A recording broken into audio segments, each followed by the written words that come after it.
searching begins. Find yourself within. Take up your blade. Let the fears within fade. Stories are told as the die roll. Don't be afraid. Make your destiny will find you. Friends at your side, may the globe with bright. Try as you might, you now live to fight. Monster nor foe can fill you with woe. Enemies in sight, it's time to roll dice. Roll for initiative. Check, please.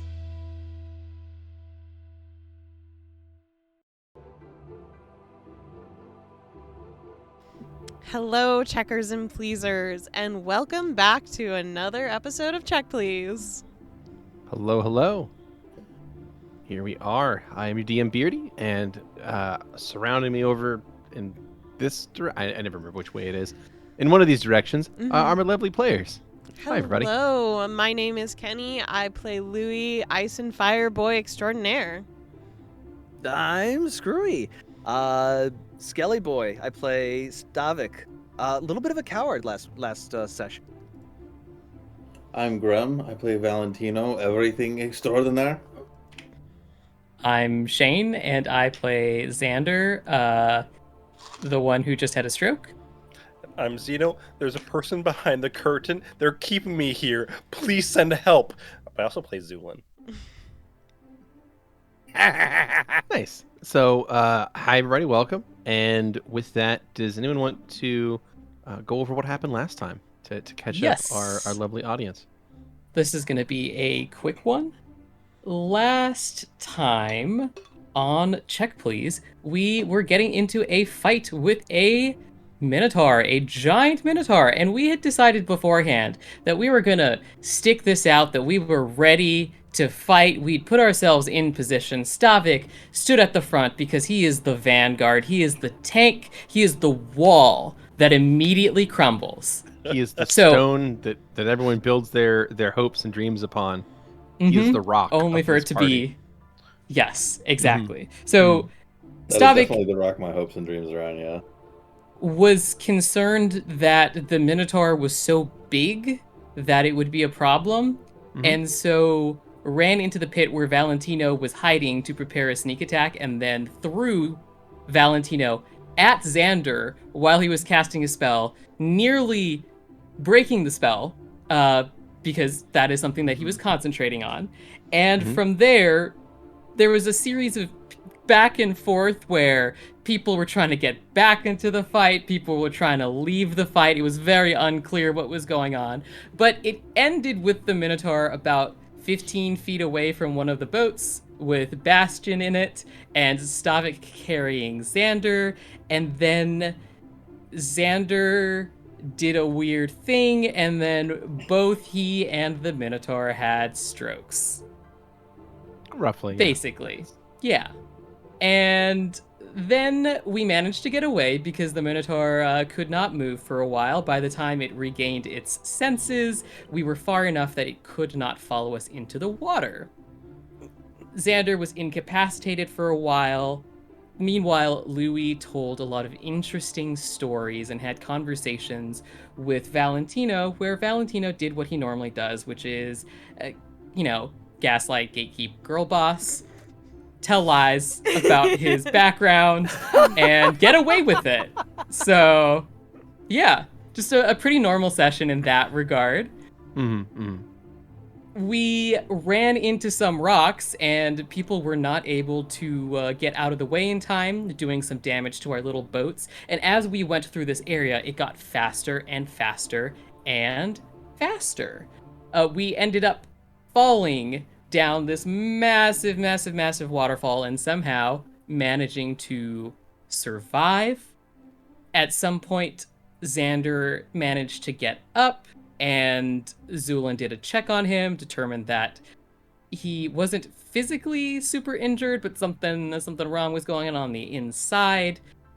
Xander, after waking up, said something strange and ominous about something below and told everybody to keep their eyes peeled. Like 30 seconds later, one of the groups in the boats falls off a smaller waterfall, and Louie begins to maybe almost drown because he can't swim. Stavik sinks down, and also cannot swim with all of his heavy armor. But luckily, there was a friendly neighborhood dolphin to save everybody. And Zu'lin's actually really good at swimming.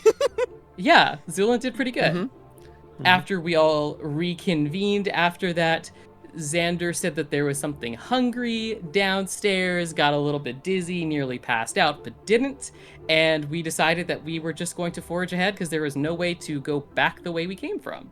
At which point we heard a voice shouting out from above, which belonged to Gidru, our new Lentakivi friend.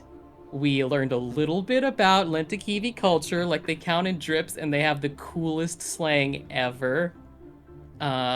Interesting to me that Gidru has immediately honed in on Stavik with these names that he is calling him, which I think is hilarious, beautiful, wonderful. So Gidru decided that because we're moth-kissed, we need to be led somewhere and basically chaperoned because we're essentially just, like little children who need to be put on a leash or else they'll get into trouble, which is probably true. So he decided to take us back to his hometown, Kivian. But because we were mostly out of resources, we decided to sleep for the night. So we went to bed, not before Louie was like, don't touch me while I'm asleep. Like, don't. Just don't. And we had an entire conversation about consent and just, cultural mores and, just talking to people, communicating about whether you are going to engage in physical contact while they are asleep. So that was very, very interesting intercultural exchange there. Speaking of intercultural exchanges, Valentino had a lot to talk to Gidru about, which was really cool. They bonded. Valentino wanted to know if Gidru had any particular mates he was interested in, and so on and so forth. In the morning, we finally got Stavik healed by Xander tethering him and then just healing himself as he just continued to bleed. So now, most of us were in pretty good physical condition, and we continued back in the direction that we had visited the night before, and Gidru identified Minotaur. There was going to be a Minotaur somewhere around here. We just needed to be really careful about how we approach the situation. Hopefully, we could even sneak past it. Clang. Naturally, the first person who should jump and lead the way in this area where we're trying to get away from the Minotaurs is Stavik, who immediately falls down, making crazy noise, and we are attacked by 2 small Minotaur, and later on, a bigger Minotaur. Notably, Stavik also drops into the water and I think is going to become glow bait real soon. Mm-hmm. In the meantime, we managed to take down one of these small Minotaurs. The other one is cursed as hell, and the big one is coming from where we have just, headed from. So Xander is kind of isolated from the rest of the party. Some of us have made our way across to relative safety, but who knows how this will end, and I believe that is where we left off. Indeed, and that brings us to combat. So here we go. So we get to begin, or rather resume combat. It is currently the beginning of round 3. Zu'lin, you have initiative. Alrighty. Zu'lin's going to prepare one of his concoctions and is going to throw a sand bomb at this Minotaur. Okay. You got it. And the sand is a blinding effect? Correct. Okay.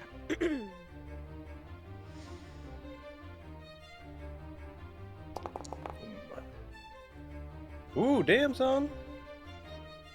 24 to hit. 24 to hit. Touch is going to land on that Mino tower, and he is going to take 15 points of fire damage. Very nice. And is blinded for 1 round. There we go. Crunch. Good stuff indeed. Pocket sand. Pocket sand indeed. You pocket sand the Minotaur, blinding him for 1 round. And that is your standard action. You have a move left. What would you like to do? Yes, I would like to try and jump across onto this next rock formation. Okay. It is about a 10-foot jump, and you're jumping from a stationary position, so it's going to be a little bit challenging, but you can probably pull it off. Hopefully. We'll see. This is acrobatics? Yes. 12. 12 is not quite enough. So you're going to launch yourself across, and you end about 8 feet of that 10-foot gap. You cleanly clear, but you come up about 2 feet short. Valentino Reroll. is in a position to... What's it? Someone gave Zu'lin got us a reroll. Yay! Zu'lin, you have received a reroll from chat. Well, we'll Please see. make a reroll. That was a good roll. For you, yeah, 13 is actually quite excellent. Yeah, 2. Yeah, that's more like it. Oh no! That's more what I come to expect from Zu'lin. Is whatever or you rather- were about to say still in play about Valentino doing something here? Not really. Okay. So, yeah, before it would have been 2 feet short, so you would have had a chance to potentially grab Zu'lin. Wait, so now I don't have that? Great.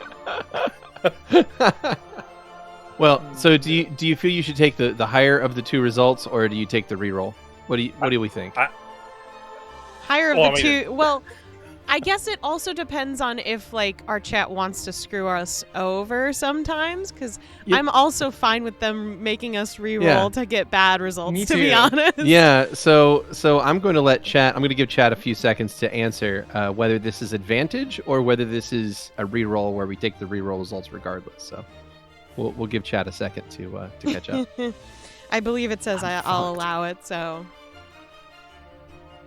the higher result, Listen, if I'm going to get a reroll from chat, I'm going to use it. advantage. Advantage. All right, Advantage. there we go. Yeah. So we're looking at advantage. In that case, Zu'lin, you are 2 feet short.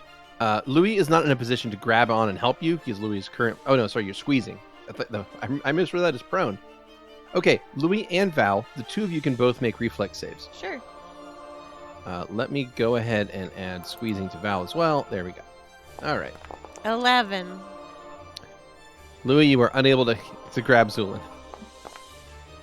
Damn! 20! 20! Not 20. All right. Valentino, you grab hold of Zu'lin and pull that man onto the pillar of rock with the 3 of you. It's like So now rapid Zu'lin- reflexes. Zu'lin is also squeezing now, and the 3 of you are sharing space on that stone pillar. That is your move action, and that takes us on to Stavik. Stavik, you are currently down in the water, I believe. Mm-hmm. You swam over next to some stone. Mm-hmm. What would you like to do? I would like to climb up said stone Wonderful. to Go ahead, the and, south. go ahead and make me a climb check. Climb up that stone You pillar got to it. your south.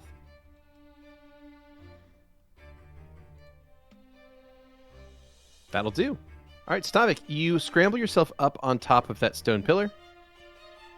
And that is going to be a move action to do that. You have a standard action left. Anything else I you'd like to do this round? Cannot do anything. I tell you what, I'm going to be full defense just in case one of these Minotaur come around the corner and try to jump on the same pillar as me. Okay. All right, Valentino, you and Louie and Zu'lin are all on this pillar together. What would you like to Yeah, do? cheapers creepers are we ever. Yeah, Keep in it's mind- crowded. Keep in mind that you can drop kick Stavik back into the water. Yeah. It's true. Yeah. I know that. It is Let in me fact an die. option. What did saving Zu'lin cost me action economy wise? Nothing. Nothing cool. Then I'd like to do a nice little backflip onto this not extremely squeezed pillar. Awesome. So go ahead and roll for that. That You is a perform- 36. You perform said backflip, and you end up back on that pillar and no longer squeezing. I guess with that really nice roll, I'll do my shot while I'm doing my corkscrew backflip, and try to nail this Minotaur in the face while he's blinded. Also, for Excellent. the podcast, Val could have jumped like 32 feet with that roll. Yep. Yeah. That's true. I didn't think of but I can't jump further than my movement speed, can I? So I've had people argue with me about that in different games. Oh. I would prefer to keep your acrobatic speed capped at. Typically, was it's my capped at assumption, half so your I Makes won't movement. sense. That argue makes with you. sense. But I won't at the argue same with you. time, people say like, well, what about a character making a really long jump? I mean, I don't know. I mean, I'm cool. circumstantially, I might Situational, ask yeah. that sort Yeah, of thing. because the problem ends up becoming if someone has a really good acrobatics, they end up having a better jumping speed than their land speed, and they just end up hopping around like an asshole everywhere. And it just I would Makes have a sense. better You've jumping made speed than your- everyone else's movement speed, period. Yeah. You've made it your would point, be- though. Yeah, So yeah. let's keep going. Yeah, sure. So, let's take a shot. We got the sneak. That's it. All That right. was a rough roll. It hit. 16. Luckily, this is a blinded large creature, Yay! Cool. so its AC is pretty terrible. So the 16 is going to strike for 19 points of damage. You rolled very, very well in your sneak attack there. A 5, a 5, and a 6 on 3d6. And that is going to be 19 points of damage, which is enough to bring that Minotaur to near death. Right in the snoot. Your bolt arcs across that gap and is going to strike the Minotaur right around its throat, and this torrent of blood is pouring out of the creature. Anything else from Valentino? I think that's all I got. All right. Now take us over to Gidru, who is on the side here by Bastion. And Gidru has no real weapons with him, so he's just going to start picking up stones. And that will take us to Bastion, who is going to get closer here to the edge and start calling out to everyone, "Come on, hurry! Xander Jump over can't here." jump. I can try to catch him." Oh my goodness. Hit the goddamn Minotaur with your bow. All right, fine. Bastion pulls out his bow and takes a shot at the Minotaur. It is going to strike for 9 points of piercing damage as he rolls max damage. Okay. He's Minotaur done really is still well near with this death. bow. Yeah. He's like a really good shot somehow. So Bastion fires, strikes for 9 damage, and ends his turn. That takes us to the blinded Minotaur. It is going to make a 5-foot step to the east and try to swing blindly toward Xander, attempting to hit the man. He has to roll twice and take the worst result, of which his worst result is a 20. So I believe that is still going to potentially hit. I'm going to roll concealment because he's blind. So, Shane, would you like to tell me high or low? What's going to hit you? I'm going to roll a D100. High hits. All right. I rolled a 91 on a D100. Shit. So that is going to hit. And sadly, this guy on his attack rolled 20 points of damage with his axe. So that is going to take Fuck. 20 of your 21 HP, leaving you with 1 hit point. Oh my god. So even with disadvantage and blind, he still managed to somehow get that shot through. Hey, one's all you need, right? Yeah, 1's all you need. You're in the positives, you're good. That is its turn, and that takes us on to Louie. Louie, you're squeezing with Zu'lin on a stone Yeah. pillar, about 10 feet above the water. What would you like to do? Louie is going to cast Snowball on this Minotaur. Okay. Well, actually, is it better if we leave this one alone and you run? What's the idea, Xander? Can you hear It me? doesn't matter. I think he's fucking dying over here. We probably kill this thing. Louie will use Snowball against the goddamn Minotaur that has a 10 touch. Does that hit? A 10 touch will hit because Okay. it's blind and large, so its touch AC is actually below 10. Mm-hmm. So you conjure forth a ball of ice and snow You cascade it across the area. It strikes into that Minotaur for 15 points of damage. That Minotaur had 2 hit points left. So Yes. it is obliterated by your cold blast. And the Minotaur flops to the ground with a big spear of ice sort of stuck in the center of its chest. Remind me of never getting a snowball fight with Louie. He packs rocks in there. Xander, either you're going to run to the north or something bad's going to happen. I'll come with you if you need.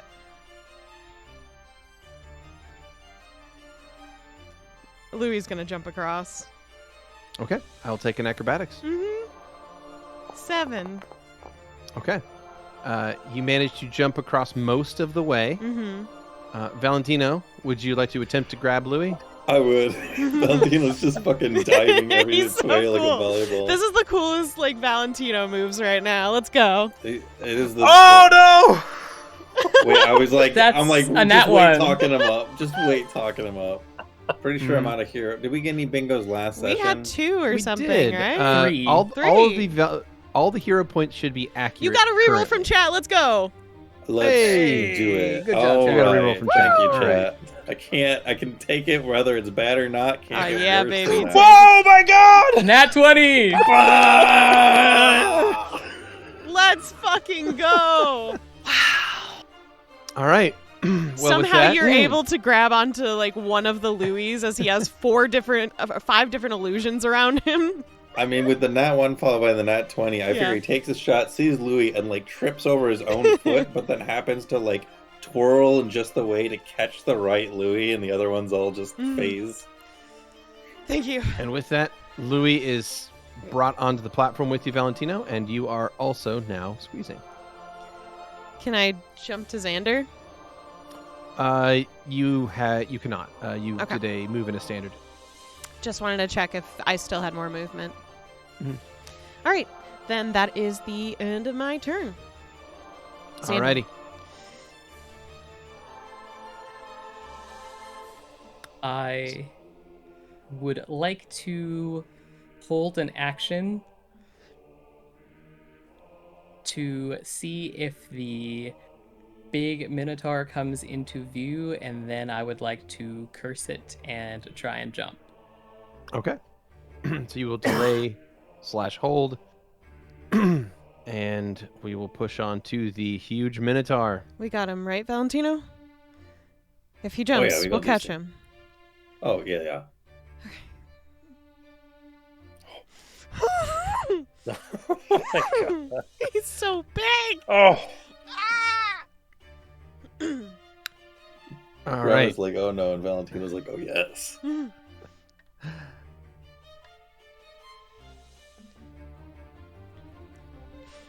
Is going to There we be a DC 16 will save. Okay. As soon as he comes around the corner, apologies.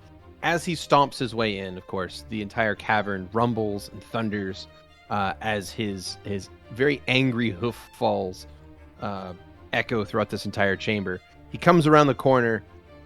It looks almost like steam is coming out of his nose. And as soon as he comes into view, you focus your power and feel free to do your thing. Okay. Yes.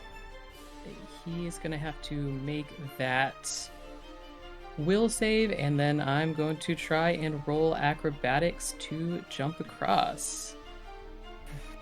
Unfortunately, he does pass his will save. Okay. If you, I think though he would be able to reach from there to whack at you if you try to jump across. Right? Oh, as far as reach goes? Potentially, yeah. You're too far away from But- the mic, Skrewy. Oh, sorry. I was thinking. I think I- I think he might have reach on that. Sorry about that. Yeah, that's fine. So I don't know this what all happened Fury as there the was. Minotaur was coming into range. So Okay. Could I it's use one of possible. my hero points to make him reroll on his save? No, Okay. no, you can't force rerolls on enemies. I should give chat like a 15,001 that makes enemies reroll, because that's a lot I of mean, points. Shit. that would be a lot of points. Maybe just 10,000.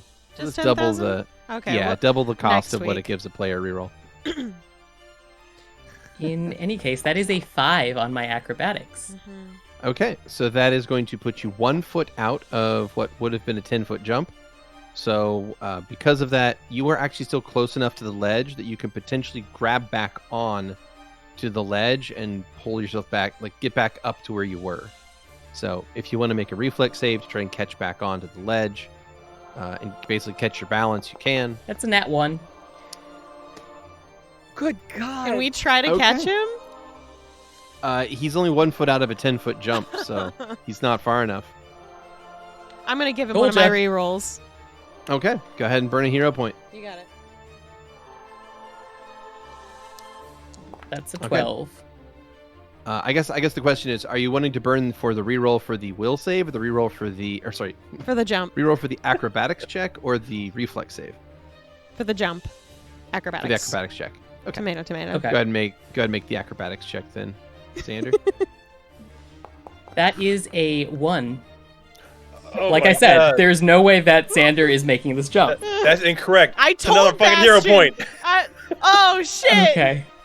Thank you. I told Bastion. And I have to make this jump 4 times, by the way. Everyone was That's like, a 6. oh, Xander can make it. And I'm like, no, Xander cannot make this jump. Do you believe me now? I am make. You're gonna try that. You're gonna try that one more time. Oh my god. All right, we're gonna. Here, Thank I you. found the hero point sync, everybody. That's a 0. He doesn't move. He hops in place. I told you guys, Xander isn't making this jump. I'm just imagining, like, you know, in like 90s movies when they would do the thing where they would do like 3 different cuts of the same like epic jump over a Mhm. pit or something. Yeah. Except he does it different every time, and it's a little bit worse every time. Yeah. Mm-hmm. Mm-hmm.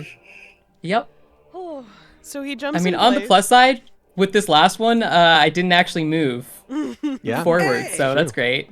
Yeah. So you don't actually fall. Mm-hmm. So that's perfect. I helped. Okay. I didn't know that you could jump that way, but I'm proud of you.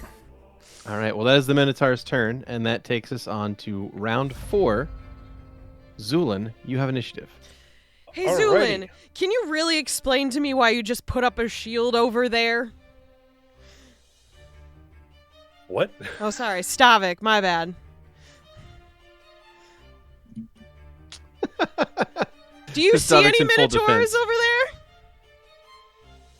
Oh, and by the way, did I mention the fact that you're probably the most, like, well and densest person in our group? Why are you back there? Because when I fell in, the Minotaurs Petravian? weren't here. Petravian? What did you get here? What are you doing here? Step into some fucking temporal nonsense. Ah, Oh, sorry. boy.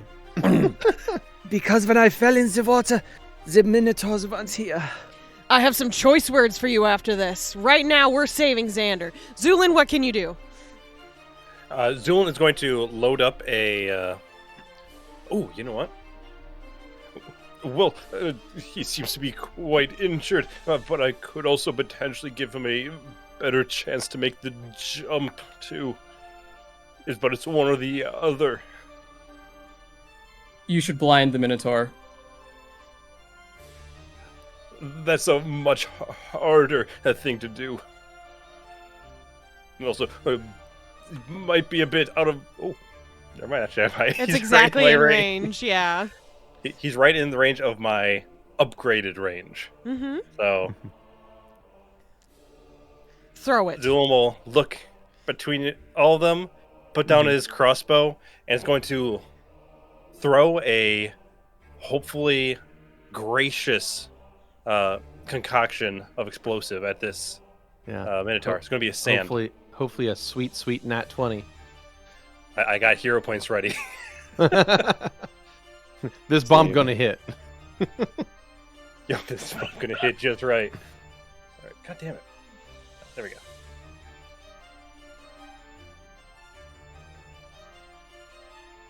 Like, you got enough hero points, you're gonna guarantee this one lands. All right, that is a 15 touch on that bomb. That is going to hit. Fuck yeah! And that is go. an instant blind, if I recall. Correct. There is no save. So the target is blinded for 1 round. as long as they are susceptible to being blinded. So target is blinded for 1 round and is going to take 19 points of fire damage, which in this case is going to be a pretty good chunk of its HP. Target is going to be, after all of that, is going to be actually barely injured. Apologies. I put in the wrong number there. No, I think the Wasn't first one was he right. barely injured from the first time we faced him? Initially, yes, but then you all rested for a day. He heals that much? Mm-hmm. Yeah, big boy. Yeah. Yeah. I don't know how it works. I was just asking. Oh, that's fine. Yeah, I was I just guess I fine. could die. All right. Were Target is going to be any- blinded. Of the Go ahead. after effects of what Xander did to him still on him? It is unclear. Okay.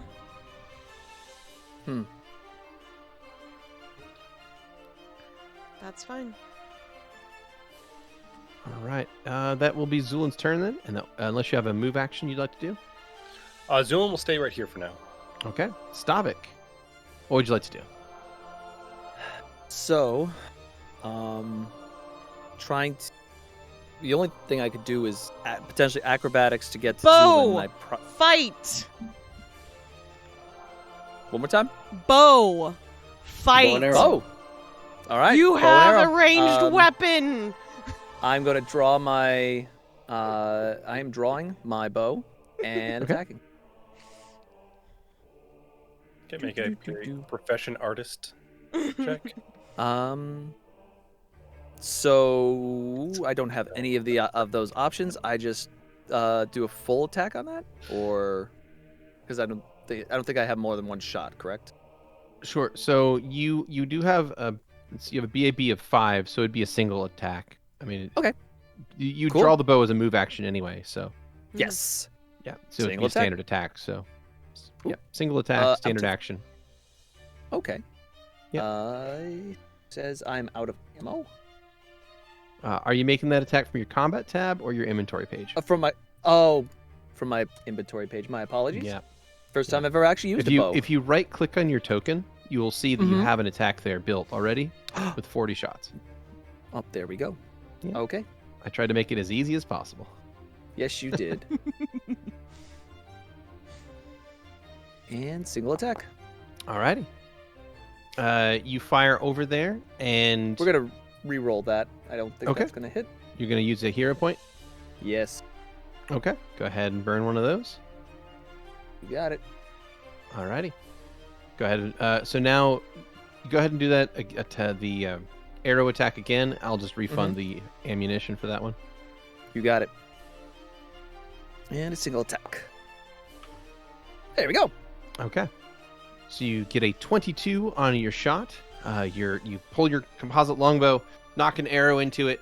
You take a moment, center yourself, take the shot. It's going to arc across this cave room, and that arrow is going to find itself in the shoulder meats of this minotaur, which of course is going to cause the thing to make this mooing roar in anger as it cannot see the attack coming, which probably is what caused that to hit. And the target is going to take 9 points of piercing damage from your attack. Woo! All right. Target is still barely injured, however. Fuck. And that will end my turn. Alrighty. Valentino, you have initiative. You are currently squeezing with Louie on top of the stone pillar. About 10 feet to your northwest is Xander, who currently has 1 hit point.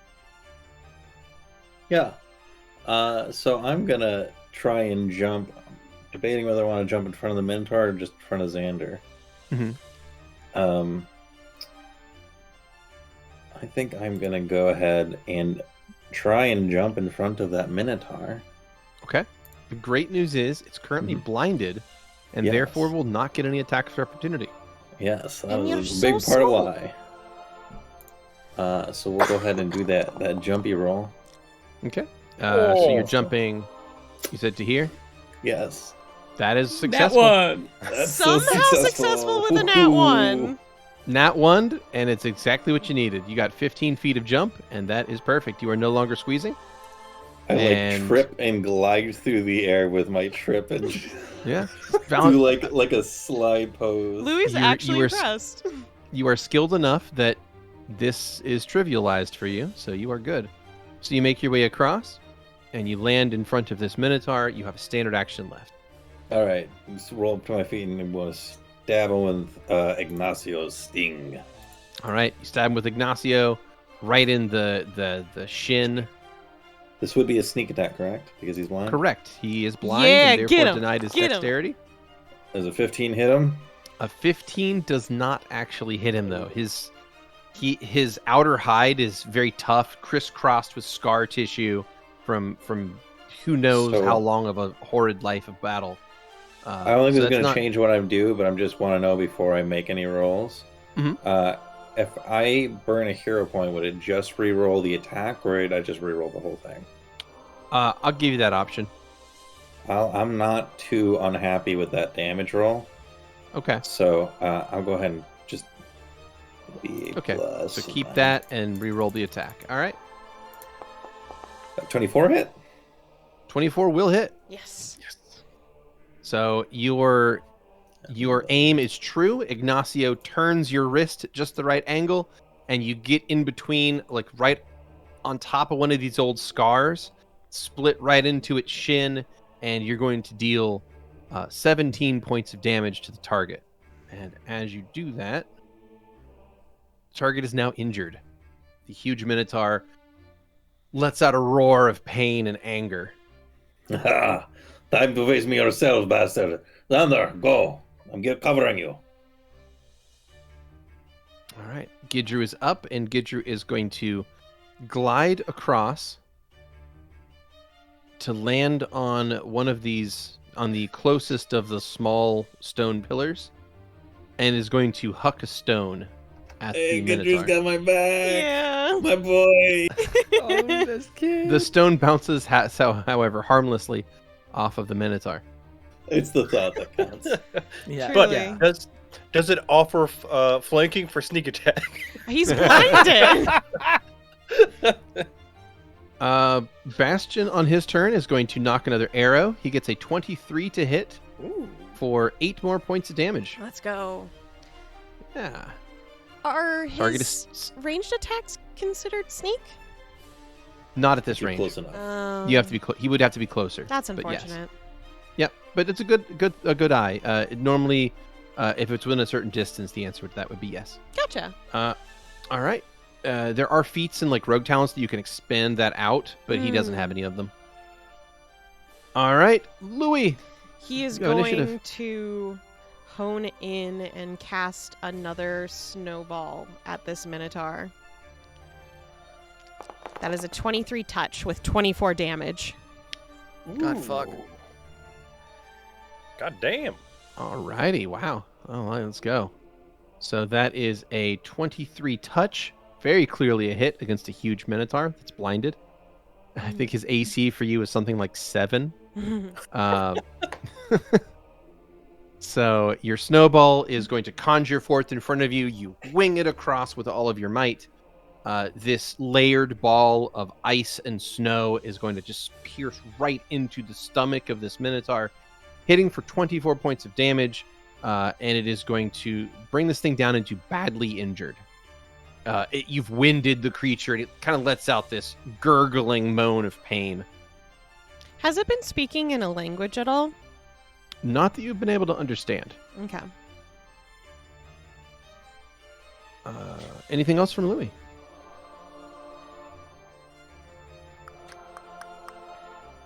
Louie... my jumps suck. You can be there to catch Xander if he Yeah. needs it. Louie will stay there, but he has his arms out for Xander in case he wants to come this way. Okay. And that's my turn. All right. Xander, you have initiative. Okay, Xander is going to start by beginning to murmur a series of words and cover his face with his hands. I would like to cast a little bit of a spell. Mhm. It's going to need to make a DC 16 will save. You got it. This guy has been rolling really good on the will saves. I'm afraid he is going to pass. No. Okay. He needs to be rolling some won't saves, please. And Nice. then I'm going to Save. move this way. Okay. And that's it for me. So Xander moves into that kind of crevice area to the north of him for the podcast. All right. You, Got it. you know the fucking 2000 Godzilla movie when they have like the stadium full of nest of little Godzillas? Sarah walks in here and it's just that with minotaurs. There's just a ton of little minotaurs waiting for him. Yeah, They're all little quarter- axes. Yep, they're all quarter size and they use hand axes instead of great axes. Oh yeah. All right. So Xander, you move north into the area where the wall had previously been burst forth by a minotaur, and you are now sort of halfway between this room and another larger chamber. And that will take us on to the blinded huge minotaur. And what it's going to do is it is going to spend its turn making a full attack action toward Valentino. I'm good. So Bring it. disadvantage and the vision stuff, right? Yeah, concealment and This one doesn't have disadvantage because it passed. Correct. Oh, gotcha, Yeah. gotcha. That was the previous minotaur. I thought that was part of the blinded thing. My bad. No. That was from an effect from Xander. Gotcha. This one is simply blinded, so it'll take a 50% miss chance on its attacks. I'm in some owie time. Yeah, For some so owie time. of these 3 attacks, 2 of them are potential hits. So I'm going to roll 2 D100s, and you call high or low as to what hits. My gut says low, so I'm gonna say high. I have some real bad news. Oh. I rolled All a right, 95 yeah, baby. and a 97 All on my right. D100s. shit. Fuck. I rolled about as high as Jesus high Christ. can go. Jesus Christ. That's not true. You could have rolled in 100. I said about as high. Both in the upper 90s. So, Valentino, you are going to get smacked by 2 shots from a great axe. The first one is going to hit you for 17 points of damage, Mm-hmm. and the second one is going to smack you for 11, which puts you at -1. All right. That is going to knock you prone and unconscious, as that second blow is enough to just bop you down to the ground. Everything goes dark in that moment, and that is the Minotaur's turn. Zu'lin, you have initiative. All right, I am going to throw another blinding bomb at this Minotaur. Okay, wonderful. Because at the end, otherwise at the end of this turn, it would have gotten its sight back. Yep. So we'll see if we can. If you hit it, it'll extend out that blind duration. If not, then I'll be playing a new character next week. And there's a precise sand bomb. Precise sand bomb. You got it. That's 15. Okay. 15 is going to hit. It's touch AC, so the precise works, and Valentino is not in the blast. The Minotaur is going to take 14 points of fire damage. Right. It is now near death, and it is going to continue being blinded for another turn. Heck yeah. And that will take us on to Stavik. Awesome. Okay. Second, first. Same as the first. And single attack. I'm gonna. What do you do? That's a. Describe what you do. So he rerolls. First off, I'm gonna reroll. Okay. Use a hero point. Ruh-roh. And Stavik takes the composite longbow, takes aim, and fires a shot at the Minotaur. Okay. And he misses, sadly. Yep. Oh. All right. It was a good attempt. You have a move action left if you want to use it.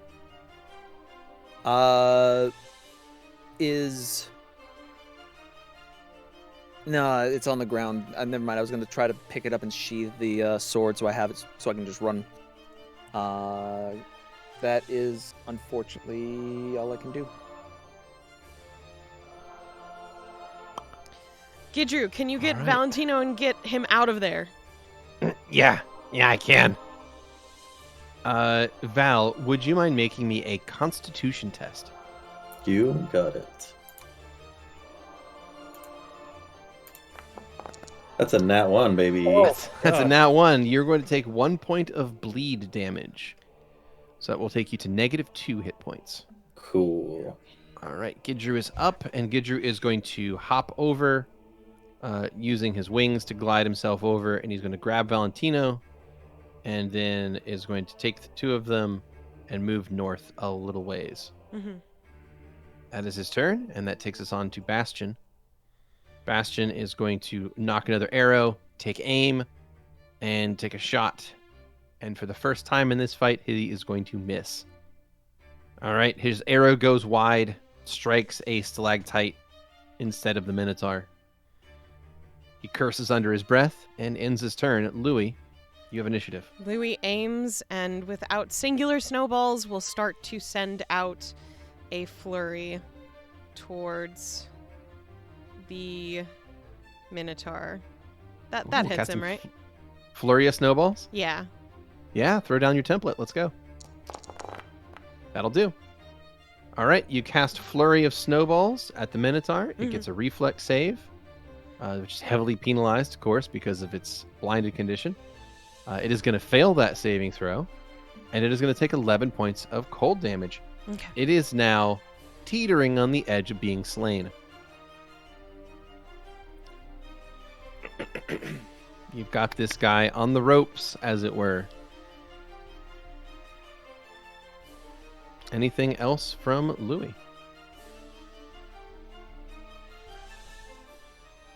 Louie's gonna stand his ground. All right. Your cascade of icy balls are going to deal quite a lot of damage. Xander, you are up. Okay.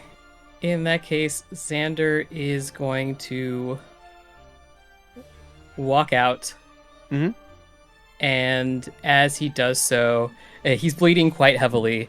He's going to raise his arm where one of those black circles is going to suddenly appear and then crumble into dust, which he catches in his hands. And I would like to drop a little spell on him. Okay. This is going to be a swift action to get that out. And I'm going to use this. Let me just aim the template.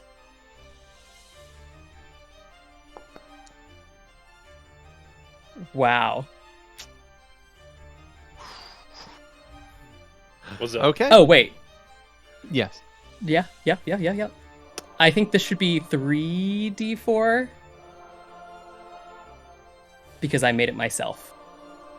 Oh, did you? But if it's did you not- craft it at Yes. at that level? Okay. Mm-hmm. Yeah, as long as you crafted it at that level and put in the money to make it a third level, then that is totally fine. So that is 8 damage. Okay. So yeah, if you built that as a third level scroll, that would be Mhm. 8 points of damage, which is still this guy is at this point now comically low on health. All right. Come It's at like me, everybody bitch! Everybody keeps rolling just under what you need to kill it. Mhm. And with that, that brings us back to the Minotaur's turn. It is currently blinded, and what it is going to do, it's burned, it's frozen, it has arrows sticking in it, it has blood drenched down the front of it, and it is going to, currently blinded and blinking to get the sand out of its eyes, it is going to turn and run. And it is blinded, so it's going to bang into some walls, knock itself around. I'm going to have it make a reflex save in the process. And he manages to stay up Dang. as he makes a withdrawal action, knocking himself into the walls as he goes. So, with the double move, that puts him well off the board. And if anybody really wants to try to chase him down, I guess you can I was try, gonna knock but an arrow. he I is do, pretty but I'm quick. unconscious. So with that, then, we will go ahead and end combat. Is Valentino okay? Xander is going to reach over and caress Valentino's cheek. And as he does, a golden light begins to glow in his chest and then shoot up through his arm and into Valentino. And I am going to use this on him. He's going to get 2d8 plus 5 hit points from that. Alrighty. That. Valentino, you are back up to 13 HP. You are no longer unconscious. Where is he? He ran. You beat him. Yes. I guess he probably must have as soon as I got too close. No, Which is just as well, because I was starting to get a little tired there or something. should we try and track him down, finish the job as it were? Well, if it's not attacking us, I see no harm in it. If he hasn't learned his lesson, he will learn in the future.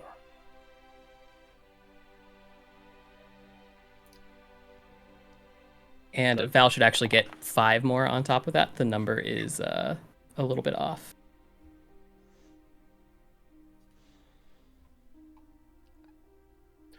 Zu'lin is also going to take aim and is going to hit Xander with a healing bolt. Oh, actually. Xander, as you were doing that, is casting whatever he was doing on himself as well. And I think that's going to heal him up to full. It does. Yeah, brings Xander back to full life. In that case, I drop it down to our short king and I shoot him instead. All right. Val, you are potentially struck with a healing bolt. Go ahead. Yeah, That let's see whenever if you're that ready. hits.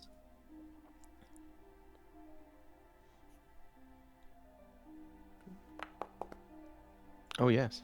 So you are struck with a syringe bolt, and it is going to deliver a Cure Light Wounds injection into you. So feel free to roll that whenever you're ready, Zu'lin. Boom. 8. And Nice. Valentino, you are healed for 8 HP, which will bring you back up to 21. I feel good. I'm barely even injured. So, since we're no longer super sneaking, Val, can we use your grappling hook and slowly work our way through these rocks, since I don't think Xander can properly get through this area without it? Yeah, that makes sense. All right. Throw it over here. I'll hold on to it over here, and we'll slowly make our way through, okay? Could someone potentially send me to the other side? There is plenty of... it would be a waste to waste these specimens. I can... Stavik will lean out. I will catch you over here. Wrong direction. Oh, I said Minotaur's that way with Zu'lin. Xander. If you need any particular samples, I can gather them for you. Wonderful. Could you potentially carve out the spinal column of both of them? Oh, Understood. gross. I'm going to make a Once he couple was of trying to checks draw here. his sword, and then when you say that, he just quietly starts putting it back. What? So Xander there's my said he was going to do it. First one, Nat 1, baby! it's a nat 1, and my second one is a 24. Yay. Okay. So you spend some time on these, and it's a little bit difficult to get the job done initially. If you have a survival, I'll also take that as well. If you don't, Okay. if you don't, it's fine. Let's see. I don't. Okay, that's fine then. You don't need to worry about that. So you spend some time on these guys, and after a while, you're pretty sure you got what Zu'lin might be interested in. So while this is going on, what is the rest of the party doing? Louie's helping Valentino set up the grappling hook to slowly work everyone across. So that's what Louie's doing, at least. Stavik is going to call over to Bastion. Bastion, I don't want to be in the way. Can you, not gonna say catch me, but, lend a hand. I got you, bro. Come on. And I'll roll a... Big ups, buddy. Let's go. Puppies. a 9. Oh, that's a climb check. I need an acrobatics to jump. Oh, acrobatics. Okay. An 8. All go right, from that here to here. is not great, but you are luckily able to make the between the movement that you make and the arm that Bastion is extending. That is enough to make the jump across. All right.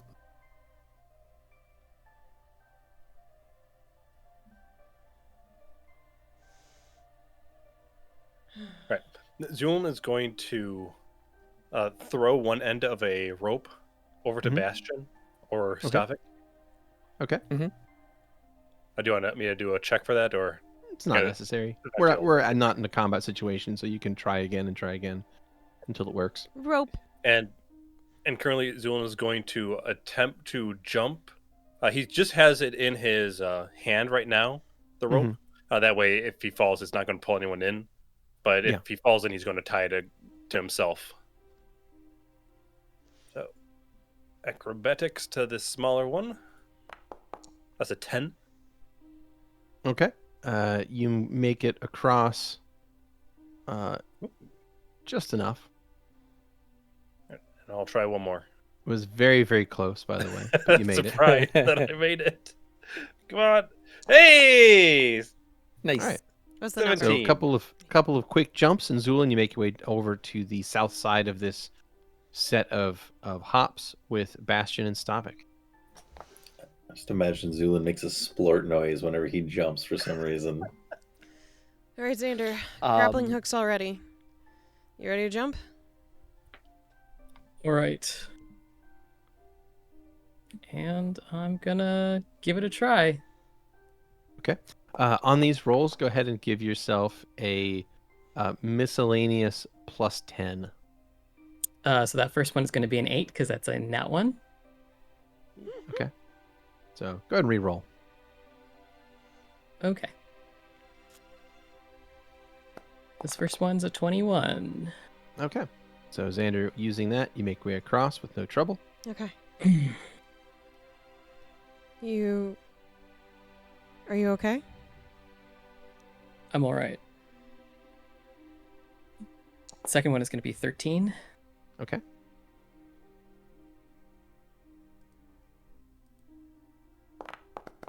Eight. Third one is going to be a 16. Mm-hmm. So taking your time and using the grappling hooks, you all manage to pretty easily make your way across.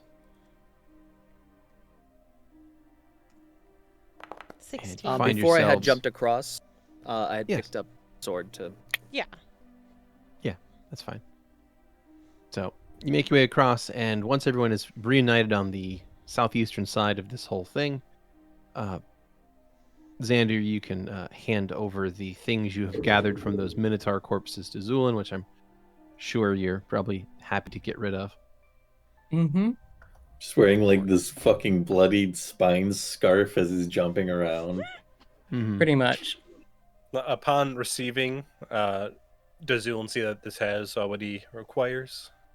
You think so? You think you can probably salvage some useful bits out of this? I mean, these are not the precise cuts of a surgeon that you were used to, so you make do with what you get, though. Okay. While we move Spinal on, fluid, you know how it is. exactly. I'll extract some syringes. Okay. You take some syringes out and begin extracting some of this delicious yellowish juice from inside the spine. Tasty. Call that stand-in juice. I'm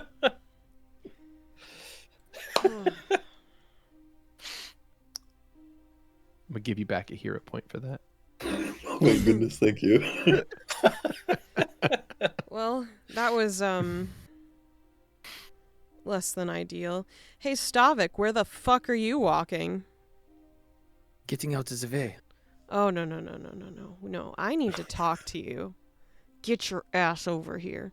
And Louie's going to grab him by, like, his collar area.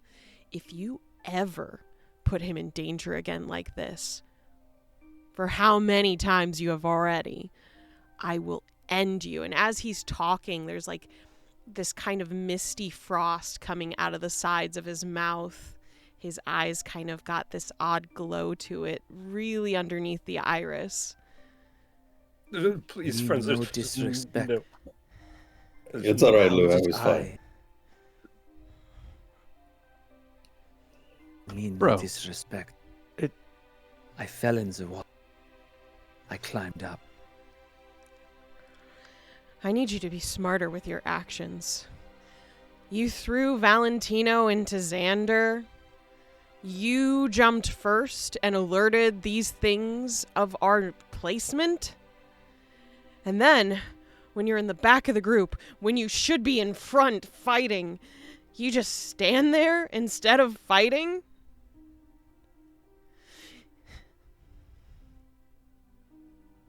Please, friends, no need for such vitriol at this moment. That we survived, did we not? If I No, fell I told the you we first kick time, those things' asses. If I fell the first time, what was my likelihood of falling again? You didn't, though, did you?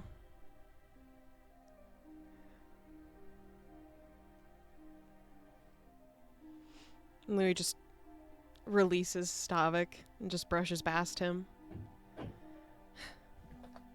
Grab, like, kind of put a hand from his side, like, be like, "Hey, it happens.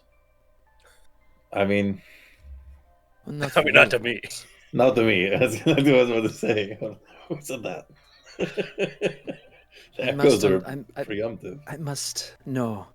Where did you learn such grace? Yeah, Moscova. Well, I mean, I was born with it, but I learned a lot of my little tricks down there. Maybe I can show you to someone. The armor isn't going to work for that, though. But I think you'll find your niche, or you'll get eaten alive, and then that'll be that. But Hopefully they aren't ostivals. on what? Ostivals. They eat bones. Oh yeah, I guess you're not that like. Aren't? Do they eat like the kind of bones you're made out of? Ossivores.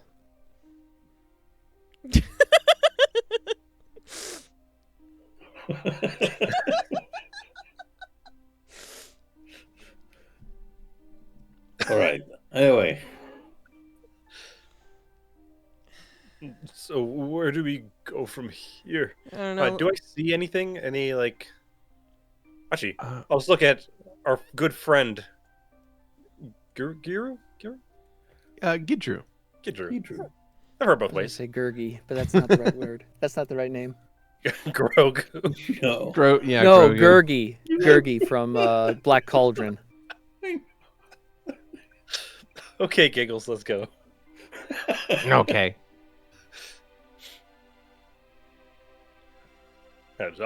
Zoom will follow wherever our friend goes. Yes, like same.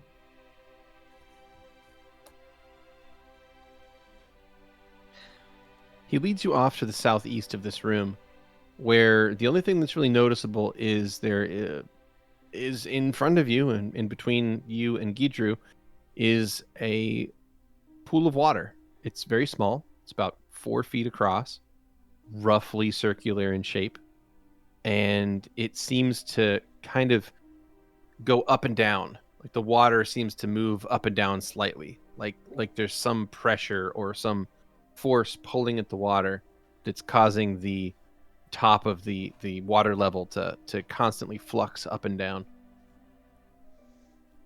Does he do anything with it? Interact with it? No, he stands there. This way out. Have to swim. All right. Fuck. Valentino takes off his shirt.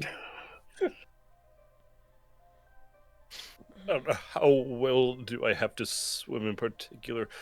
Water does most of work. There's current force. Gotcha. Oh, just like how swimming normally is, yeah. Just hold breath long enough and you will make it. And this will take us to the surface then, or does this take us to... No.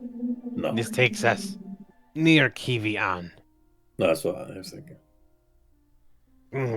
Closer, at least. All right, then. All right, Valentino will jump in. And Gidru will also jump in and swim as well. So what I will take is a swim check from you, Valentino. Wonderful. All right. 13. You move in head first, and you go for a swim. So you off to the side there. As you dive into this small pool of water, you begin swimming, and true to Gidru's word, you don't get very far into the water before you really start to feel these forces in the water like pulling you forward faster and faster. So you find yourself swimming faster than you normally could because the water itself is moving you along as like smaller offshoots and tunnels and little much smaller, almost jet-like entrances open up into this main tunnel where much faster pressurized water is moving through, which ends up just sort of forcing you down faster and faster. And you're at first impressed by your ability to swim because you're really booking it, just kicking your legs. You're suddenly moving real fast. But then you realize, you don't really know where you're going, and you're going down this really narrow tunnel, and you can't see too much around because this thing is twisting and turning so much. And then your lungs start to burn, and then you're like, maybe this wasn't a great idea. But right around the moment that idea is going to form, you're actually splashed out. You're spat out from the other side of this tunnel into a room which is filled with air, and you kind of pop out like a dolphin, and can land with an acrobatics check if you'd like. I would love to. I figured you would. And that is another nat 20 for the acrobatics. Damn! God damn! Get it, girl. Okay. Stealing all these from Skrewy. I don't even need them right now, but whatever. So Valentino, you do multiple spins and flips and then come in for a perfect landing. And when you do that, we will shift the camera back over to the other room. So Zu'lin, you are standing there next. Yes, so Zu'lin is going to look through his pouch and is going to stick a syringe into his bicep. And it's going to be a strength mutagen. Okay. Give yourself a strength mutagen to help your swimming skills, and feel free to follow that up with a And swim with that, check. Zu'lin will take off his mask. You can see a very gaunt white face if anyone was actually able to see on that side. But he's facing away, so yeah. And he's going to cover his head in case there's any too much movement, just so he doesn't smack his head on rocks. And he'll jump in. All right, you move into the water and you kick your feet for a little bit before the various currents begin to converge into this pipe, and It's 8. it's not great, and you move a little slow at first, but luckily the current does most of the work here, and you do not have any significant problems holding your breath long enough. So while this traversal takes a little bit longer than it did for Zu'lin or for Valentino, by the time you make it out, your lungs are burning, but you are alive. So you kick out into the next room, and that's where we will pan to the next person. So Bastion walks up to the hole in the floor. Says, "Oh, man, I've done some stupid shit in my life, but This does not look safe. I've done really stupid, unsafe shit like jumping off of buildings and stuff, and this seems worse somehow.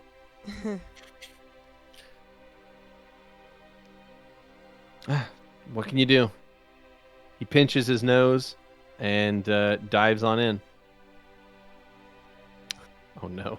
Zu'lin and Valentino see a corpse pop out the other side. Bastion gets a nat 1.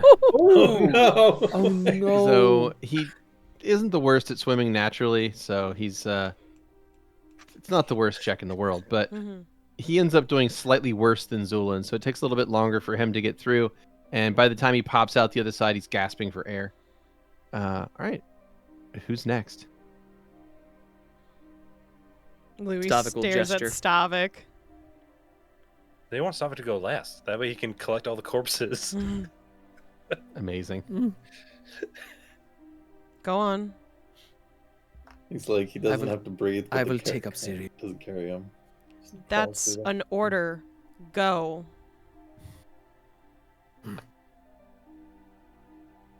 As you wish.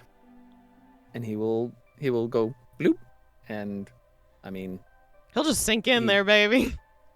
yeah. He just gonna Do I climb. need a swim check on that? Cause I mean, it depends on how fast you want to make it through, but you don't need to breathe, so Yeah. you can kind of just enjoy the ride. yeah, pretty much. He's like, Well, I mean, you do a little bit worse than everyone else, but it doesn't really matter.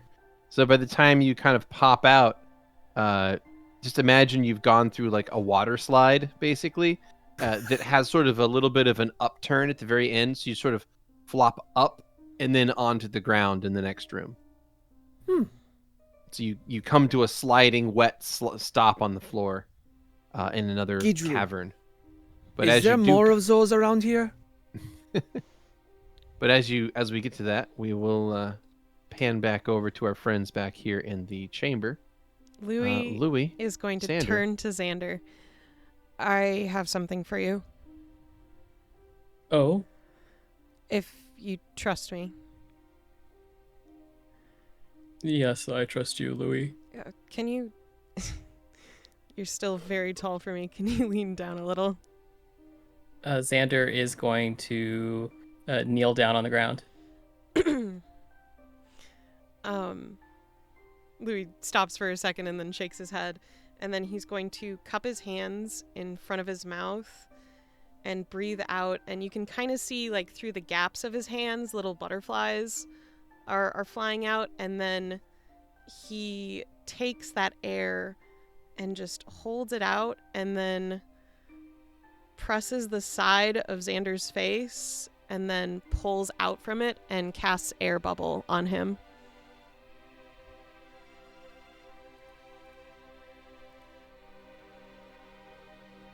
Then he smiles Xander and steps back. is going to look at Louie expectantly. You'll be able to breathe. What about yourself? Just pull me out and he'll jump in. All right. He's like, I got kills. Wait, what? Okay. I will take a swim check You from Louie. got it. 12. All right.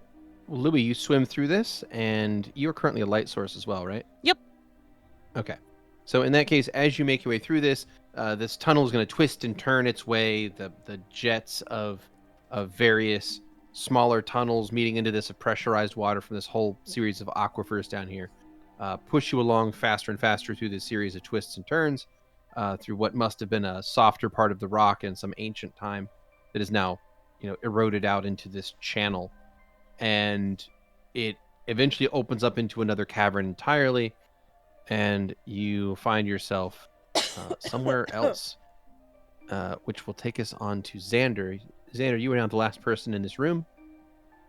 You hear nothing but the drips of water from the stalactites in the ceiling into these pools beneath, and a incredible emptiness between the drops. just total silence between the gentle drops of water that fill the room. With everyone else out of here and all the various the voices, the harsh words, the roars of combat, and then the scolding of people and the aftermath. It's all punctuated now by this perfect, serene silence. And it makes the drops almost musical sounding in that moment.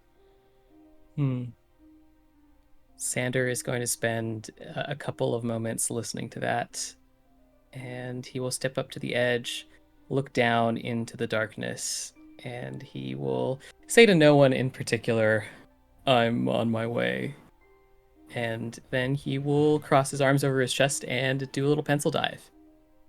Okay. As you dive, you will hear a voice respond back. It's a voice you've probably heard many times before. And it says, "And we're right with you. We're right here beside you." And you hop into the water, and It's a nat 20. it's a nat 20 on your swim check. All right, so gracefully, Xander, you make your way out of that chasm, that channel of water, and you end up gracefully landing on your feet as it pops out into the next room. All right.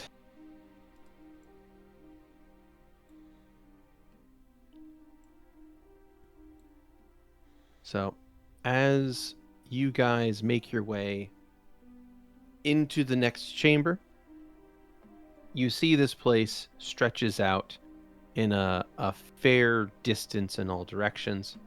And there are sort of these crisscrossing bridges and chasms that go out all across beneath you. The area you're on has what effectively becomes a waterfall that pours down into this chasm that goes on for as far as any of you were able to see. And if you look out over the edge of it, which the platform, the side of this that you're on is only maybe 20 feet deep onto this side of the chasm before you get to the edge, that precipice that looks down. From there, you can see multiple levels where there are effectively stone arches going across at various distances beneath you. And you realize that this place is really almost like a honeycomb of tunnels that go off in basically every direction.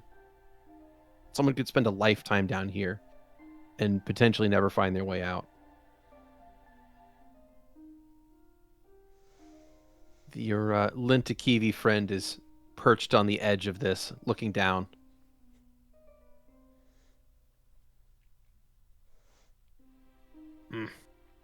How was swim ride? Is there any more? That was rather fun.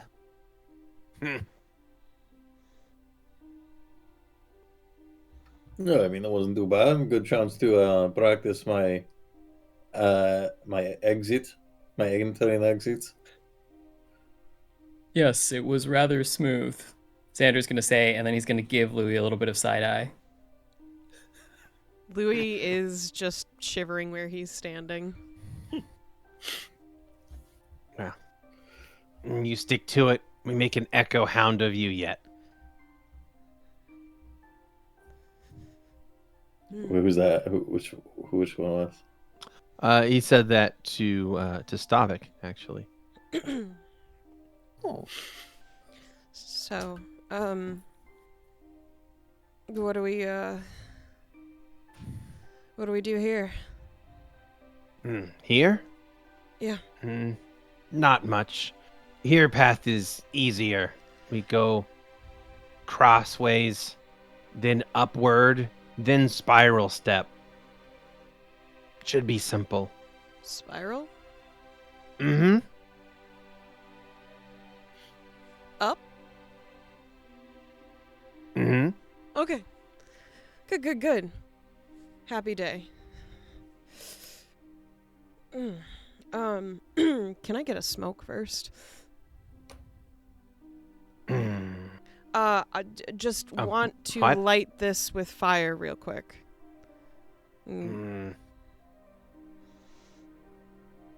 Sure, just don't be glow bait. And the creature will point you to the far end, the far recessed part of the chasm that you're at, part furthest from the edge. Okay. Louie's just gonna walk over, and with a quick fire spark, just light a cigarette, and then just take a real deep breath in, and just stand there for a moment, staring at nothing. I'm just imagining the shaky hand. Maybe just a little bit. But he's kind of like, his whole body's kind of shaking a little bit. Exactly. Little chihuahua man.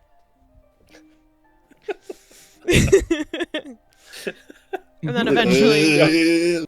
Yo, is Louie okay? Eventually he'll come back to the group. Okay, I'm ready to go. So are you still have like a lit item in your hand? Yeah? Okay. It has a little... Yeah, just at the end, I guess you guys have some lights on you already. Yeah. So, you know, you're We already are glow lit, bait. bitch. You are glow bait as it is. Don't worry, we do this to attract enemies to kill them, apparently. Seems like bad plan. That's worked out for us so far. We keep the shit out of those giant minotaurs. Minotaurs are not worse things in here. Oh no, I'm the worst thing down here. What's... Not sure. Chasm Feels- spiders, probably worst thing. Or maybe deep dragons. Those Should- bad too. Jesus. Oh, that Should sounds we- like a worthy foe. Take a break before we keep going, or is everyone good to go? I'm gonna cast Prestidigitation and like dry Louie up. Okay. Just kind of flash dry the bunch of the water glows. Is that He- better? You seem fucking miserable. He nods, but like even underneath that, there's still like a bit of a tremor. But it seems like he's just trying to keep it together.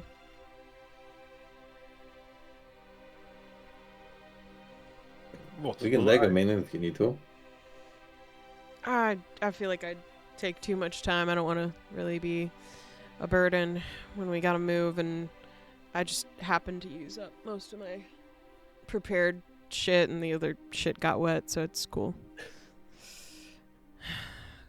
My components for spells. I'm sorry, I wasn't clear on what I was saying. I'm just shorthanding conversation. That's on No, me. that makes sense. Okay, cool. It must suck having to have components for your spells. Well, if you were to seal them all in glass, it would solve the issue, would it not? And Zu'lin will swish around some of his liquids. A lot of my stuff is various dry, though. I liquids. gotta put my hand in bags half the time to, like, throw it out, like, ash and stuff. It's not really convenient to have it just in a bottle. I suppose you could smash the bottle, though. That could cause some lacerations on your hands. And I still have to grab the material to cast a spell, then. But it does stay dry, does it not, True. Mr. Freeman?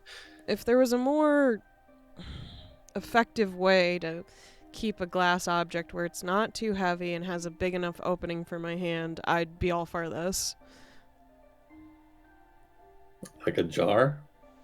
Yeah, but again, that's kind of heavy. Like a little jar. Would my hand fit through it? Well, I suppose it It's depends like wide and flat, short. It What if depends on there the was... Go for it, Zu'lin. Well, depending on the component, we could potentially put a chemical within the jar and pressurize it. And if there was a smaller portion, like a needle in a way, you could shoot a partial amount of said component from the bottle. It would take some doing, of course, but it's a potential option. You could also use a method similar to how A of the circle was transporting the bodies back in Luciana. Yeah, it's too bad we actually couldn't grab that from him. I mean, maybe we'll see him again. Did he not melt into the ground? Yeah, I don't know that we're gonna see him again. So I kind of hope not. Nonetheless, I mean, he was pretty crazy. I could probably save up some of the coin that we've been given to buy one of those. It's a good idea, Xander. Thank you. You're welcome.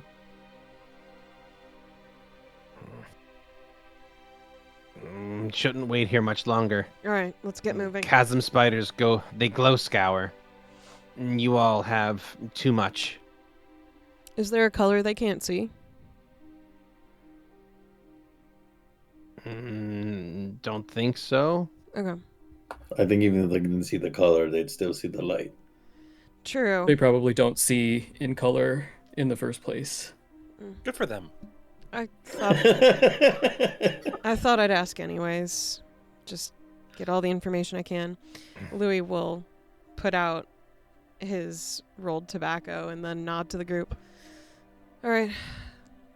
Anyway, Feel better now? if I say yes, can we get moving? Yes. Who's judging your habits? Yes. Then we get moving. All right. All right, let's follow. You feel better after having your stink smoke, your lung kill.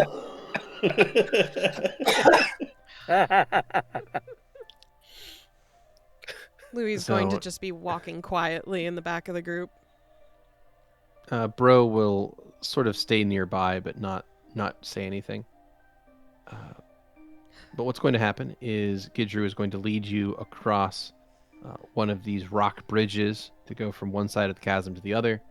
And through there, he begins taking you through a series of tunnels and switchbacks and slides. And you get to a point where you have to slide down this long, it's an inclined room, but you're going down it. Slope. And a slope, that's the word, thank you. So you slide down a slope and then eventually make your way to a spiral that is cut into one of these large rooms. It actually is what is effectively like this enormous column that dominates one of these rooms. But all across it, all up and down this column, are hand and footholds that look like they have been sort of clawed out of the rock itself. We're rock climbing? Oh, yeah. Valentino's all over this shit. At least we have the grappling hook. God bless you, Valentino. Right.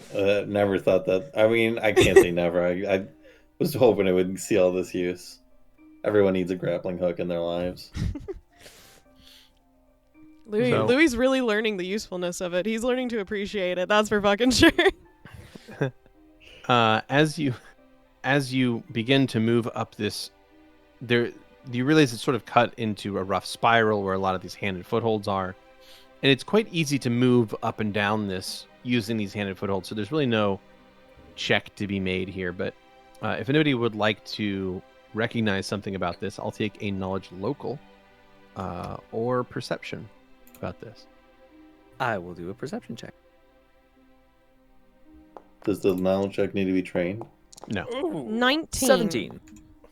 That is a 27. Nat That's 20 better. again. Yay. Nat 1.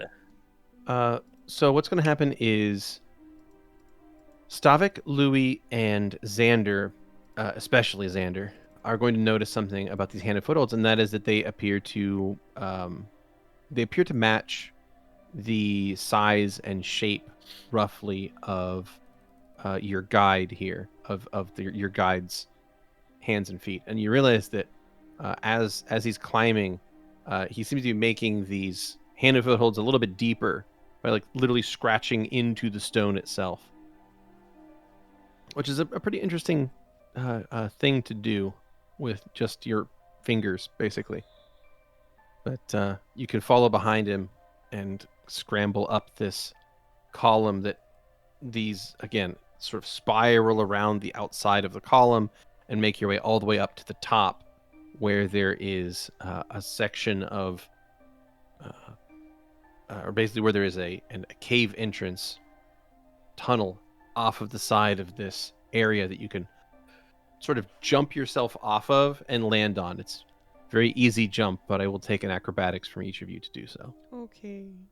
You just have to basically push off of the column with enough force and enough skill to potentially land on the ledge that's only a few feet behind you and a few feet below you.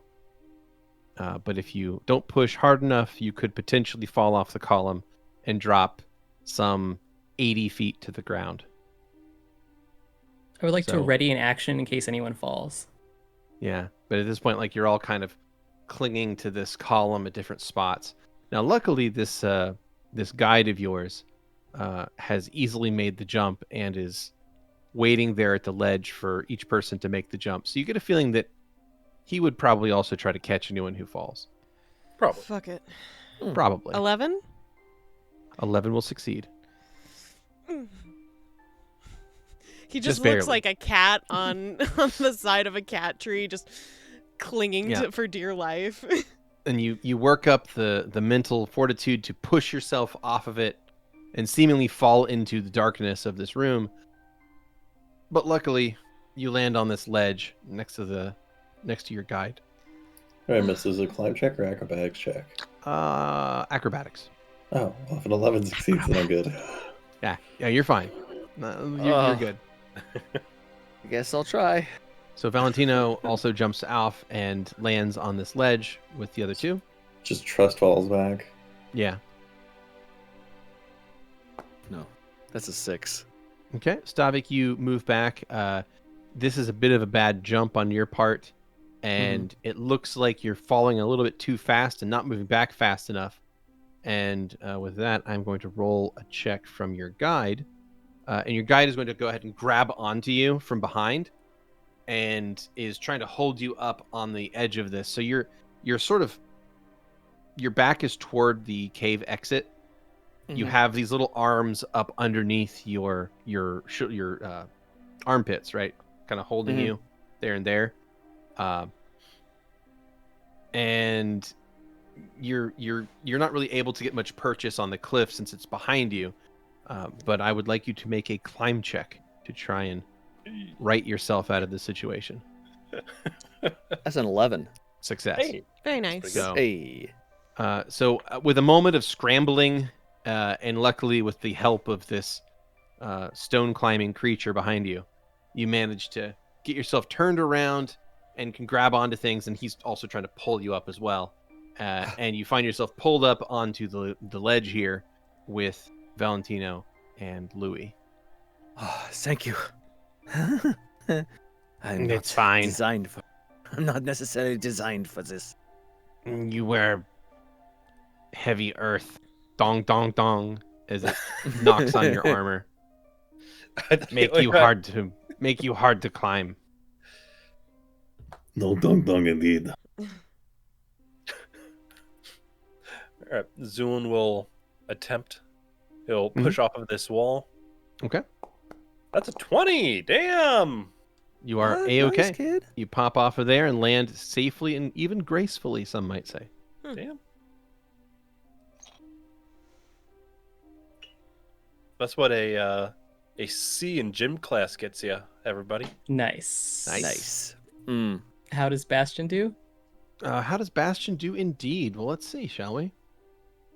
Bastion makes an acrobatics, gets a very bad roll, but it still comes out to be a 13, so it is a success. He lands. Okay. Then And, it's that- just me. Yeah, that leaves us with a Xander. That's a 0. Okay. Your guide is going to go ahead and grab you, put you in the same position, but this time you also have the added strength of a Stavik there, who can help lift as well. So I'll take a strength test from Stavik as well as a climb check from Xander. Certainly. That is a nat Stavik. 20 for 24. All right, no further test is needed. Stavik, you reach down and you grab hold of Xander and you lift Xander back up, and you end up actually lifting your guide at the same time. So you lift the two of them up off the ground and set them down. There you are. Good. That everyone. Right. Almost there. Come along. And Gidru is going to continue down this this little tunnel here with the ticky-tack of his feet along the stone floor. And it opens up into a new room. This place, well, it's a bit strange. You see light up ahead. Not sunlight. It's more orange. And you can smell the unmistakable smells of cook fires, burning wood or fungus, and what is very clearly the smell of like grease or burning meat, cooking smells. And at the end of this tunnel up ahead, there's light at the end of the tunnel because there are two braziers constructed there out of various bone and other objects to create these raised vessels that contain flame. And as you move toward this and exit the tunnel you're standing on, you find yourselves on a platform about 50 feet wide and 25 feet in width, sort of in a semicircle. And at one of the broadest points on the semicircle, anchored between these two burning braziers, are the supports for a bridge that goes off over what appears to be some sort of subterranean river that flows through here. And you realize that you're sort of at the point of a Y intersection or a Y bend of the river where two tributaries meet.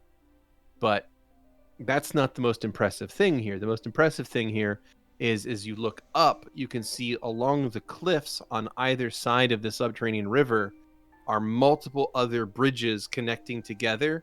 And all along the cliff sides of this underground chasm are more fires burning, and you also see tents and various shelters and ledges and overhangs and alcoves, all of which appear to be occupied with various folk. And as you approach this place, you find yourselves in the settlement that Gidru spoke of so much on the way here. Welcome to Kivi'an. This place is pretty cool. It's home. Kivi'an. It's fine. Well, as you said, it's home. I can understand the sentiment. Mm-hmm. Thank you for bringing us. It's Yes. truly a sight. Is safe for now, at the very least. Then you can make your way to surface somehow. Never been there. Don't really know how to get there. Maybe Chieftain knows. It doesn't hurt to ask. What? So someone you might be able to introduce us to? I know you've already done a lot for us, Gidru. I don't mean to ask more of you. Can ask. And Appreciate as Gidru is talking to you guys, another figure is going to fly down from a higher ledge. This particular specimen of the same race is almost a foot and a half taller than Gidru, quite a bit broader, and is going to swoop down and land beside Gidru. This one has, whereas Gidru has no horns, only long pointed ears, This particular one has two very long, wide, curving horns that look very ornamental. But they both have similar skin composition that looks almost stone-like. This one lands down here and says, Gidru, who are these?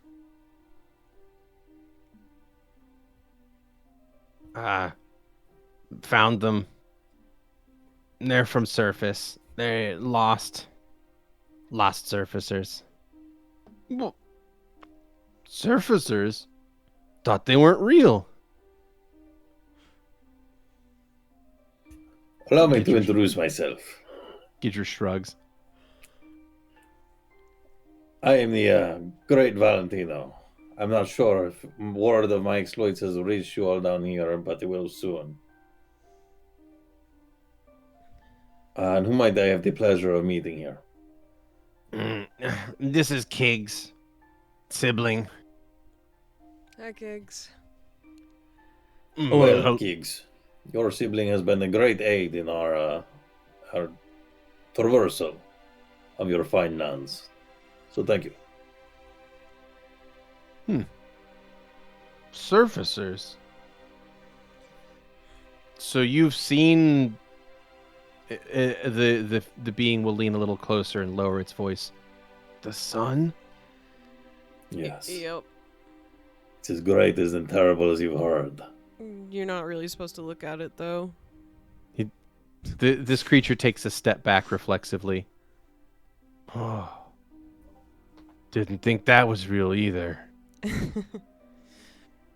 It's a great and terrible foe. Few can match it. Though we are among the few.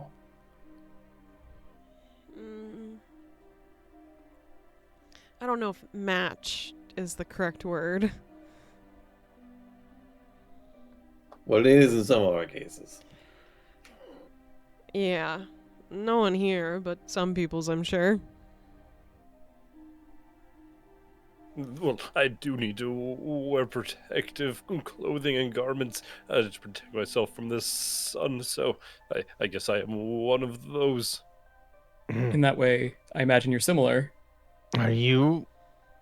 So the bigger one will say, are you Lentakivi too? Not so lucky, I'm afraid. Just low melanin. They both look... Both Kiggs and Gidru look at you like you're speaking a different language. After a moment, they give up trying to understand your words. I imagine Zu'lin gets that a lot. He's like, this is just how you talk. It's fine. So it's like, I've got very low melanin. It's like, are you trying to go to sleep? That's what Bastion would say. If He'd be like, bro, if you need some sleep, I got some trick for you. It'll get you all the melanin you can handle. If we're able, Gidru was speaking about us talking to the chieftain. Sorry. Oh. Sure. Suppose so. Shalrin's just up there, and Kiggs is going to point to one of the cliffs far to the north, or far to the southwest on this map, but one of the higher cliffs where there's a bunch of fires burning. Awesome. Well, thank you. And Kiggs will step out of the way. Gidru will begin crossing the bridge here, and as he does, another figure is going to swoop down from a higher cliff and land here. Let's see. Dude, Gidru's so popular. Yeah, absolutely. We were totally wrong about him. Yeah. Let's see. Well, go on, Valentino. Well, yeah. I'm not trying to rain on Gidru's fucking parade here. There we go. All right. So another one swoops down from the top and stands at the end of the bridge and looks at you all. Hello. Kidru, what are these? You brought outsiders? Mm-hmm. They're surfacers. Kidru hops off the bridge to get around the lot of you, which have kind of formed a bit of a traffic jam. Husa, these are friends met. Louie, Valentino, Xander, Zu'lin, one's back there, Bro, and Stavik. Almost all of them are globate, though.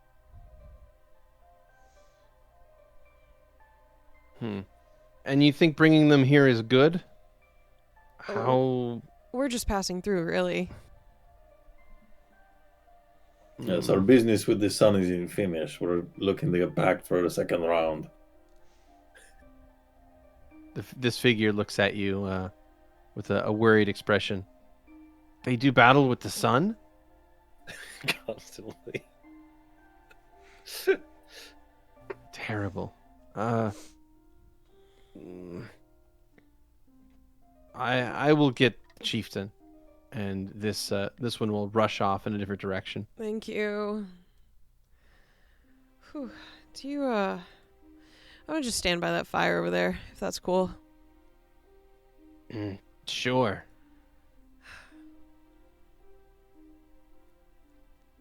More of them begin to pour down from the cliffs to watch you from a distance.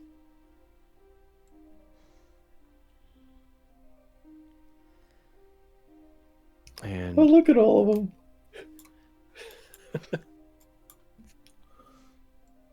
They're so curious, like a bunch of cats. yeah.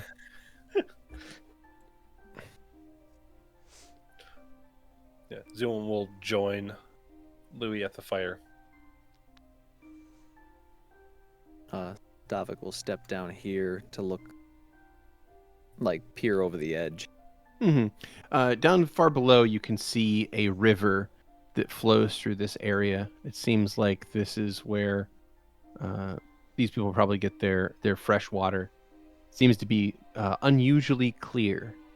There are fish, the blind kind, that skim around in there as well. So you get the feeling that they probably subsist on a diet of various funguses and fish. Those of you who want to make a perception check can look around and perhaps verify that information by kind of examining their way of life here. It's 10. 15. Another nat 20?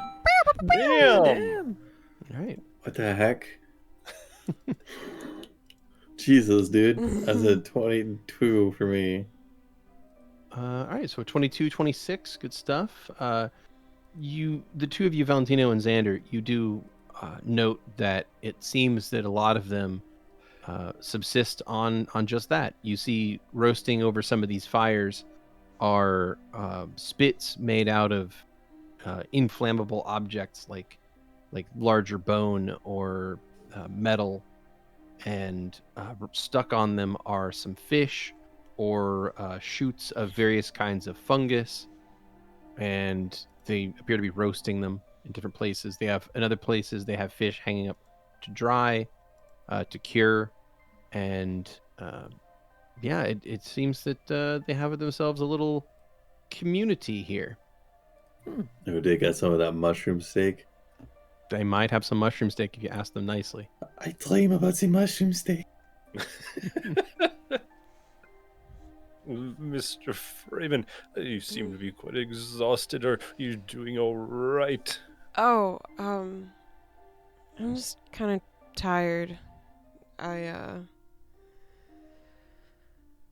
just can't seem to get warm, I guess. I'll just sit next to the fire, bro. It's right here. Just, warm up. It's been pretty cold, that's for sure. I know. I'd like to do a heal check just to see, examining Louie's skin, see if something's going wrong at all. Absolutely, well. I will take a heal check. That's a 20. Unnatural. 20? Okay. Did you have to Let's say say 29. All right, a 20 to 29. Zu'lin and Xander, the two of you can actually tell that it appears your friend here is suffering from the early effects of hypothermia.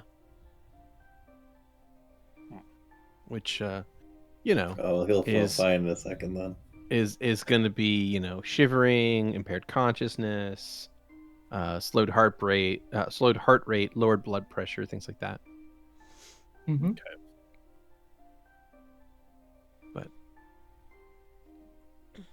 as you guys are examining Louie and making sure that he's okay, 3 figures are going to fly in, actually, plus the one that went off to fetch them. 3 figures are going to fly in from the southwest. They glide in from a higher position and land nearby. And as they all land here, you can see that these 3 of them, at least, look a bit different than the others. The one that spoke to you on the bridge and then went off to get the chief seemed to be roughly the same age as Kiggs and Gidru. One that Gidru at least described Kiggs as a sibling. These 3 that arrive appear to be a bit older by some years, based on their overall physicality. They seem to be bigger, taller, much more mature looking. And these particular ones are wearing, finer clothing of some sort. So you imagine these are probably elders or leaders within the community based on their stature and standing. It's unclear. Gidru might just be a young adult. Gidru's baby to me. Gidru's baby. Okay. Mhm. All right. But as these 3 land, the one thing you will also notice about them is that their overall skin tone and composition seems to be much more rocky than their younger counterparts. So you might surmise that perhaps their race, as they age, become more and more stone-like. But as these 3 land, one of them steps forward and looks at all of you. And before they open their mouths to speak, we're going to take our first break. And we are back. Hello, everyone. Hello. So as you return, or as we return rather, one of the elders, or at least one of the older looking of the Lintakith you've seen so far, is going to step forward, looking at all of you curiously. This one appears to be an adult female wearing sort of ceremonial clothing. I am Shalaren. Husa tells me that you have arrived with Gidru a short time ago. Why are you here? We're just passing through. We're trying to find our way back to the surface. Yes, we seem to have been teleported here or something of the like.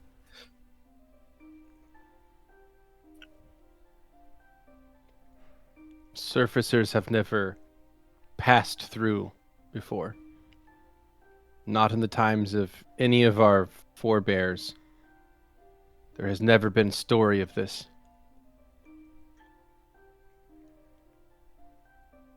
Well, Sounds. now you have a story. Yeah, Your so words we're sound used to like being the shale first. to me. I'll look to Gidru. Can I make a linguistic check? Sure. Yeah. I have to do the same. It is the truth. Um, So what's 17. her note? Stavik, Valentino, the 2 of you aren't quite sure what that could mean. Zu'lin, you have studied enough and understand enough words. You know that shale is a type of rock, particularly one that is rather fragile and dangerous to tread upon. You think that they might be using this as part of their internal language to mean something that is untrustworthy. They're saying not nice about us. How dare they? Correct. I can't imagine. I don't know what to tell you. This is exactly what happened. We slew a horrible beast on the surface. Fiendish creature known as a hag. But in her dying throes, she used her magic to send us here. We're just looking for a way back. If you know a way to the surface, we'll be out of your granite before no time.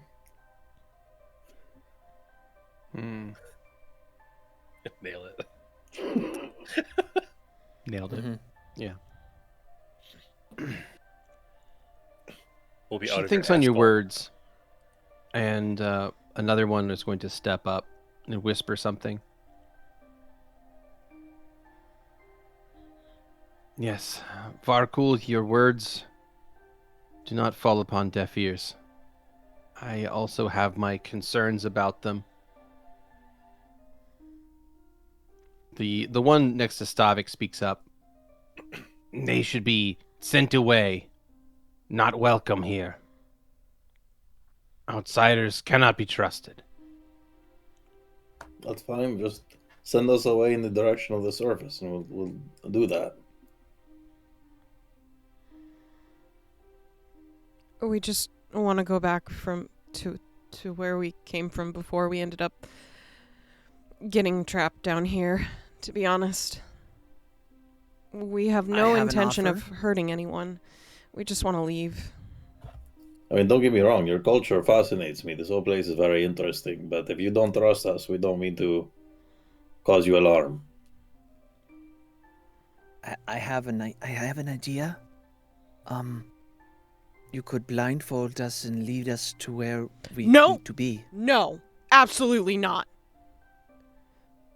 I don't think being blinded holds much stock in their culture, to be honest. Oh.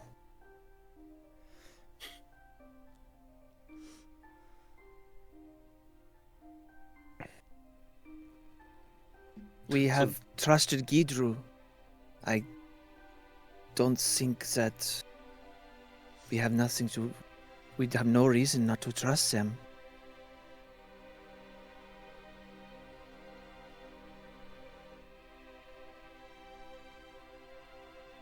Their leader looks at you, looks from person to person, trying to get a sense of what you all are. And you get the sense you're being vibe checked right now. Oh, that's not good. I have nothing to fear with Louie. I'm fine with that. Mm-hmm. Whose child Yeah, is same. this? He's almost 30! And you speak words that sound unbelievable, and you have faces that seem foreign to us, alien even. We have not seen your like before. Why should we help you? Moreover, why should we trust your words that you are not simply here to try and destroy us? Because if you help us with what we're trying to do, then we'll be gone. It's true. Honestly, we're just trying to leave, and that definitely means not bothering you as much as we can. Obviously, we're sort of lost down here. We don't We are have at, the same talents as you all. Of course, if you do not believe us, you could always talk to your friend. We may be fools here, as you say, glow bait, but I think our actions at least speak for us. And I'll look to Gridru. Yes, they fought minotaurs. Almost killed a big one. At that, some of the ones around here become a little bit more tense, realizing that you're not just outsiders, but you're also formidable warriors, and Hell therefore yeah. even more dangerous to them. Nice work, Gidru. Good fucking job, dude. It's also worth Yeah. noting that we can barely ever agree on anything. So if we actually did mean any of you harm, there's a great chance that we would tear each other apart first. Gidru could probably also attest to that statement. True. They argue constantly. No, we don't. Wait. Louie stares into the fire. Luckily, the warmth of the fire is slowly bringing you back to your normal senses. At least the symptoms of your hypothermia are beginning to abate. Zu'lin is going to motion Xander to a bottle, asking if he can create water. Xander will draw a circular shape in the air and he will conjure water into it. And Zu'lin's going to heat the water on the fire. We are, as one would say, at your mercy and kindness. I don't really understand what the alternative is here anyway. What would you do if you didn't let us go? You already, as Gildoric pointed out, we are extremely capable warriors. I do not see wings upon your backs. You don't see them. We could simply raise one of the bridges, send you back the way you came, and let the chasm spiders eat you. Gidru says you are glow bait.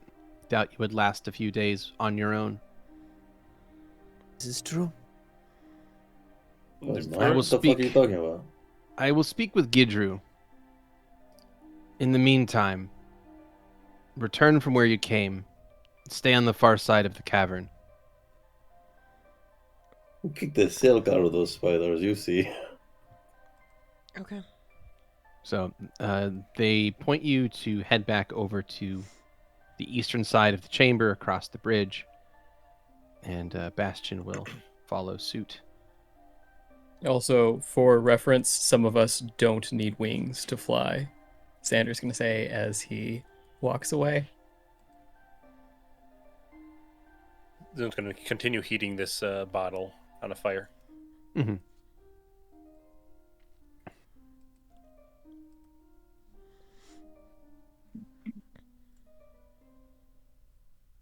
You see Gidru and Shalrin, the leader, head back up to one of the higher cliffs in the southwest, where they have some sort of meeting.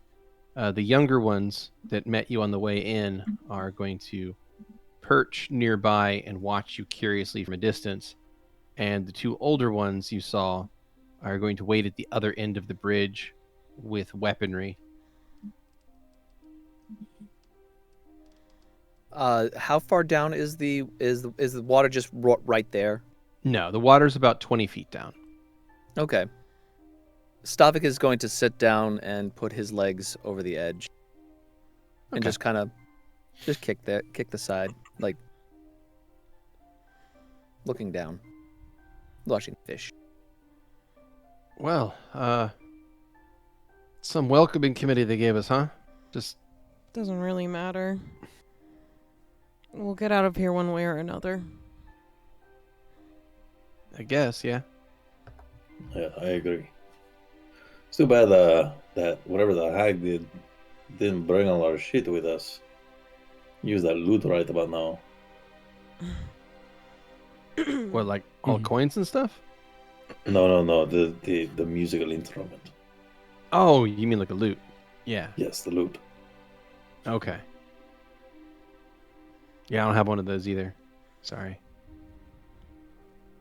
It would probably just make the situation worse. They'd think we were doing some sort of strange attack on them. Yeah, an enchantment or something. It'd be pretty enchanting, don't get me wrong.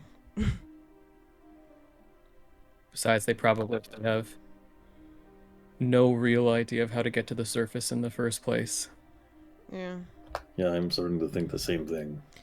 But Gidru spoke about some sort of spiral that went upwards, and the very least going up is ideal. Probably. Unless we're in like a mountain and we're going way above like surface level. Xander, do you still feel that tug? It's further away. That's good. Who knows? We may end up be actually nearby the mines that We found the singing stones. I mean, Don't know. who's to say if we're even in Burgos anymore? Also don't know.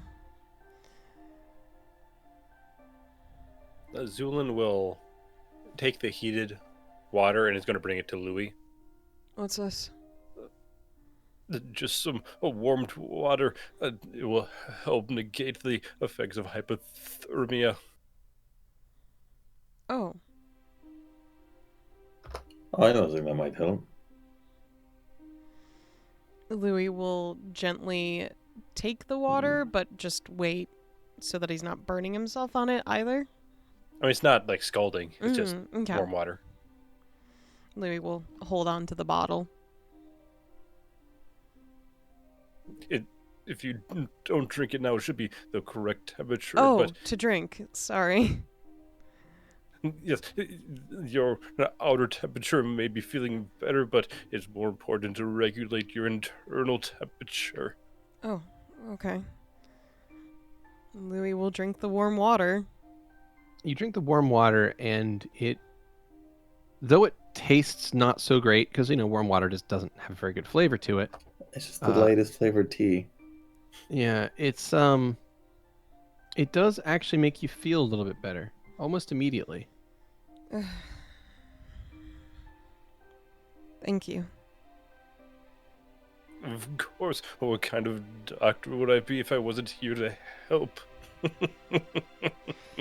Yeah, speaking of doctors, are you, part of any sort of associations?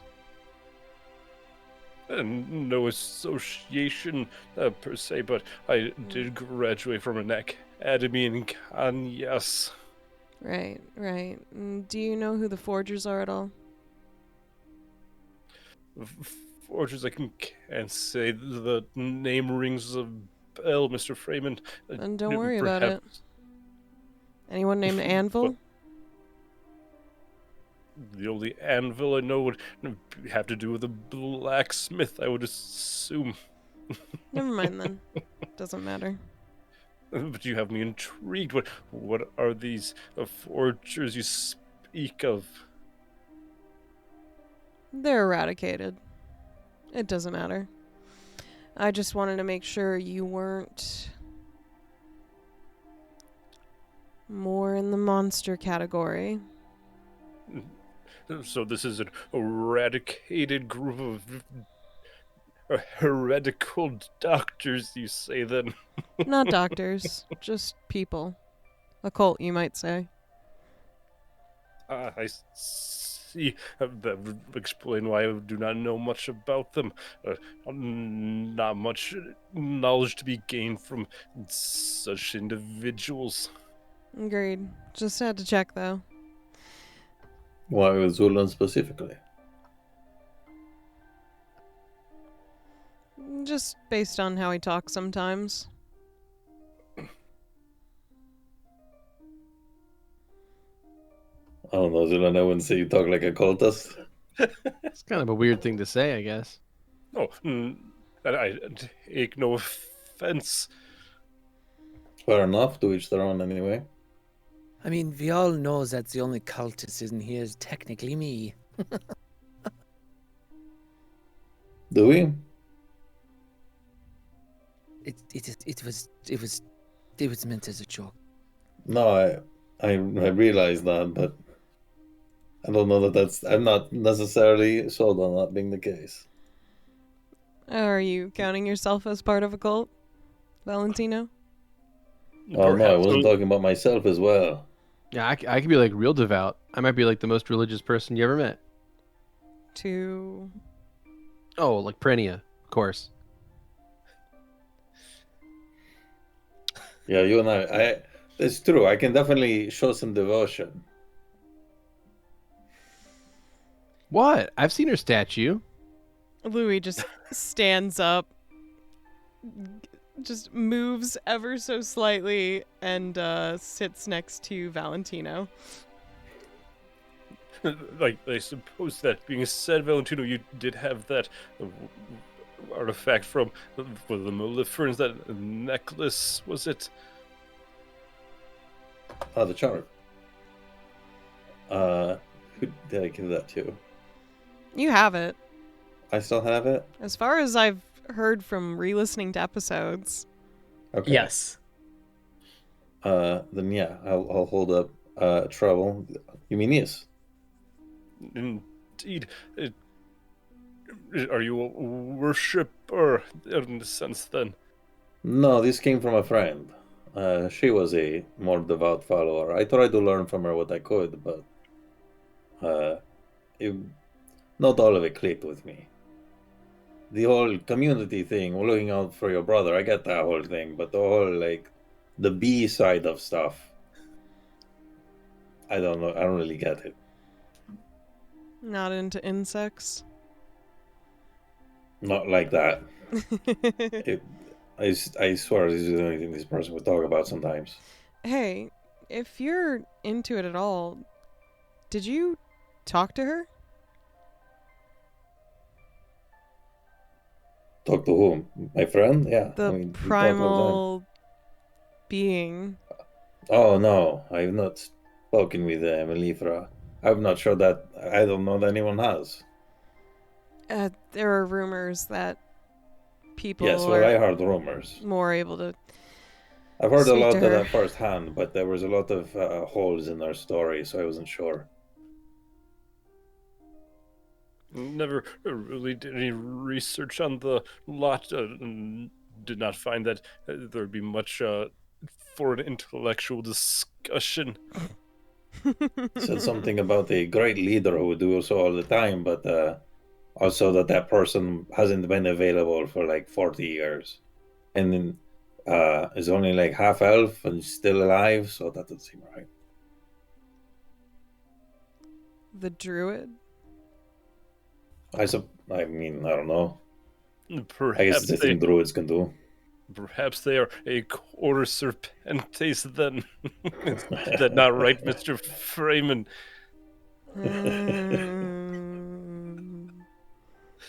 Yeah. Maybe. I mean, if you're a quarter serpentes, wouldn't you only have the one arm?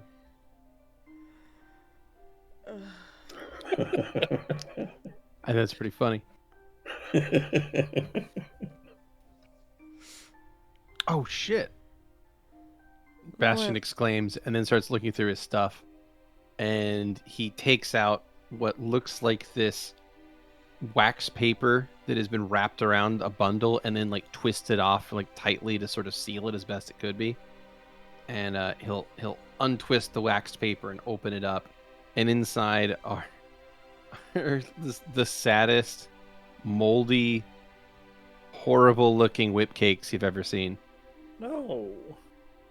There's a part of me that is ready to cast Flaming Sphere on those whip cakes on the spot. He picks one up and starts to pick bits of mold off of it. That's safe. That's fair. All right, yeah. All right, he's good. I'm like, Bastion, Yeah, use a knife. what's up?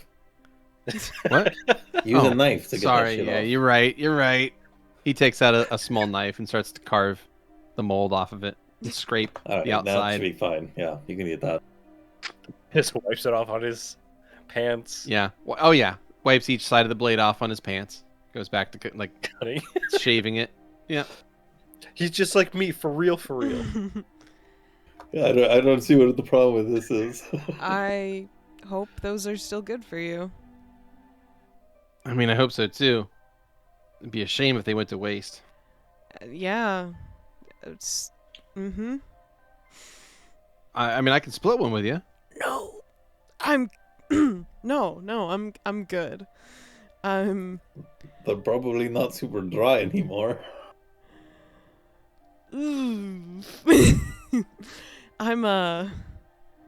No, I'm good. So Oh. He's like, I'm sick enough already. So, what about you, Xander? Any cult-related experiences? Aside from the cult-related experience we're all currently of. experiencing. Oh, indeed, we are all part of that adventure, are we not? Yeah, like True. something more personal. Yes, I knew some cultists once. Were they cool? What? I mean, the cultist I knew was cool. She was like one of the nicest people I've ever known. Some of them were.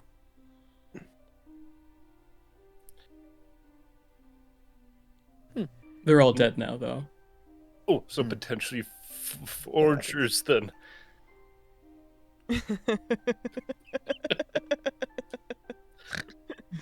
Unless I you were don't- living in Kintao. I don't think that that is the case, Zu'lin. But if it was, they were probably very bad forgers. And you, Stavik.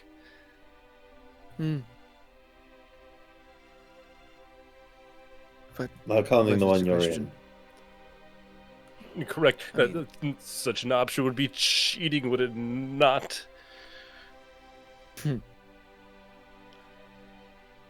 Plus,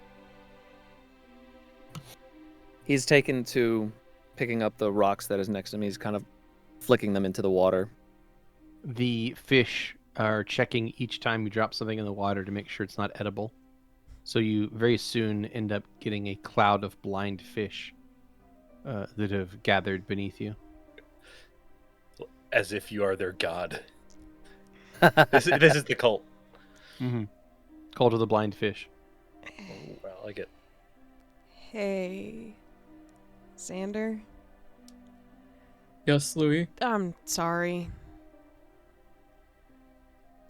What is it that you're apologizing for? I wanted to make sure you were okay going down that water and stuff, and I maybe pulled something a little too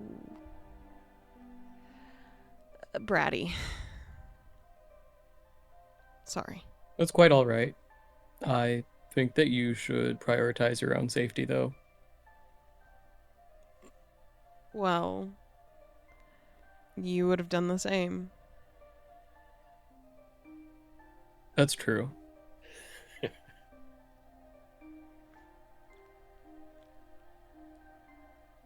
So I guess But it's it's different.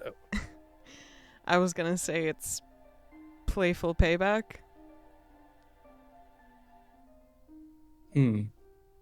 Well, that implies that I would have to pay you back in the future then. Gotta You're get gonna- up those O's. You're gonna do it anyways, so all's fair. Well, I suppose I have to now, or else that would make you a liar. I don't care if I'm a liar or not. Noted. I thought we didn't have a liar. Oh, or loot. That's what I was looking for. Oh, We it have was a loot. either. Sorry. Neither. We have neither. I could ask them. Yeah, we Hey, really gotta let's grab not, for those O's. let's not disturb them. Oh. All No, right. we just have to sing. Let's not disturb them. I won't sing anything disturbing. It's fine. no sound of Also, Zu'lin has gotten a bit too close to Valentino. His beak is right next to the side of your head as he's inspecting your ears. Can I help you, my friend? No, just making notes. It seems that the size has gone down drastically since you were imbibed with the mutagen. Yeah. It seems that the heightened hearing only lasted a while.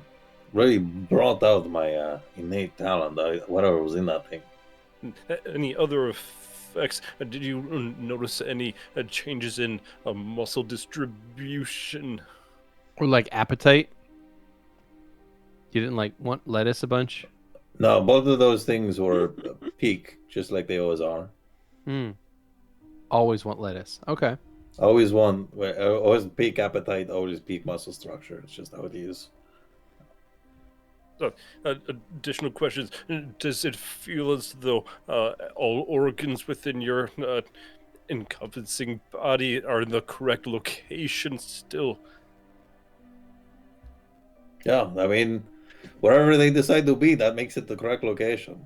Fantastic. Can't really be wrong. You just don't have like a wandering lung. It's more possible than you think. I've had to make adjustments to many of my concoctions to get it just right. Yeah, so Huh. I imagine if this is concoction brought out some of the power in my blood, then I can imagine it would be quite dangerous for someone else. Most certainly, but I can guarantee to all of you that much time has been put into each one of these. You all hear a crunching noise that sounds like someone's chewing pieces of glass. I look at bro. Yeah. Bastian, I avoid looking at bro. Yeah. What's up? do you have some of the crumbs of your Oh yeah, this thing's like Whip. crumbing like fucking crazy. Yeah, I hear. And he'll he'll take scooch some. over and sit next to you, and he'll start handing you handfuls of crumbs that are coming off of this thing he's trying to eat. Start feeding the fish. It's not exactly very good anymore. The fish are like, I oh can- god, that's stale now. only imagine. So you have a handful of crumbs from a stale whip cake, and you can try to feed feed the the blind fishies. cave fish if you'd like. I will. All right. You begin casting handfuls of crumbs into the water, and the fish are ecstatic about it. Then start I'll give floating him to the surface upside down one by one.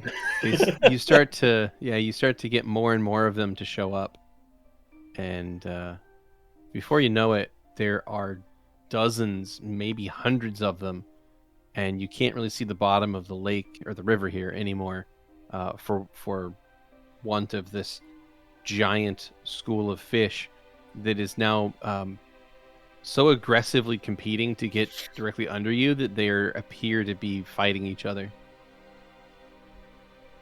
Start to throw them like the crumbs out a little further to try to disperse them.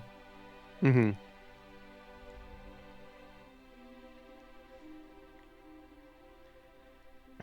Bro, did I do the wrong thing by going first? What? I went first off those pillars. I mean, it didn't look like a jump. Oh yeah, I heard bro kind of like lash out at you about that. That sucks.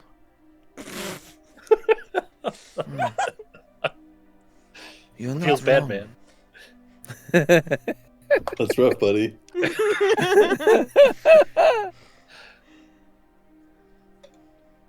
Yeah. I tried to go to the front to combat anything that might come at us. Mm-hmm. And then you fell off, so. I mean, Next- like, what can you do, you know? Like, you tried, you fell off, right? So, like, I guess Climb back up and you try either again. beat yourself up about it, or, like, do better next time. Fuck you, Try. dice. I'm not going to be, like, angry at you. I mean, I get it. Like, sometimes people make mistakes. Hmm. Sometimes, like, the ground's slippery and shit, you know? I assume all of us can hear this conversation. It's meant like It's a kind of quiet. it's kind of It's a Yeah. cave. Yeah. I imagine Yeah. we all Yeah. hear bro's side of this conversation. Yeah, he don't seem like a whisperer. Oh, that's true. Stavik's Yeah. like, Stavik's in there like, did I fuck up? And bro's like, what, by falling on your fucking face? Like, in front of everybody? Nah, you're good. Nah, man, like everybody falls in their fucking face sometimes. You just gotta take it on the chin, you know? Do better next time. Like, I'm not gonna be sour about it. I mean, nobody died, so, like, It kind not of like you got any guilt for, like, fucking up. towards Val. what? Close enough. What do you mean? Val's great at jumping. You just said no one died. I mean, it was. No one died. Like, look at him. He's fine. I mean, he's a little, like, he's got some scratches and shit on him, but, like... Zulu cleans that shit up in his sleep, you know? Like, Sometimes literally. yeah, like, we're really lucky. Yeah. Like, And at we least got a in really our great... sleep. We're really lucky, bro. Like, we got a good team of people here. Like, we got folks to, like, take care of injuries. We got folks, he'll like, knock on your armor. We got folks to, like, stand in the front and take the hits. We got folks that, like, know how to... And he'll, like, start wiggling his fingers in the air. Like, do all kinds of cool shit with magic. Like, I don't know. Like, this is probably, like, second or third coolest group I've ever been part of. It was a What joke. was the This is first? the coolest. Oh. I mean, I would be actually, if we weren't the first, I'd be interested to see what's the. If we are the first, I would like to see what's the second and third. Well, there was this one merchant company called Fortune's Flavor. That's a long story, bro. I don't have time to get into that here. Cool God, caravan master, though. I want Bro to explain, kind of like that guy who in Ant-Man that does like all the really fast explanations of Michael Pena? stories. Yeah, love those. Somehow I feel like that's how Bro would describe their adventures. Absolutely. As a quick aside, that is one of the reasons why the third Ant-Man movie was trash. He was not in it. Anyways. So, yeah, I mean... Is there anything going on the other side? Look up to, is there any movement towards, like... Oh, on the still... Lintakivi side? Yeah. So you've got two Lintakivi adolescents that are standing on the far side looking at you. They're about... Ooh, oh, that's the wrong button. They're about 40 feet or so from you. Okay. And they're both watching you intently. Stavik waves. They look at you, and their heads kind of turn and tilt this way and that to try to understand what you're doing. And then to the northwest, about 70 or so feet, are these two adult Lintakivi that are watching that edge of the bridge, ready to drop it if they need to.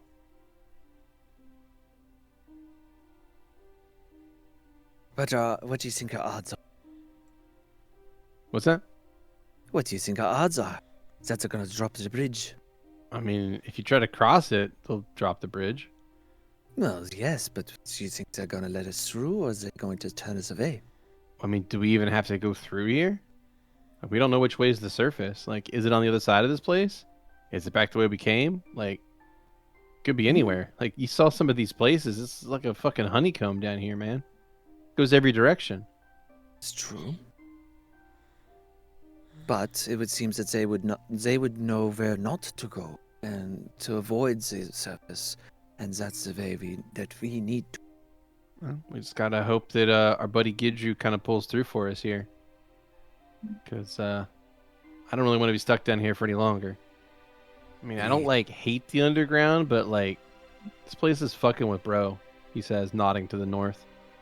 So I don't like it. Neither do If we I. could like bum a Takes blanket most off of these guys or something. Just any kind of like warm bedding would be nice. Well, you got Zots two over across the way. You could ask them. Hey yo! And one of them is going to swoop across and land.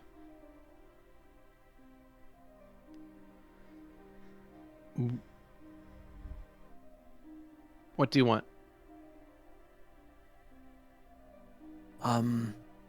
Would you Stavik will turn around?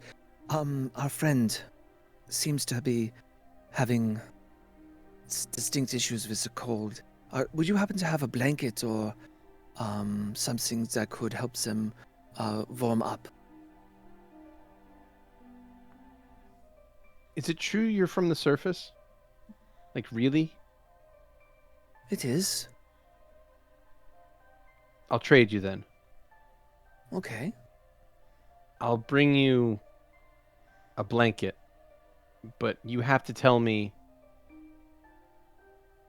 really describe what it's like. And the creature will fly back across.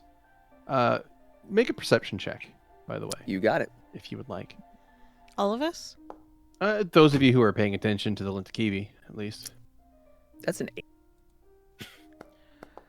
14. 26. 26 will notice it. 13. Valentino, you'll notice that none of them seem to be able to fly exactly. It appears they are all gliding, and they'll, if their destination point is above where they want to go, they'll just climb the rock. So they glide across and climb, and this one is going to move off, head over to one of the larger tents, and then glide back down to land back around next to Bastion and Stavik, this time holding a bundle under one arm.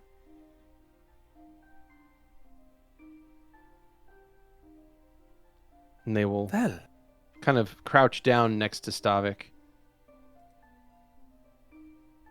and hold this bundle out and say, Tell me about it. I want to know everything. He'll. so you see how all the walls here, it's just rock. Imagine the walls, vaults was nothing, and there is a great ball of yellow in the sky. If you stare at it, you can feel the warmth as if you're right next to a fire. It's both beautiful, but it also So the surface cannot- is sweltering? It can be, yes. It can be. It depends on where you are. If there's trees, it also what time of year it is. In the summer, you could lay out in the grass and enjoy the warmth. You're using words I don't know. They go by Almost drips. exclusively. Zu'lin will walk up to this individual and is going to open up his Herbalario de Burgos and is going to show Lovely. them a tree. Oh shit. Getting your Goddamn botany nice. book. Hell yeah. All right, you pop that open and you show off pictures of various plants. And this person is going to ask if they can hold the book. Zu'lin will let them take it. They take Slap the their book. hand. No. This is not for dirty cave dwellers. So they take the book from you and they're looking at it like it's just the most crazy thing in the world. Each page of this is just like some new wonder that they've never even dreamed of. Much like the mushrooms you have down here, this is what will grow on the surface, although far more plentiful. There's many of these all over the place. And the ball of yellow light that burns you if you look at it, does it burn you if you don't look at it? It can cause damage to skin, and he'll pat his arm if you stay too long, but for the most part... So you have to live underground too sometimes? Sometimes, yes. He gestures over towards the tents. We live in homes. He gestures square. Buildings. Or buildings, tents, to protect ourselves from the elements. Oh. From the wind, from the... And he'll Actually, the drips. Imagine 1,000,000 drips, all happening all so at different much times. time. We Time moves faster on the surface? don't calculate time by drips up there. It's Drips more, have no time? we more calculated based on the position of the sun. And so when the So if you look at it, it burns you. If you don't look at it, it can still burn you. And you use it to tell time. yes, the sun will move across the sky. Once it gets to the other side, it turns Does it hunt dark. you? Is that why it No. moves? Then why does it move? Is it afraid of something? Does it have a weakness? That is yet to be determined. It might be afraid of me. Can you vanquish it? Then we could go to the surface again. So you used to be from the surface at the time. So the stories say. And you I've wish never to go seen it. back. Hmm? You want to go back? I have curiosities. I have always wondered what the surface is like, but everyone here says that it is impossible, that it would be death. Oh, I'm sure there's a way. It might require a bit of doing, some sort of planning. Maybe a special kind of suit like Zu'lin has here or something like that. Or perhaps I am not sure. I am Lintakivi. It cannot happen. If the sun touches me, I turn to stone. Never say never, my friend. there are wonders that we can work biological alterations. Or magic. I Yes, suppose yes, Curses. magic as well. can be broken. You have shown me a lot, and the pictures are well made. Did you make these? I am not one as skilled with a pen as whoever made this. No, I received this from a friend. This has been a good trade, and they'll pick up this bundle that they brought with them, and they'll walk over and hand it to Louie. Oh, thank you. This should keep you warm if you sleep here. I appreciate it. Thank you for your kindness. It was a What does he trade. call you? My name is Husa. It has been a pleasure to meet you, Husa. I am a sibling to Kiggs and Gidru. Never let your curiosity wane.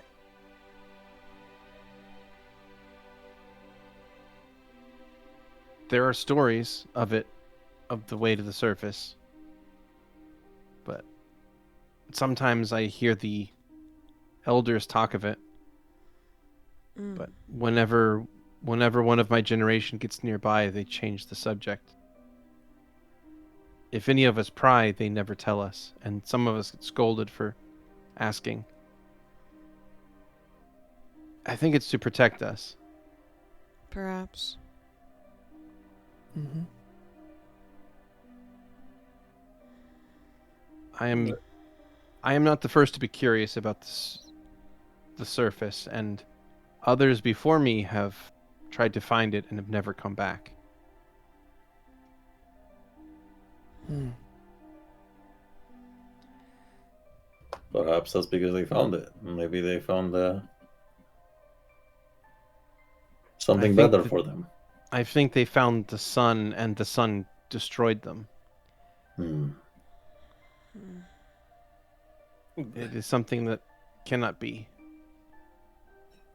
What do your stories tell for the reason for your body's dislike for the sun? Oh, it is one of our oldest stories. We once lived in a place called a jungle. there were things that we lived in, tall things like these, and they'll point to a picture of a tree. So the stories go. But we were forced out, forced away. We were hunted by the sun. Cursed. Was there someone acting in the sun's interest there? I'm not sure. The stories tell of the sun coming and the minions of the sun fighting us. So some sort of minions, yeah. Can I make a Can I- religion check or anything? Yes. Can I do a history check? Yes. Can I make either of those untrained? No. Okay. Not 20, baby. That's a 19 for religion. That is a 26 for my religion and a 19 for my history.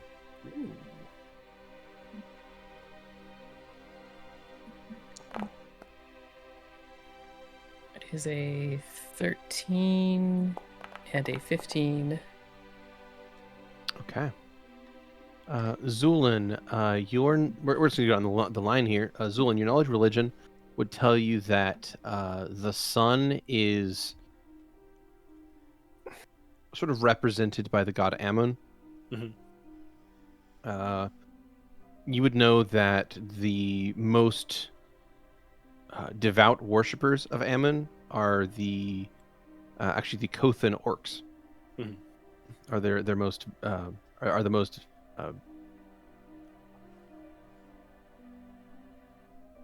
the most zealous followers of Ammon, I guess would be a way to put it. So yeah, you think that, you know, if there's anyone that matches that description, it would probably be Kothans. Stavik, your knowledge history of 22 is good. It is a nat 20. That's nice, but it is still just a 22. 20. Yeah. Still just a 22. Yeah. So your history does tell you that you know of some kind. There was a conflict that took place in the Kothan jungle when the orcs settled that jungle some time ago. After basically when the orcs first arrived on the surface from their exodus. Okay. And there was some sort of conflict where they came into a conflict with an indigenous group that already lived in the jungles. Some sort of early war where they had to like become the dominant force in the jungles, where they eventually took their name from. At the time, they were just an offshoot of the orcs, or rather, they were just orcs that became Kothan orcs over time after having, after living there and adapting to it over time. Louie, you would know the same thing. You would know that the Kothan orcs are the most zealous followers of Amun, and it would make sense that if perhaps these ancient Lintakivi were living there in the jungles and they came into contact and conflict with these orcs, maybe that's potentially what happened. So maybe those are the minions of the sun. Yeah, in the I story. kind of guessed. Yeah.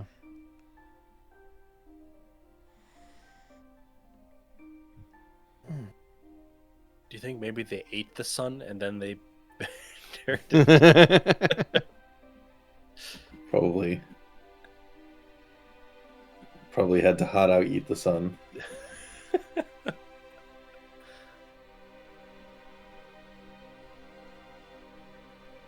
Still, there's always ways to reverse curses or enhance biology in some way. As you say that, Zu'lin, Xander turns around and walks away.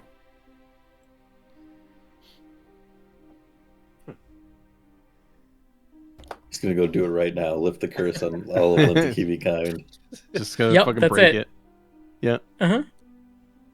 Just gonna fold this cavern. I will fold this whole cavern so goddamn hard you don't even know. Well, It's gonna fold the sun. Fuck. The There- sun I is gotta a do some. stroke. I gotta do some math, guys. Shit. Little Kiwi, I do have a question. What would you do if you went to the surface? I would be turned to stone. Imagine, if you could, what would you want to do? Not turned to stone? Okay. Then what? Look at a tree. And one of these. And one of these. And they'll keep turning the page.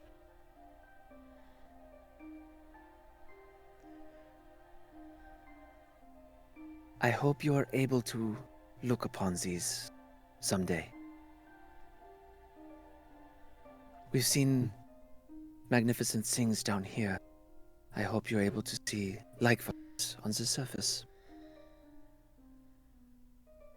Oh, speaking of which, Zoma's going to go through his bag and is going to take out the unidentified mushrooms. Mm-hmm. Oh, And I just show it to Husa. She takes a look at the mushrooms and will very quickly sort them into piles. These you can eat. These are only okay if you cook them first. And these you should only eat if you're with someone you really like. Oh, good, great. That's what I like to hear.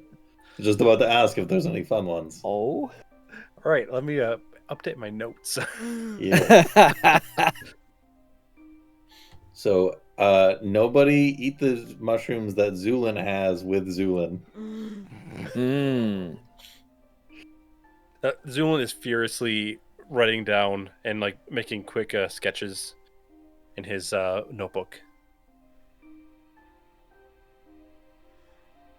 Louie eventually will leave the main group and sit by the northernmost fire skyons and just bundle himself up in a blanket.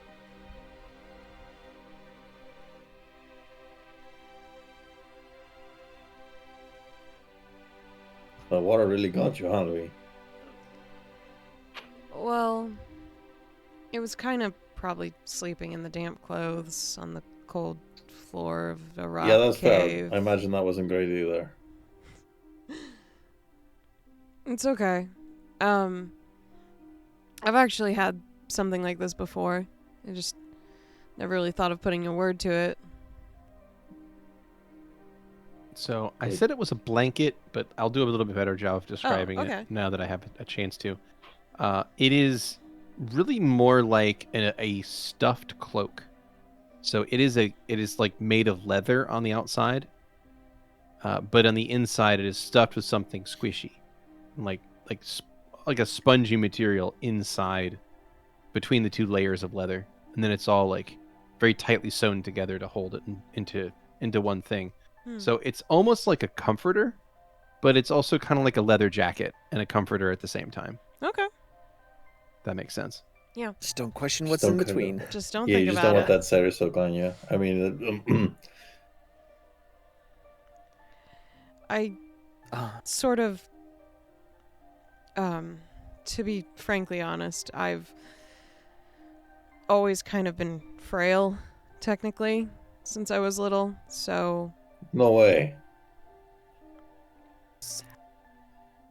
No, I. Louie just nods and bundles himself up tighter. Well, you handle it well. I mean, the fact that you're out adventuring means that's not letting it stop you.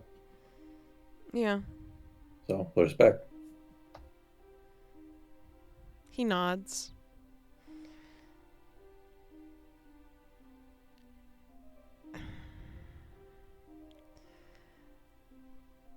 So, how long do you think they're gonna take to decide what they're gonna do? I don't know. If they take a while longer, I might just sleep. Yeah, I'm ready to sleep some here too. Yeah, it has been a long day of marching. Like, I can't believe we climbed up. Like, that column thing was crazy. I mean, I'm impressed that you guys made it up that thing as easy as you did. So, but next time you get to a big town, I'm going to take you guys on a heist or something. What? What? Oh yeah, Yeah, What? we like, need to do climbing that. up, climbing up on the rooftops and like jumping from building to building is like, No. honestly, is like nothing compared to what we've been doing down here. So like, And you those guys are are all like gonna be ready for 80% it. of a job. Yeah, like just getting in and out of a I'm- place is like half of what we did today. So I would say Fuck it, right? that does a 20% clang, probably would preclude me from. I would That's fine. A assume good job needs a doorman. exactly. You would be more of the muscle of the group. Yeah. Some you get to be the clients, distraction. You get to Mhm. go somewhere else, like nearby, start a fist fight, get all the guards to go over. You get like a week in the slammer, and you know, I don't think it's a we small really price to pay have for an equal cut of the heist. You know. a week for someone to be in a slammer when we should be making our way over to Pentress. Well, yeah. I mean, like once we get to Pinterest, I'm sure they got rich people to rob. Well, That I can assure you is true. Yeah. So like, we could totally heist one of those like noble fuddy-duddy houses there. I mean, should be no problem. well, But we get Stavik here to like start a fight somewhere, like draw the guards away, and then the rest of us like jump from rooftop to rooftop to like get in there, pop in through one of the windows, take as much as we can handle. I mean, heck, if we get like enough money to get one of those bags you can stuff stuff into that just keeps stuffing more stuff into, we could take like their whole goddamn house inside that thing as and long then as it get out of fits there through before the anybody opening. realizes it. What? As long as it would fit through the opening of the bag. I guess, yeah. So maybe like tables and chairs, you think? I don't Whole know. chests. I don't know Yeah, how we it can make works it at work. all. If you're careful about it. Yeah. And I mean, yeah, if Stavik they lock you up, we could get you out pretty easy. I like take a couple of days maybe, but we get you out like one bone at a time. Just slip them through the bars, swap them out with someone Exactly, else's man. bones. Like we'll get you out of there. I mean, Maybe it's not a and good all I have to do idea is take my to separate Stavik from himself. true. I mean, all I have to do is always just take my clothes off and right to the bus. Means a head might be a. Yeah, you haven't gone to jail, have you? No. I can tell. Yeah. I mean, I guess maybe we can work on. We'll workshop it. I think we But got I'm a good too pretty like. to go to jail. What we about got like a nice like Zu'lin? core of a Oh, they're plan. not here. afraid to lock you up if you're pretty. Take it from me. Zoom looks at Louie. I saw what your arm did in that house. Are No, you? I don't think my weak limbs would help me per se in escaping from a jail cell. That at least has not helped me in the past. I didn't know if you had a squishy skull or something. Must say it's a bit thick in a way. Bastion will get up while you're talking and go walk up to the northern side of your little area and take a seat there next to Xander. Hey, bro. Oh. Hey, Bastion. Don't mean to interrupt if you're like busy with something. I can come back if you're not like. No, what's going on? Oh, I was just asking like if like if how you're feeling really. Like is everything okay? Like you seem kind of more quiet than usual. It's already pretty quiet Oh, typically. yeah, I guess it's just been a lot of stimulus, I suppose. A lot of surprises and sensations that I did not expect down here. Anything I can help with?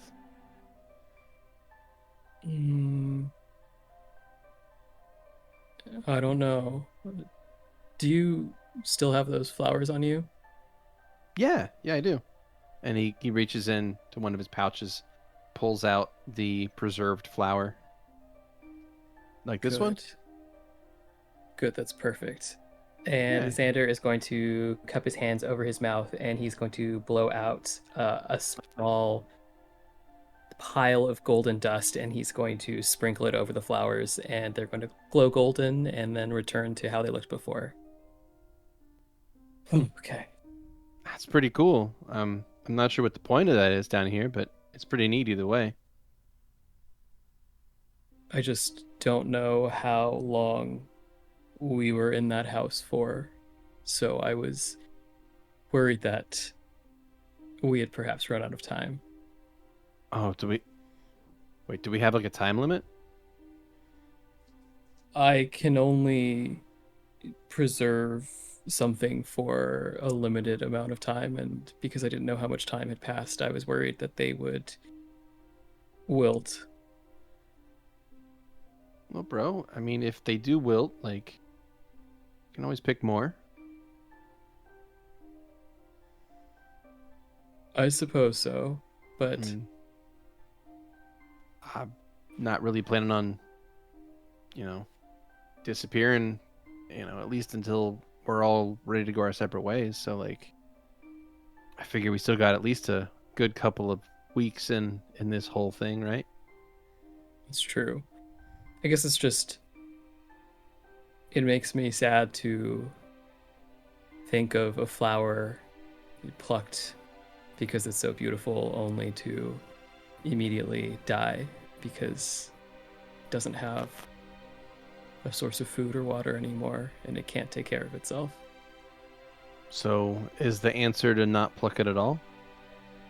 Just to leave a flower where it is? And just be happy it ever existed in the first place? That is a great question, bro, that I don't know exactly has an answer because it'll die one way or another. I suppose it just matters which I feel way. like there's like a balance, right? Because like if you either have the flower and you see it there on the ground and it's bloomed and looks perfect, you can either pick it and take it with you and have it, but then it dries out and wilts, or you leave it there and you have the memory of it being perfect. But with you have a middle ground that no one else can do. You can pick it and then keep breathing life into it. So like you can kind of have the best of both, right? That's pretty cool. I suppose I never looked at it that way, but I guess you're right about that, bro. But what about you? Would you pick the flower or would you let it be perfect in your memory? I mean, like, I feel like that's like some philosophical shit that I don't know if I can wrap my head around, because like you take it with you and have it, or you leave it there and know that it's like happy, but it's not with you. So like, I don't know if it's like selfish to pick the flower, or is it like, I don't know, man. Like, I when I try to think about stuff like that, it just kind of makes my head hurt, and I don't mean like any offense. It's just not really my speed, No, that's a very you answer. So, I mean, mostly you just kind of seemed down since we got in here, so I wanted to make sure everything was okay. Because, like, you almost bit it back there. And, yeah, I just wanted to make sure you were holding up all right. I really appreciate that, bro. But I'll be all right, especially when we find a way to leave this place. We're further away from that thing now, so. Good. Well, hey, until we get there, you can keep this part of the surface with you. And he'll take that flower and he'll slide it into your hair. And then stand up and walk back over to the fire.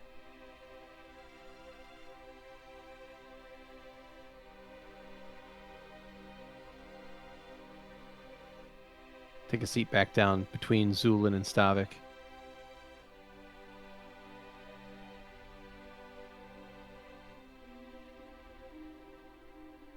So, what's the rest of the group doing?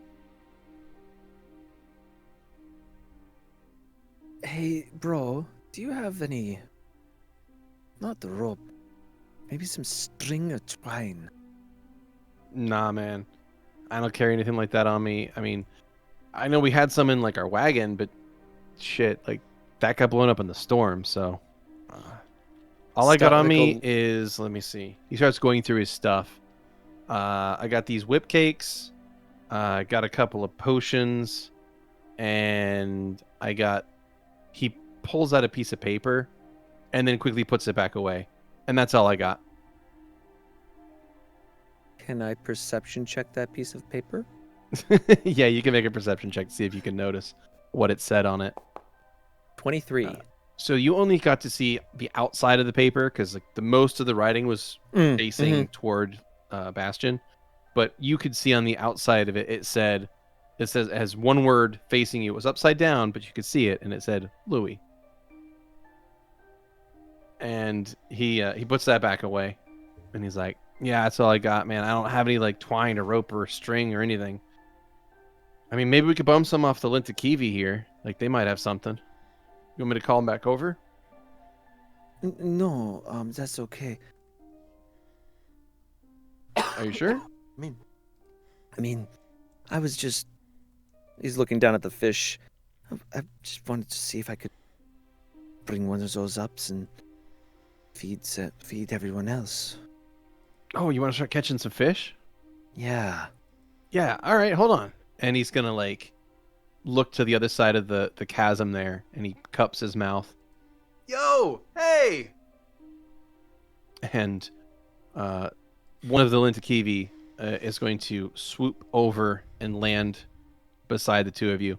This is the one you met earlier, the larger, the taller one named Kiggs. What? I was wondering if you have some string or thin rope. I want. He's gonna take out one of his arrows. I was going to see if I could snag one or two of those fish down there. You want fish? More so the pass the time. Oh, so it's a boredom thing. Oh, never mind then. You want fish Well- for boredom? Why? N- And then he no. thinks about it for a second. Surfacers are weird. You're not We do not wrong. use fish that way. What do you use them for? We eat fish. That was what I We was do not going use to do. fish for companionship. No, that's not what I mean. I'll leave you and the fish alone, Stavik. I don't want to get between you. Do you need these mushrooms? Or You Sit over You thoroughly confused the Lintakivi. Yeah, want Kiggs has to no pass- idea what you're actually asking for here. I want to pass the time by trying to catch the fish, and if I catch the fish, I want to give it to my friends to eat. Do you want fish or not want fish?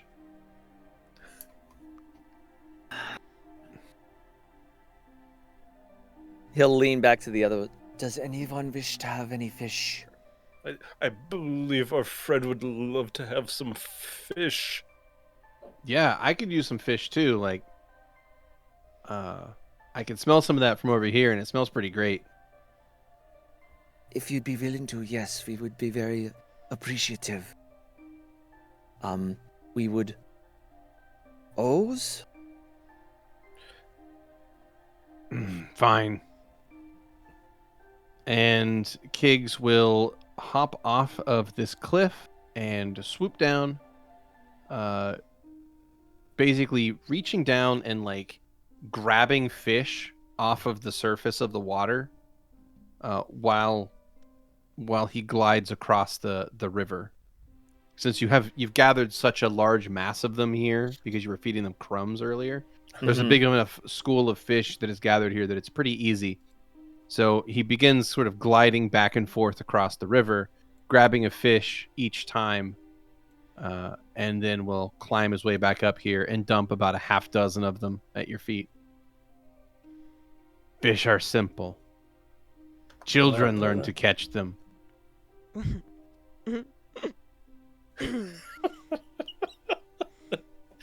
Why don't you catch yourself?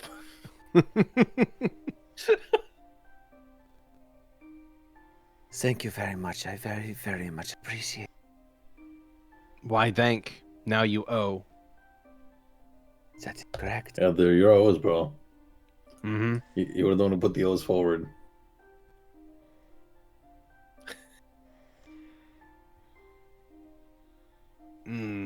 What do you have? All right, let me take a look. Well, he's a lot of fish now if this guy requires companionship. Exactly. You could always give him your cloak. Which one? See what his true form is. That does bring up let's an interesting question, though. Mm-hmm. We'll talk about it during checkpoint. Oh, okay. Okay. Stavik will take 5 arrows out and offer them up.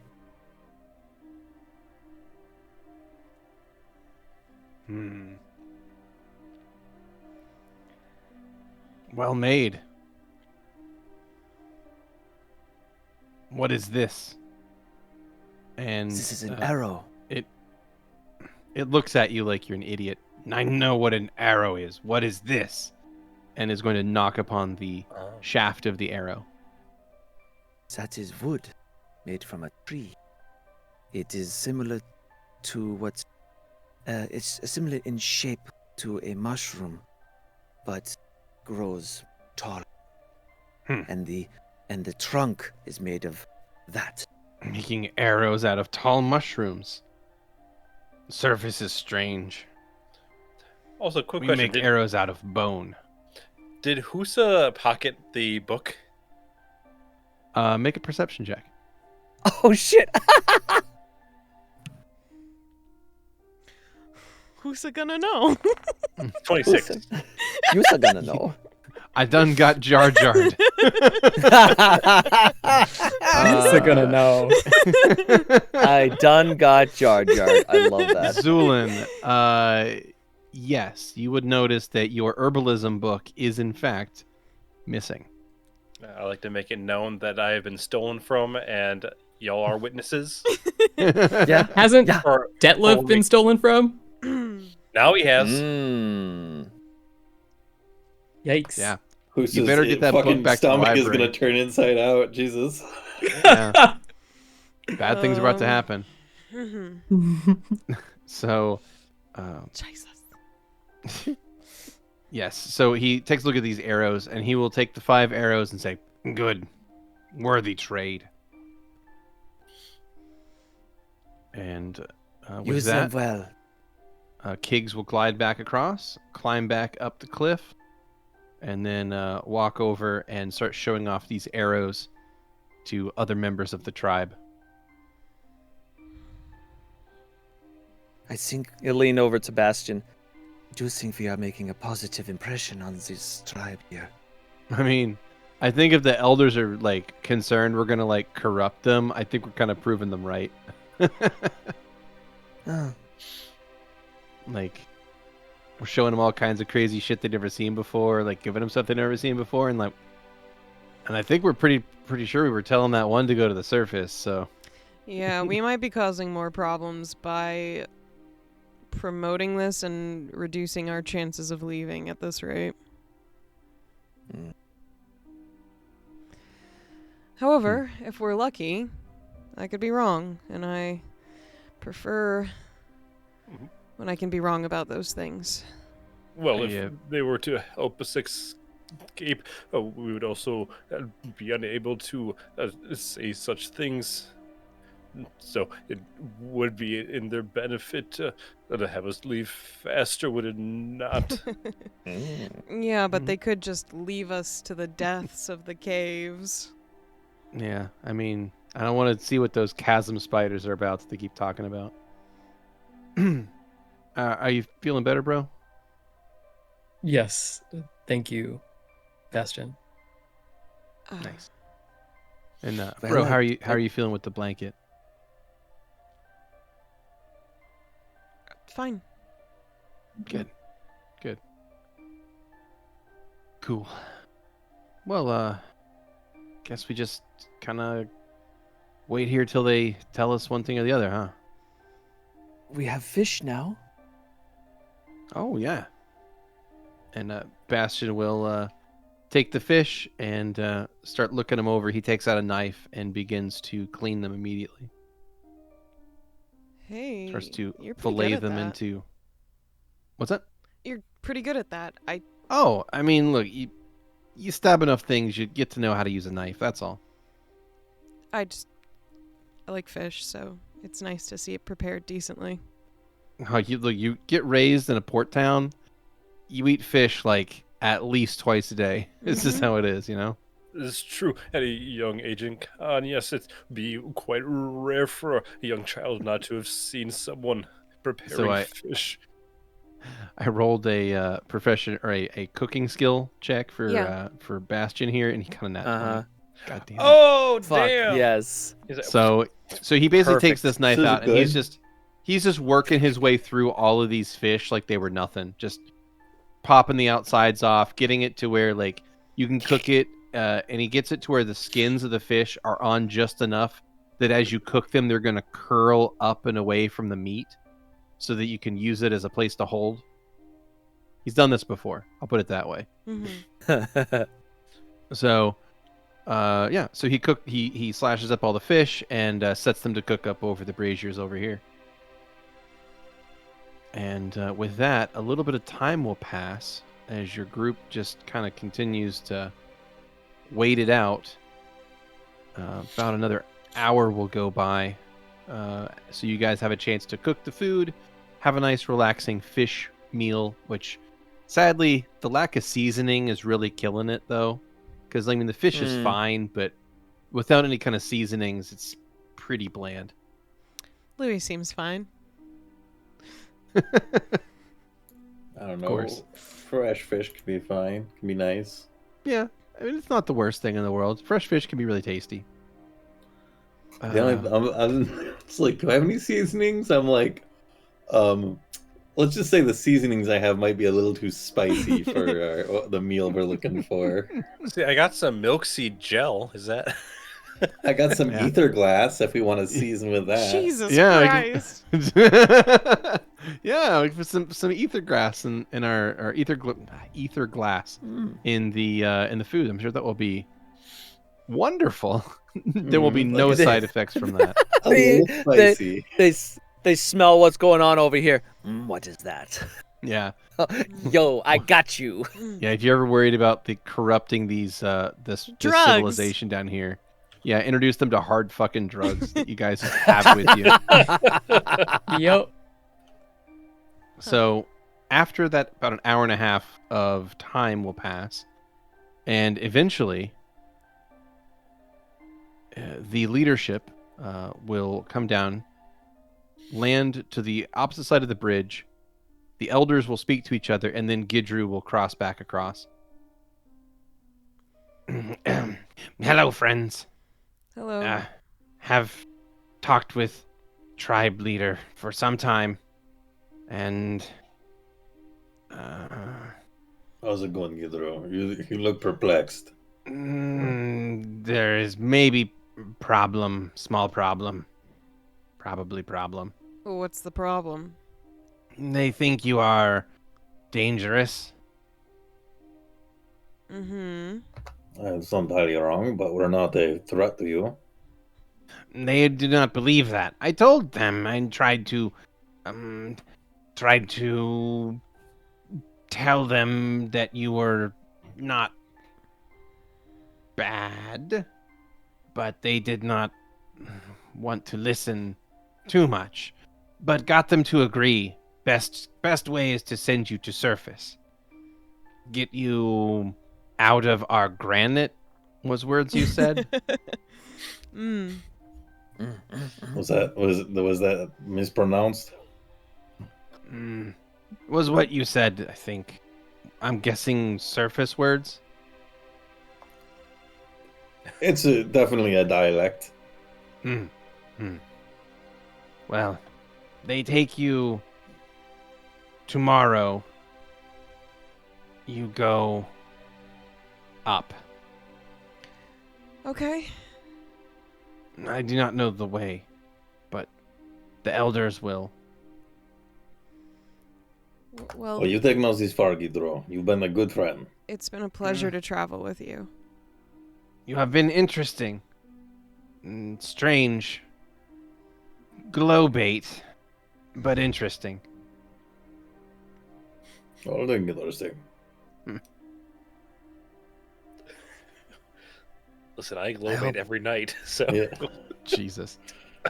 I hope we've given you stories to, at least one story to pass along. Mm-hmm. Yes. Well. Enjoy night here. It is safe. If you sleep here, no trouble happens. Thank you. You live good lives. You too. Yeah, if we cross paths again, it's all yours for you, man. I'll have to calculate it between now and then before I give you a specific number. Tell me how many drips. And So many. Gidru will head back across the bridge and go back into the settlement. A moment later, the leader of the tribe is going to stride across, moving up to address you all. I have spoken with Gidru, and we have come to a decision. You are to be escorted to the surface, or as near to it as we are willing to go. Of course. What is beyond, that is for you to find, and that will be your challenge. But we will not allow ourselves to be destroyed by the sun.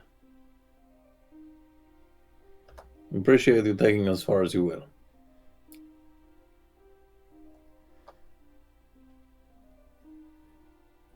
Thank However, you may not cross this bridge.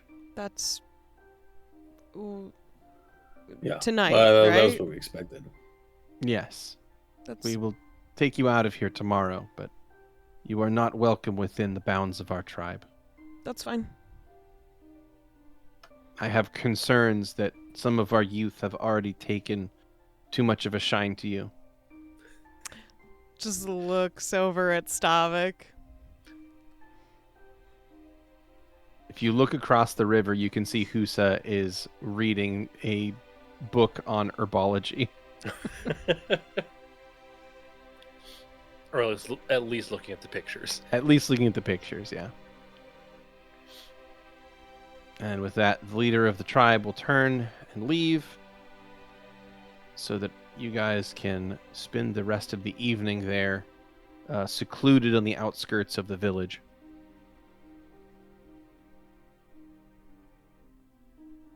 Zu'lin Well- will be feeding mushrooms into a small pouch. I mean, I've stayed nights in worse places than this, and at least it's safe, so we don't even need to stay up all night and like keep watches and shit. So True. It's true. It was in a way more dangerous to be in the one inn during the storm. that's right. There was a murder there. Like, Yeah, maybe we should actually keep watch. well, you think there's a murderer here? Like, We won't know until we wake up. I mean, I'm not worried about it. I'm just saying for all you guys. I'm sure it'll be fine. I But mean, hey, I will be, At least I we got will like a keep warm watch. fire. And, the dripping, if you don't focus on it, it kind of sounds, musical. Yeah.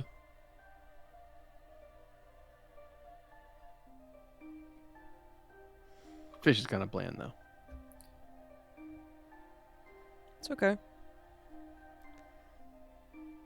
And Bastion will stretch out and lay down on the ground next to one of these braziers. Oh, we'll say so.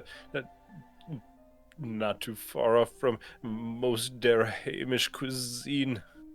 I hear they never season their food either. Really? Yeah, you ever had Dairy Hamish food? It's like so bland. I mean, if that's the case, there's a chance I might like it. Is this like fried potatoes and like vinegar? Like whatever. Doesn't sound that bad. All right. Well, Do they have any good sweets? I've never had any. If they have, that stuff doesn't usually get across the channel. Oh, I guess not.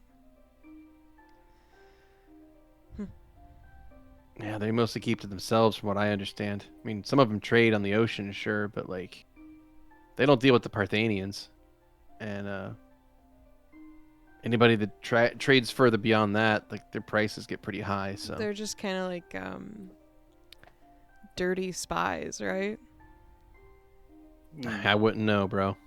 That is what I've heard as well.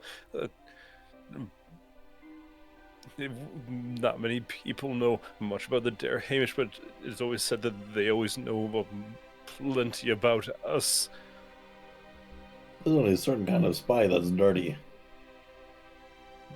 Oh. You tend to keep pretty. Yeah, I mean, you got the spies that are like hanging out in the mush, in the brush, in the mud. And you have these spies that are hanging out in the ballrooms and shit. That don't tend to get that dirty. Yeah, they're like the ballroom spies, right? Mm. I mean, I assume they both. You can't really gather much Economy. intelligence with one or the other. That's an interesting way to look at it. I bet you'd be a ballroom spy. I'd be the ballroom spy. You'd be pretty good at it. Exactly. Well, I'm gonna get some shut eye. If anybody needs me, I'll be right here. And Bastion will Bastion. roll over and close his eyes.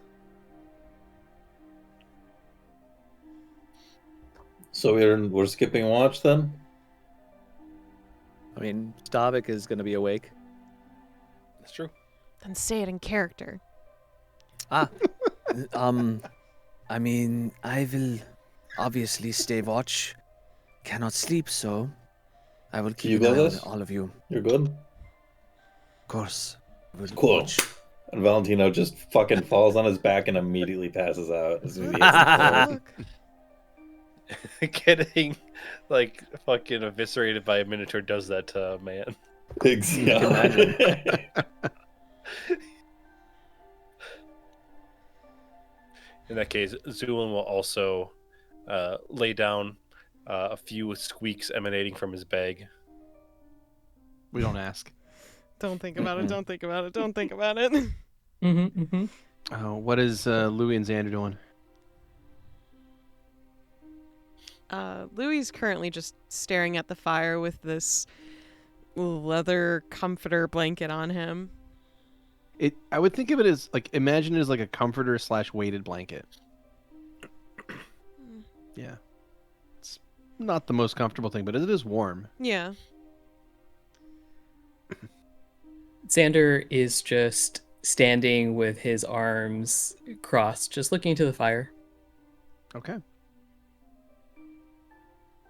So some time's going to pass forward. If anybody has anything they'd like to do. I mean, eventually, Louie will have dozed off in his sitting position, but if anyone's watching, it goes from like sitting to just kind of tilting to kind of like half on the comforter and half the comforter's on him. Mm-hmm. And he's very much so curled up in a ball when he's sleeping Wonderful. right now. And Xander? Xander is going to stay awake. Alrighty.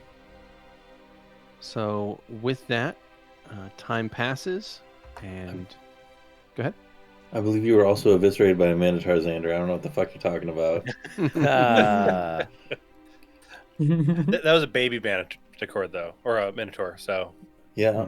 you Well, got it was you got beat by the big boy. It was a big boy evisceration. That's true.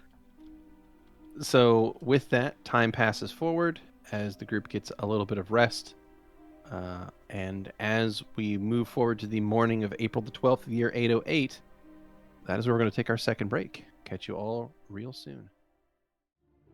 Hello, checkers and pleasers. We are back. Hello, hello. All right, so time has passed. It is now the morning of April the 12th of the year 808. And the evening passed without much problem. To be honest, things went quiet. The sound of drips and drops in this place lulled you to sleep. And those of you who chose to get some rest can get some rest. Those of you who chose not to get some rest are going to be fatigued. But feel free to rest your characters, reset your spells, what have you. Get yourselves ready for the next day of trying to get the hell out of this underground maze. Alrighty. So by the time you all get yourselves up and about, you can see that the Lentakibi on the other side of the bridge, their town has already, begun its normal daily activities. It appears that they spend much of the morning fishing and getting things ready to dry and cure and cook throughout the course of their active cycle. And eventually, the three elders will make their way across the bridge and approach your group.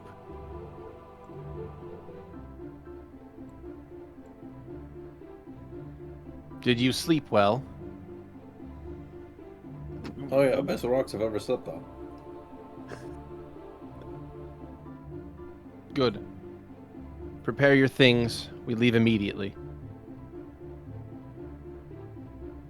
Zoom will get all of his bags on his person. You got all our stuff? I wanted to return this blanket to Husa. Shalrin looks at the blanket and looks back at you.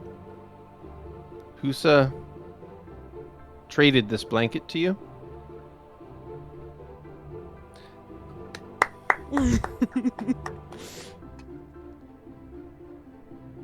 Yeah. What did you give in return?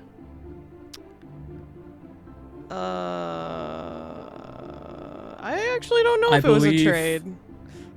We traded some arrows to your people. No. It was a story, wasn't it? I don't know. God damn it. Shalrin looks fucking to damn Louie. it. Looks to Louie, looks to the rest of you, and says, "Then I hope it was an entertaining one. I will not accept this. I do not have anything to trade. Not for you." Okay.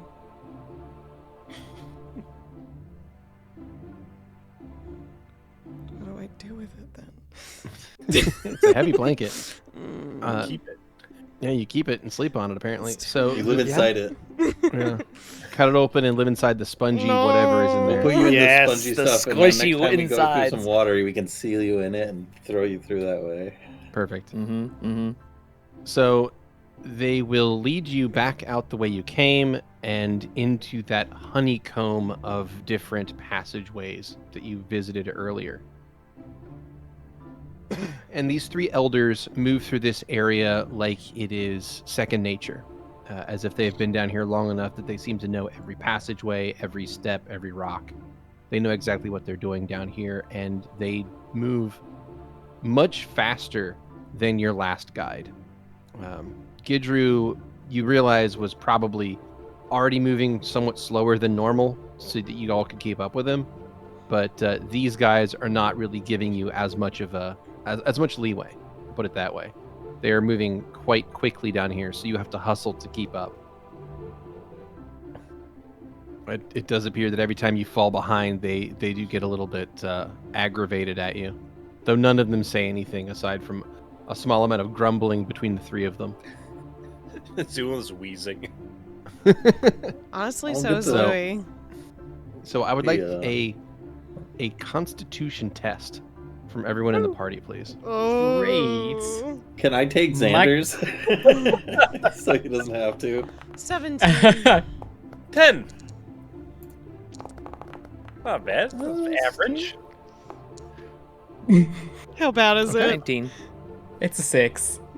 Oh, okay. I was Okay, expecting Xan- like a -2, so that's not too bad. So by the end of this multi-hour hike climb through this underground scape, Xander, you are going to be fatigued. But what is going to happen is at the end of this entire journey through the underground, you will come across a new space, a new room, an area that you catch the faintest smell in the air that something has shifted, because it smells ever so different. It smells almost like fresh air. Oh my god.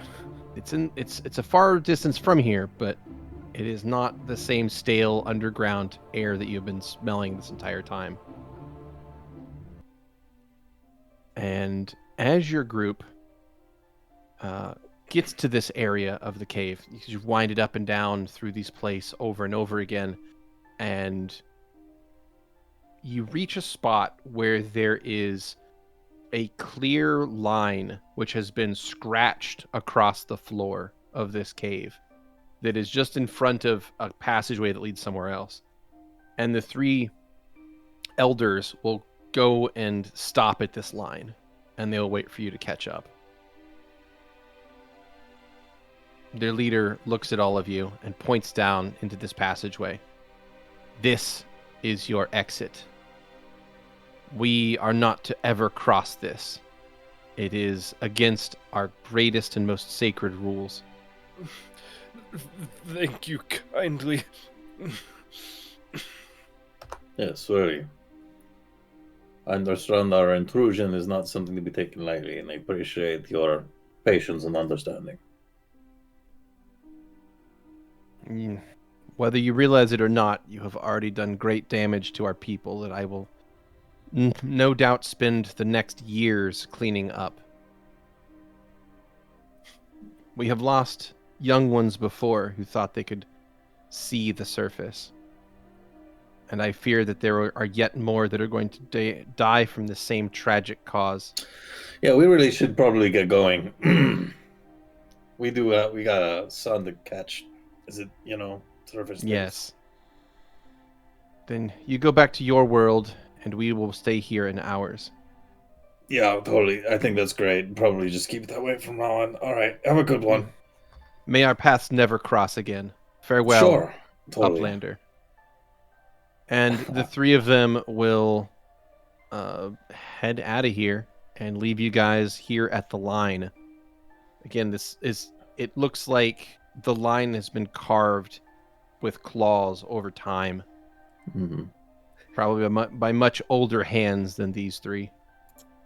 In spite of that, I'd like to do a perception check to see if there's any indication what's down this path.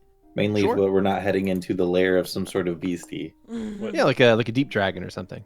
Yeah, that they're just like, oh, this goes to the surface. Yeah. Yeah. Would it be a good Totally prank? the surface that way. Would it be a Yes. good prank if I just mend the line? The line? away? Yeah. Oh, do I have any Not how mending rabbit works, but it's fine. ears left? What was the perception roll for Valentino? Do I have my rabbit stuff going still? No, No. that is one. None. All right, then 13 total. 13 16 total. for Stavik. Okay, 16 for 27 Stavik. perception for Louie and a 21 sense motive. Okay. So the perception is about this tunnel. It does seem like you can detect a little bit of fresh air coming in from this tunnel. There's a very slight amount of air movement from there, and and it feels a little bit less stagnant. So you think that this might, in fact, connect to the surface, in fact. Okay. So as far as the sense motive goes, you get the sense that the three elders did not have much care for you guys. But that was pretty obvious. No reputation bonus, damn. Yeah. You're not getting the good ending for the Lintakibi tribe. Unless No. Husa gets up in the rankings, because then saying Should I leave this comforter then, or blanket? You don't want to keep it? No. Okay. I mean, traded it for you. I didn't know It's it was yours a to do with you what you will. trade. What did you guys give up? Well, they asked for a story of surface. they also stole my book as well. Mm. Detlov's book. Mm. No, I just want That's you all. the... I just want you all to be witness to the fact that I did not lose it. It was stolen in malice. I mean, When we I think it discuss was- this, I will bring that up during that moment. Well, malice is the word I'll use, but I get your point. It makes it an easier talking point that way. Mm. All right. I guess I'll keep this. Mm. Anyway, I'm going to cross this threshold. Mm-hmm. I mean, So you cross the threshold, and Melee.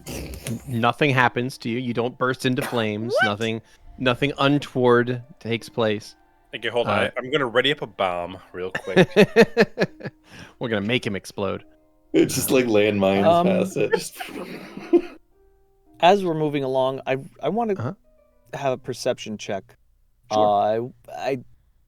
Stavik has this feeling that Yusa is gonna follow us. It's like a nagging feeling, like he Mhm. wants to to keep an ear out for Okay. if any Give of me the a youngsters great might have perception check. followed. To listen to see if you're being followed. 14. Okay.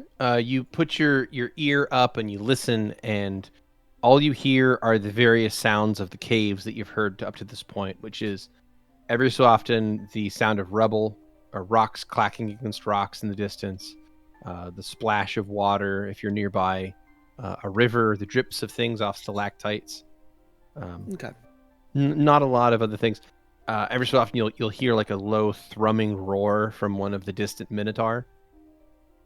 Or maybe it's something that feels almost like an earthquake that could perhaps be the roar of a deep dragon somewhere far, far below you. But it's unclear. At the moment, you just hear the quiet of this place, because most of the time, the quiet here is deafening.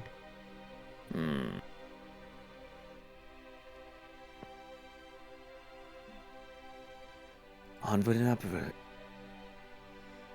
And your words are prophetic, because as you head down this hallway or this passage, it does begin to arc upward and onward, and the air continues to increase in quality and freshness until at the end of the hall, as you turn one of the corners, you can see the barest, faintest light.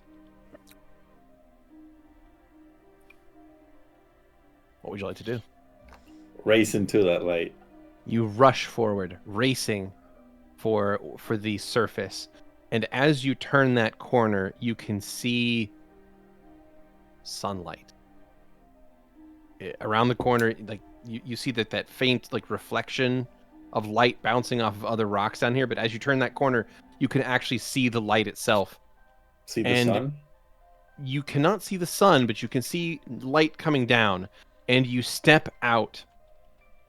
And what you find is that you were at the edge of a wide open space. There is sunlight pouring down all around you, and there appears to be a large lake or pond in front of you that sort of fills the middle of the space.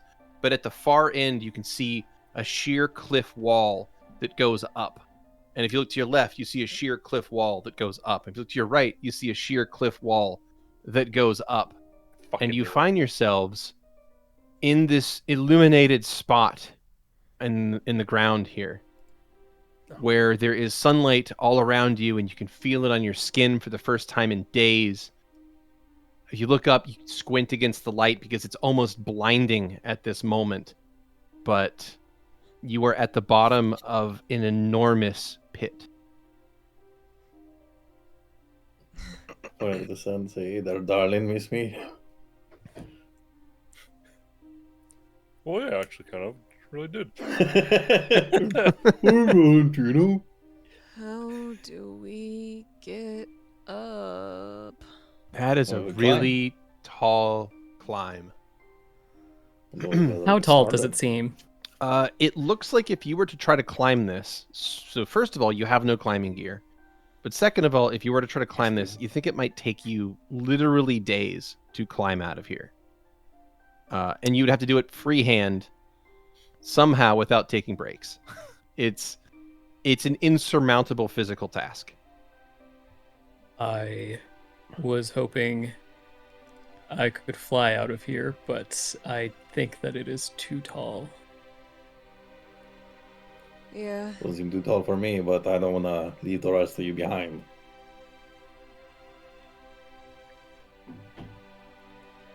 Zu'lin's gonna walk around the perimeter, see if you can feel find free. anything. Have at, buddy. So Be careful. So Zu'lin, you begin moving around the area, and aside from the sun-bleached dirt down here, there's not a whole lot of life. There's not a whole lot of anything. There's this sort of like pool of water in the middle of this. And you're not sure what that's about. Why? Maybe just the chasm just goes so deep that an aquifer just cuts across it. But yeah, there's a sort of a long, slowly sloping ramp that Zu'lin's currently standing on about halfway down that loops around to the surface of that lake. Aside from that, there's some various tiers of cliffs along here, but there doesn't appear to be much in the way of food sources or resources down here that you could survive on. So it seems a rather rude spot to end your journey. Some place where you can see the sun but have no chance of reaching the surface world. Shit. Well, we can figure this out. We're smarter than this. I will take a perception check from the entire party. You'll get one. That's a 29 from Valentino. 25. And And for Valentino. me, 10.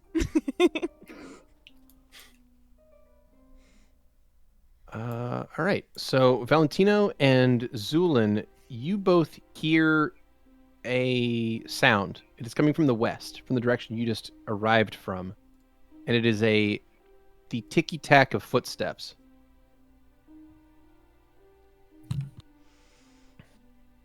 Oh no. Yeah, You turn around. You turn to see, stepping into this area from the west, you see the young Lintakivi, Husa, holding a book in her hands. Hold it right there. And she's like looking up at all of this, and her eyes are wide in amazement and surprise. And she looks at her book again and looks back at all of you and says, I wanted to bring this back to you. I didn't mean to take it. And she takes a step forward to hand it to you. No, wait. And as she does, No. as she does, her entire body turns to stone.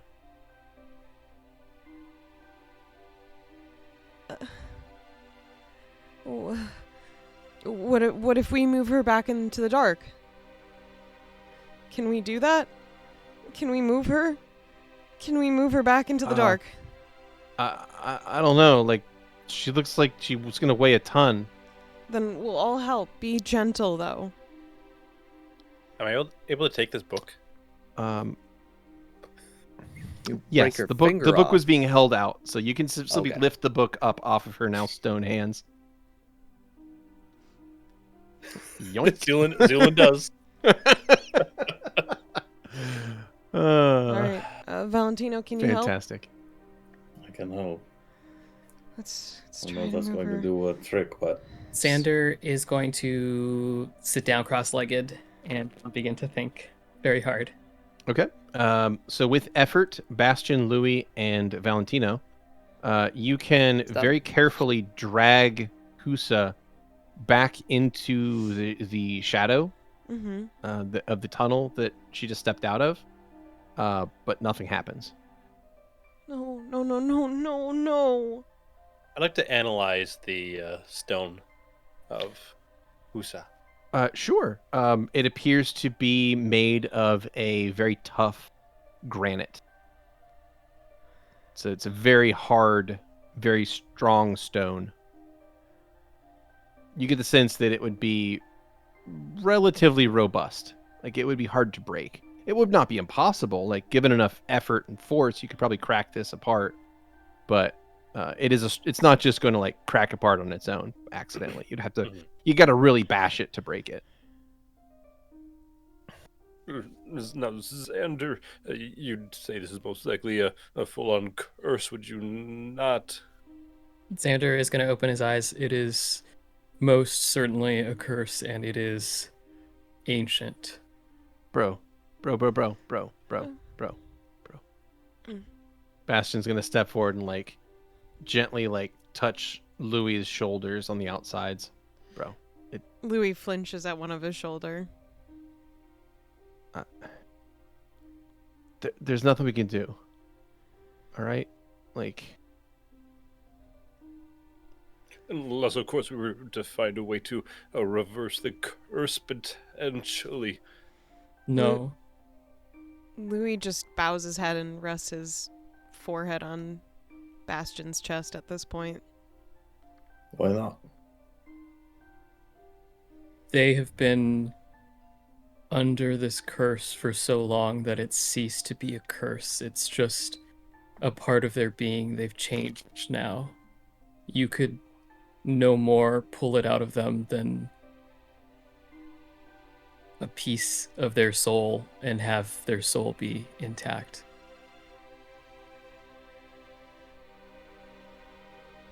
You say that as if toying with a soul is impossible. I can assure you it is not. I know very well that toying with souls is not impossible, Zu'lin. But when you pull things out of the soul, it leaves holes. The same is true of their curse. It is a part of their being. To take it away, if that were possible, and you would likely need to be a divine being to even consider that sort of thing. To take it away would potentially take away everything that they are.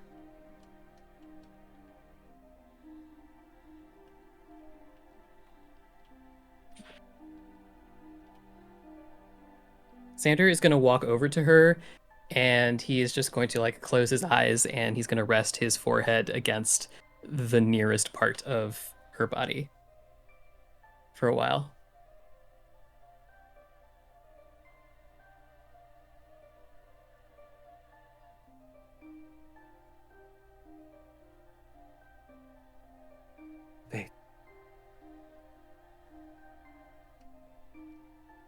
I'm sorry, This bro. might be a stupid idea.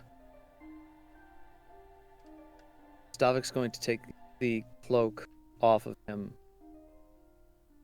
And he's going to put it on the statue.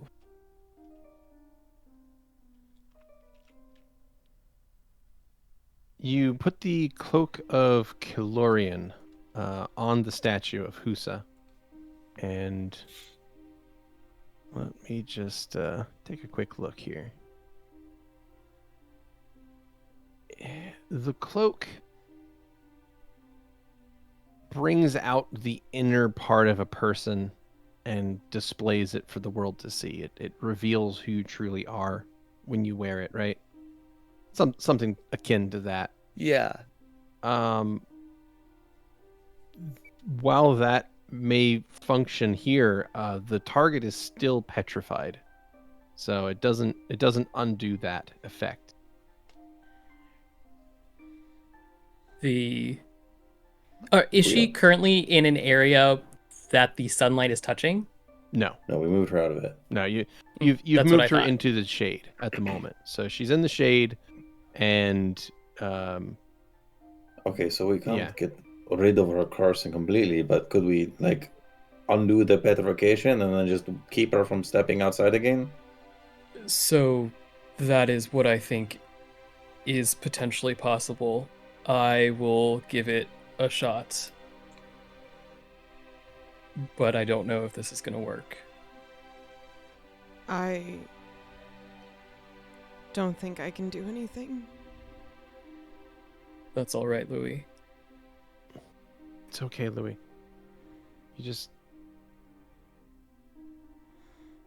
There's nothing we can do, okay? Xander Oh, is that's going okay, to yeah. begin speaking a string of words, and as he does, symbols begin glowing in the air all around him. And he's going to take his finger and he's going to trace it through the symbols, which burst into small showers of golden dust, which he's then going to collect, and he is going to blow onto the statue, and then he's going to press his forehead against it, and I'm going to try and remove the curse, even though I don't think that this is going to work. Okay, go ahead. All right, go ahead and make a caster level check. Okay.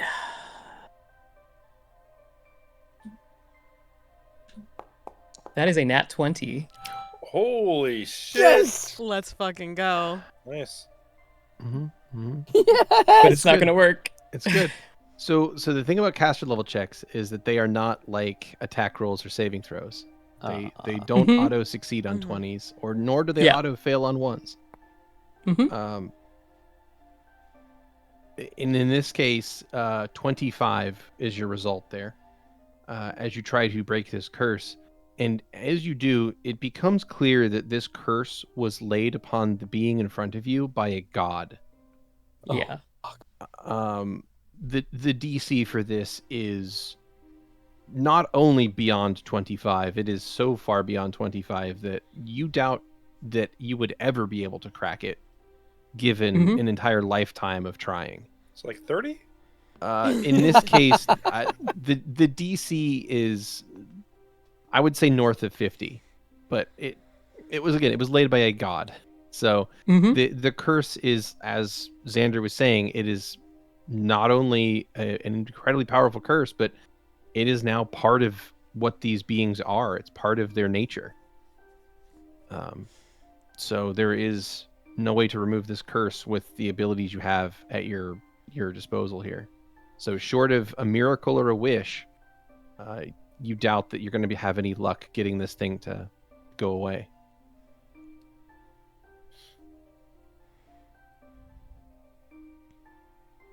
Or a blessing from said god. Something else is going to happen, though, and that is that, Xander, as you cast that spell, there is a rumble, a gurgle, and a ripple, all of which come from the center of the pond, as if something was reacting to your spell there.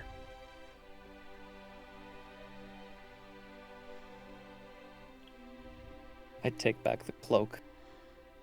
Mm-hmm. Zu'lin's going to make his way down to the water. Louie's just gonna stay with Bastion for a little bit while he calms down.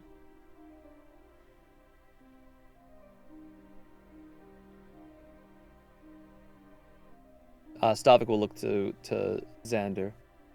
Shall I go with Zu'lin? Zu'lin, as you approach the edge of the water, I would like you to make another perception check. Got it. So 19. You notice something at the edge of the water.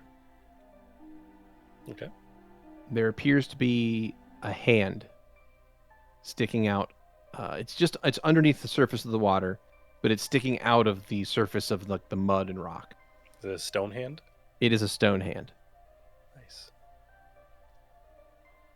I'm going to approach it. All right. It's right at the edge of the water there. You can approach it. Luckily, this is buddy system, so I have someone on my back. Yep. Xander nods to Right. Stavik. So, I'm going to examine this hand. Okay. The hand appears to be clawed and made of stone. It looks similar to the ones you've seen that the creatures you just have been spending a little bit of time with possess. And since it is made of solid stone, you believe that it's probably a hand from one of their previous lost members of their tribe.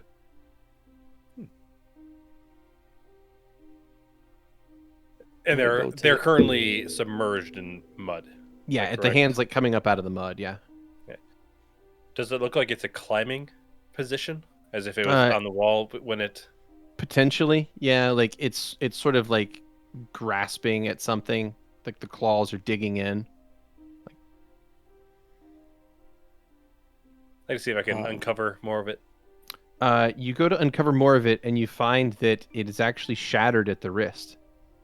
Oh. And there's whatever like you can pick up, and it's just a hand and then the wrist is just shorn off.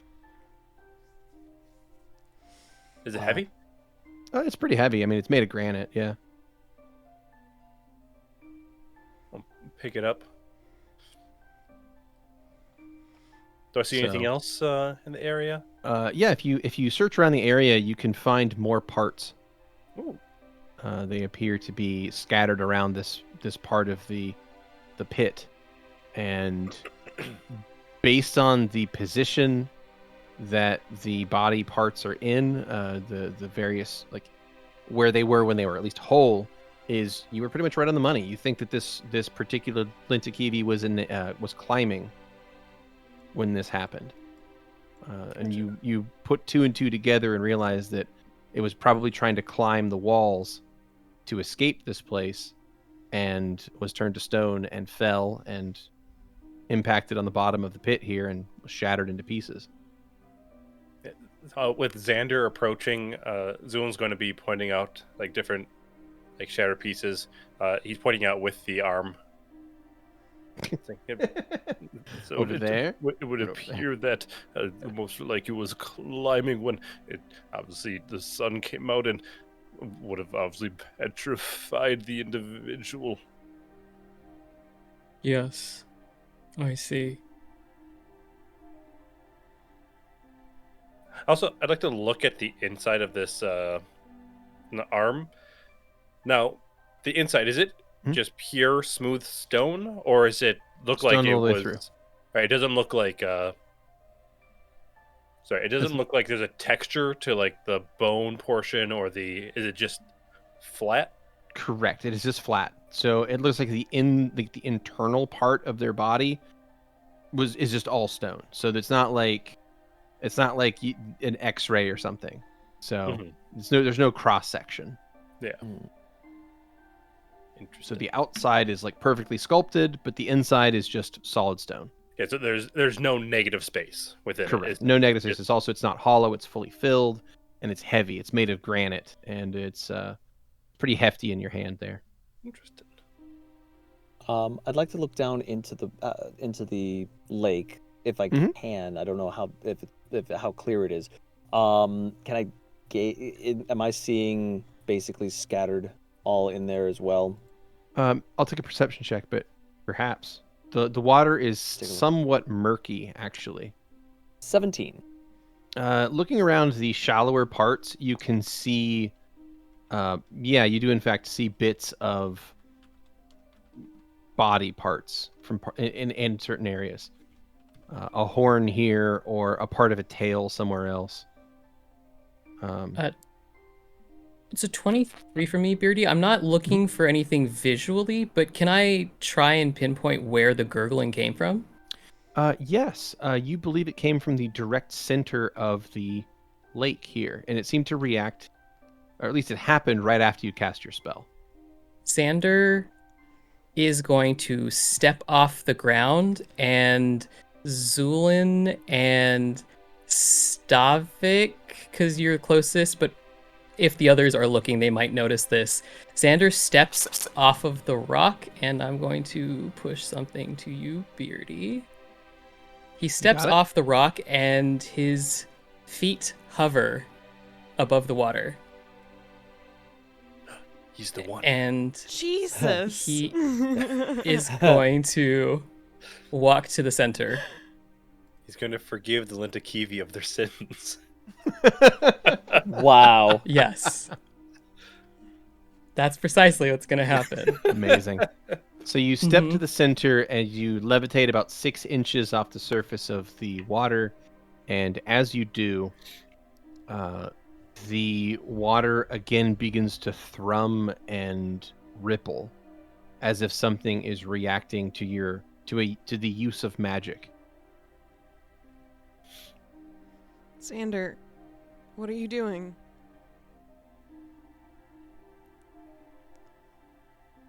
Xander just looks down, frowning.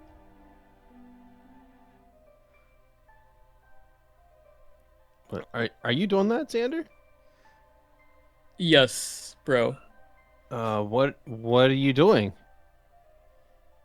There's something down. Okay. Is it like a way out? I'm not exactly sure what it is. I would like to... Xander's gonna conjure water and see Okay. if it reacts at all.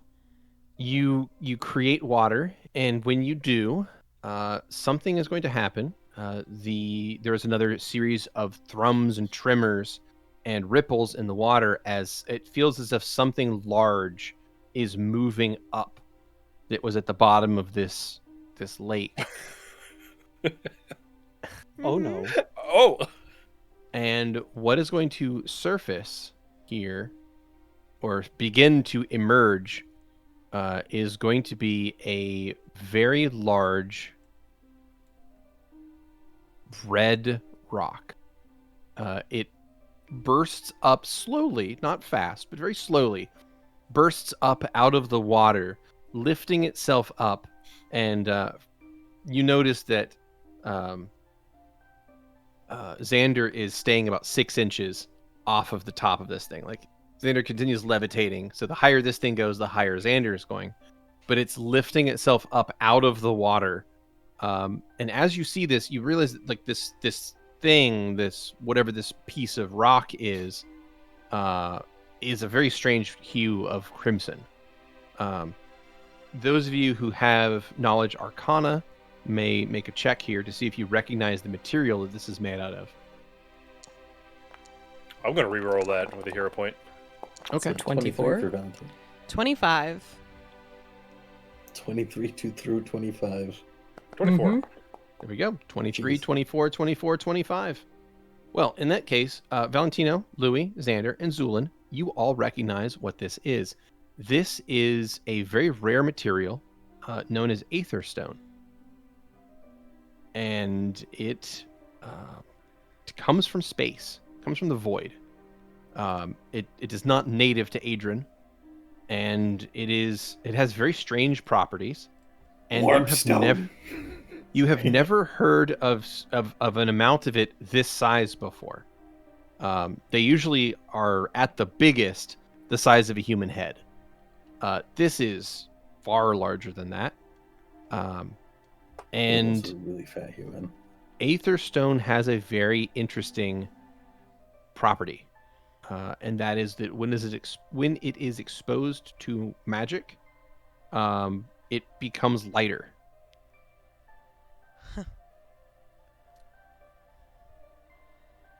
I'm gonna get more hype up in this bitch. All right.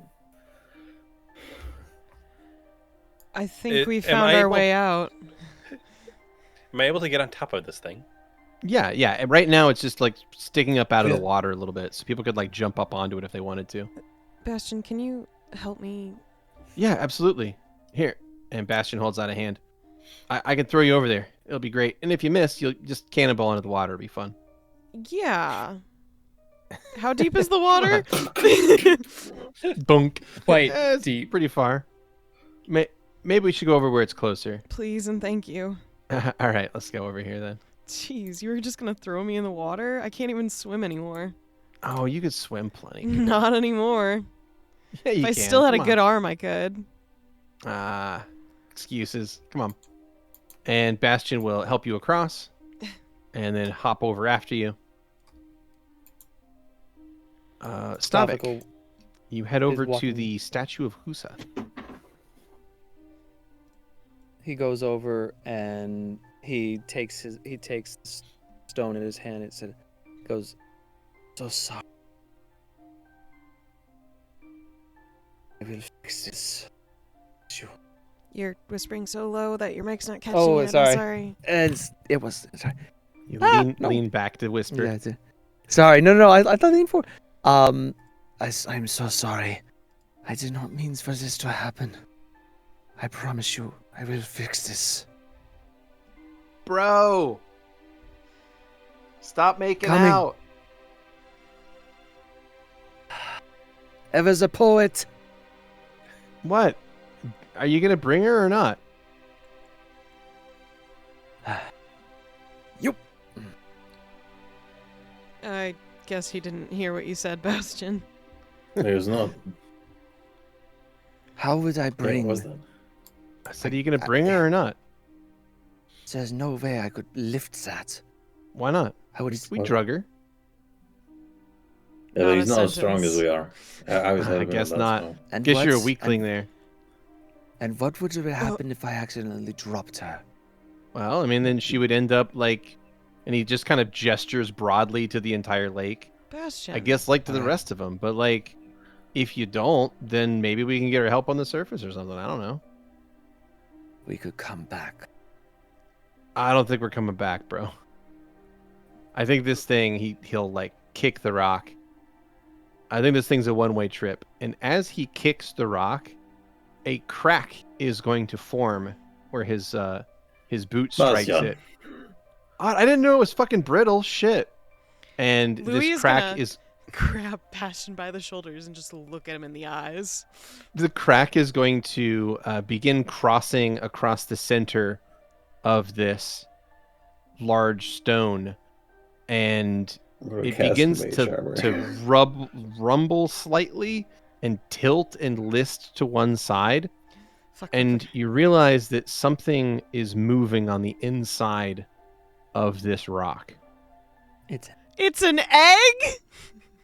And It's a fucking egg. out of the crack, you see a strange long tendril begin to work its hell way no. out, and the tendril itself has strange nodules on it at different points and little holes with teeth that look almost like mouths, and more tendrils begin to lift their way out. And what is going to happen is this thing is going to push its way out of the crack Oh fuck, oh fuck, oh fuck. and begin to taste freedom.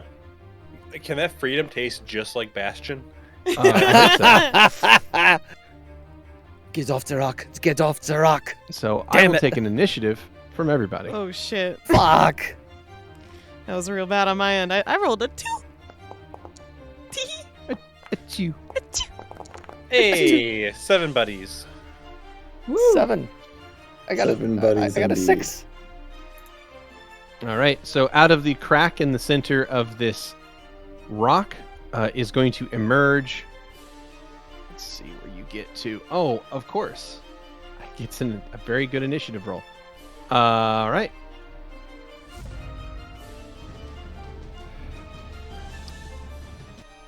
Oh. Fuck. All right. So a creature pops up out of this and is going to begin whipping its tendrils around seemingly tasting the air for the first time, maybe ever, as it seems drawn to certain members of the party. Oh, phew. All right. So it is going to lash out at Valentino. And this is against Valentino's flat-footed, I believe, which is going to miss. Awesome. It is going to lash out at Xander, and it is also going to miss. It is going to lash out at Louie, and is also going to miss. And then is going to lash out at Zu'lin, and is also going to miss. It rolled a 2, a 2, a 2, and a 4 on its attacks. Wow. I'll It take rolled it. like absolute shit. Count yourselves lucky. He's just That a is its- baby. That is its turn, and it sort of just flails itself around as it sort of begins to act for the first time ever. And that will take us on to Bastion. And Bastion says, nope, nope, fuck you, as he moves forward and starts to attack this thing. Wait, get around so that you're right next to Valentino. Or across. I don't fucking know. And he moves in to stab this thing, and he'll end up stabbing it with both his dagger and his rapier, doing... Let me double check something. Yeah, doing 6 piercing damage with his rapier and 4 piercing damage with his dagger, which is enough to barely injure the target. Xander, you have initiative. I would like to figure out what this thing is. I will take a knowledge. In this case, I believe it is planes. Oh, okay. Oh, goody. It is from Interesting. outer Doesn't look like a space. plane at all. Yep. It's an Every F-14 fucking time. Tomcat. Every That's fucking time. an 11. All right, an 11. You are actually not sure what the fuck this thing is. What the fuck is this shit? Yep. Okay. Some Blue green shit? Actually, Oh, Xander got Yeah, a reroll. reroll. Hey, Oh, viral thank rerolling like a you. champion tonight. Thank Thanks, you buddy. so much. Okay, let's try that again. Knowledge planes. Please. That's 25. hey, 25. Excellent. So this being is a magic eater, is what it is. And what it is capable of doing is pretty much what it says on the tin. It is attracted to magical sources, and it consumes them for sustenance. It exists out in the outer planes, and it's unclear how it got into the middle of this rock, or why it was there at all. Perhaps it was sealed in here by something that wasn't able to kill it. But you get the sense that it has been in here for so long that it is probably starving. Or if it can't even starve to death, or it's possibly just weakened from not having fed in so long. So at the You- moment, this appears to be a rather weakened version of that creature.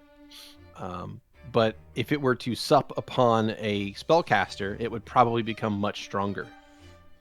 Does it absorb like ambient magic or anything like that? It does. It is attracted to and absorbs ambient magic, and if it gets its hands / tentacles in this case on casters, when it does damage them, it also drains their spell levels.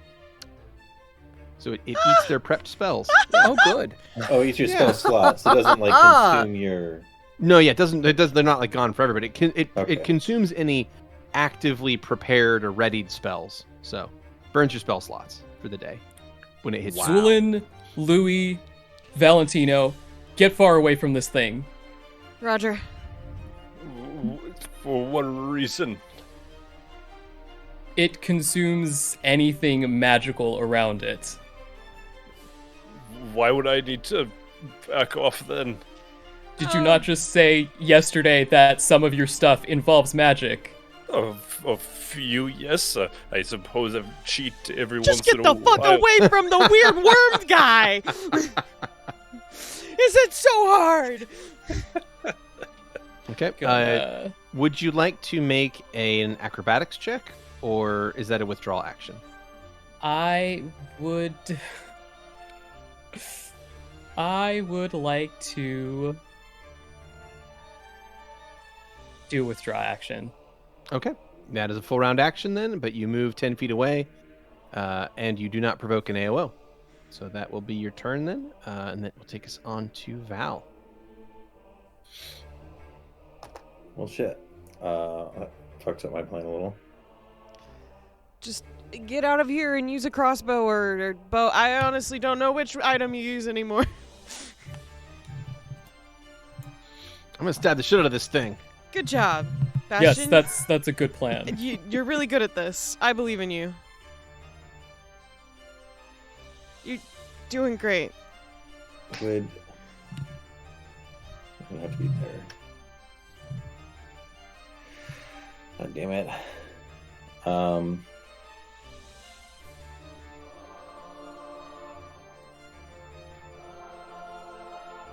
Is it just going to follow us? Okay, but like better to like be out of its range? Not It eats necessarily. magic. If you inherently you're a sorcerer, right? You're inherently magic. I'm the extremely magical. I think it's probably Yes. going to get a bad So stomach. go! This creature I mean, is... out of character, I just don't fucking mind too much losing a few spell slots. And not, like, I could have done sneak a second ago. I understand why you had to get away, but now I can't. I could jump over here and get sneak, but I can't. And if I can't, I could get it if I was here, I mean, but I can't jump that far. If you want to do that, feel free to do it. Yeah, if you want to get to the right side of it and get sneak attack in, go for it. You can sneak attack with Bastion and Stavik. And most of my range damage is magic, so I'm worried if I cast a spell on this thing, it's going to make it stronger. So Potentially, yeah. I don't know that I have a lot of options here. Give it the But old if it, like- stab. Sucks you off. It'll get stronger. Isn't that what sucking off always does? I don't know.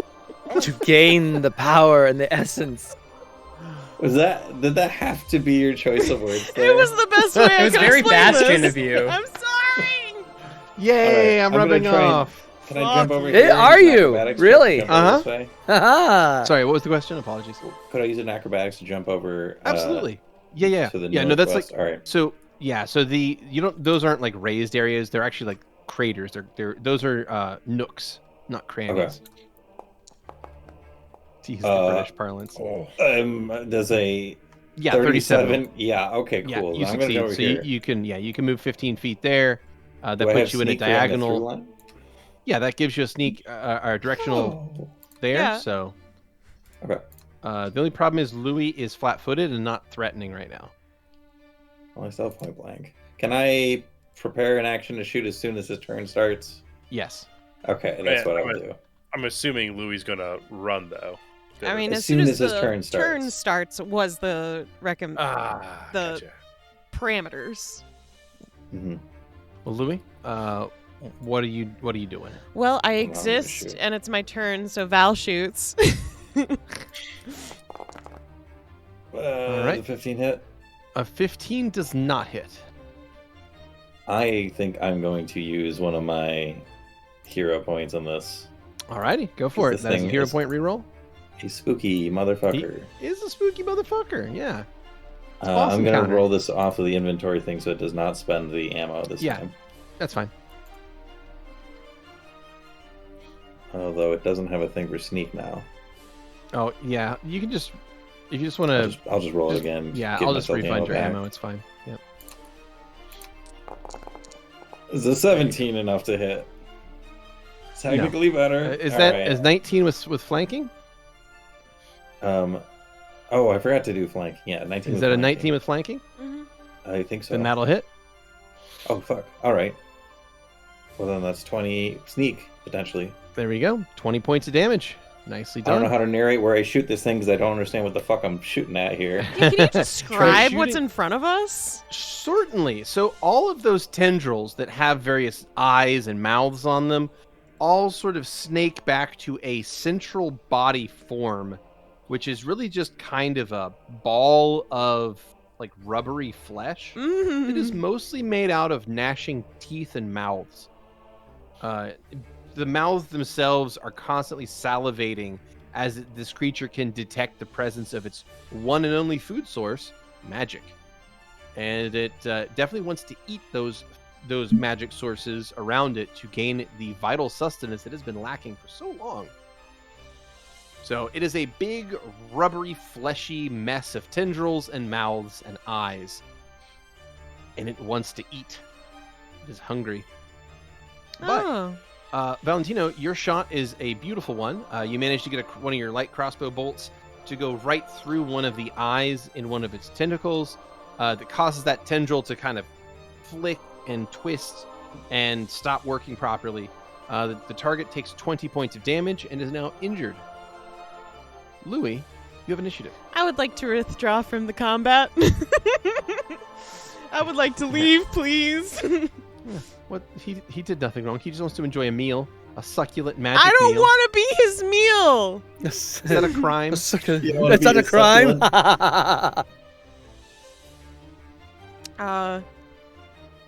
Yeah, not feeling this.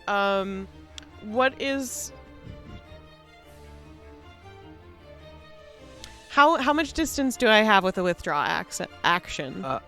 Up to your move speed. Okay, cool.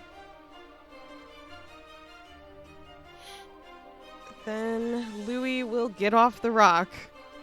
Okay. So you rush over and jump across to get off the rock. That is fine. Okay. And that takes us to Zu'lin.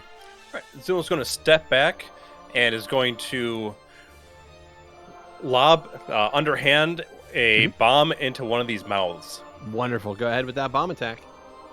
It is going to be a precise stunning. Okay. Sorry, a precise sand bomb.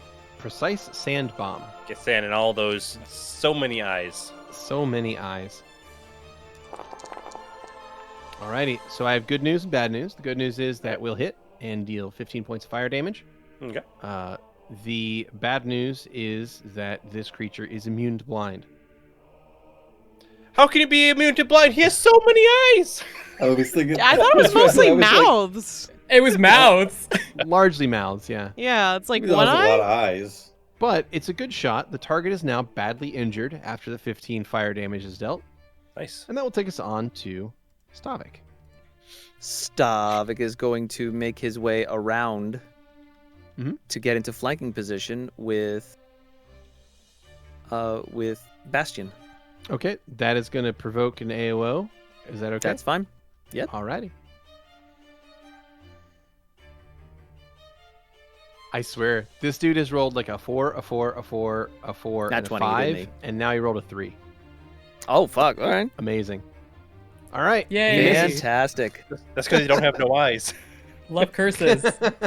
You know, you can make a monster as cool as you want, but if it only rolls 3s and 4s, doesn't do shit. Wilder's the ultimate killing machine.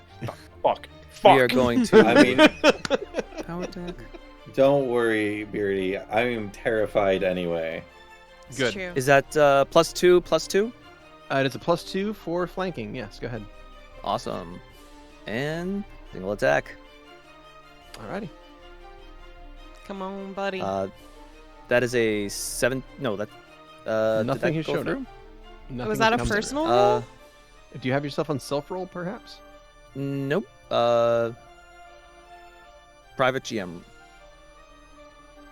Interesting. Nothing's coming. Just put Go it. ahead and submit Weird. it again. Okay, just try that again. Yep. 2. Power attack. Single attack. That didn't go through again. No. Interesting. Nothing's coming I'm not through. seeing. I'm not seeing the Let me plus go ahead one. and roll an attack long- for you just to see what happens. Yeah. It's Do you have working the for guy me. targeted? So, what are you doing to make your attack? Are you right-clicking your character and hitting the quick option? Yeah, the Are you plus going one- into your yeah, the character sheet? Like, what do you? Yeah, What's I'm your going process? through the right-clicking the character, the +1 longsword. It's grayed out, but it's also not on my weapons attacks. Right. So that is because that is an inventory object, not an attack. That is fine. It should still work, and I just rolled it just to check, and it works for me. Okay. So I'm just I going will to do make through that inventory. attack on your combat tab, and then I just There need we to check go. in here. And let's see, you have weapon focus bastard sword, so there's nothing special about the longsword. So it should be built correctly with a +10 to hit and a D8 +5 is the damage. So go Sounds ahead good. with that attack whenever you're ready. You got it. There we go. Let's try that again. Power attack. And single attack. Again, not working for me. That is so weird. Okay. Beardy, can you did you just roll roll that? it? Yeah, Yeah, I'm just just gonna roll roll it for it. you, Just buddy. roll it. I'm just gonna roll Yep, it for yep, you. that's great. That's fine. Maybe Yeah, refresh maybe the page. refresh while we're waiting. Yep. So Yep. what's going to happen is Stavik rolls, gets a 17 to hit with the flanking. That's going to push that to a 19, which is a hit. That was going to be a Power attack. though, which I did not have on there, so that actually is going to miss then. So power attack would have hero dropped point. it by 2. He hero pointed. Oh, hero point. I'm gonna okay, hero 1 point. moment. Okay, you hero point. That's going to drop you down to 1 hero point remaining, Mhm. and I will activate your attack again. There we go. That is a power attack with a flank. There we go. Single attack. 21. Hey. And that has 12 points of slashing damage with your power attack. So that is going to strike this thing and bring it down to badly injured, ending your turn. Wonderful. Yeah. Perfect. All right. Round 1 ends, round 2 begins, and the Magic Eater is up again. And it has no interest in Stavik or in Bastion. They do not smell of magic. But what does smell of magic is this delicious, delicious ginger. He's a redhead. Yes. Yeah, Bastion's the ginger. There's a Look, difference. there's as the fucking redhead ginger who's been called both my entire goddamn life. There's not. Oh. Also, do they get What do you tax mean, oh? opportunity? Okay.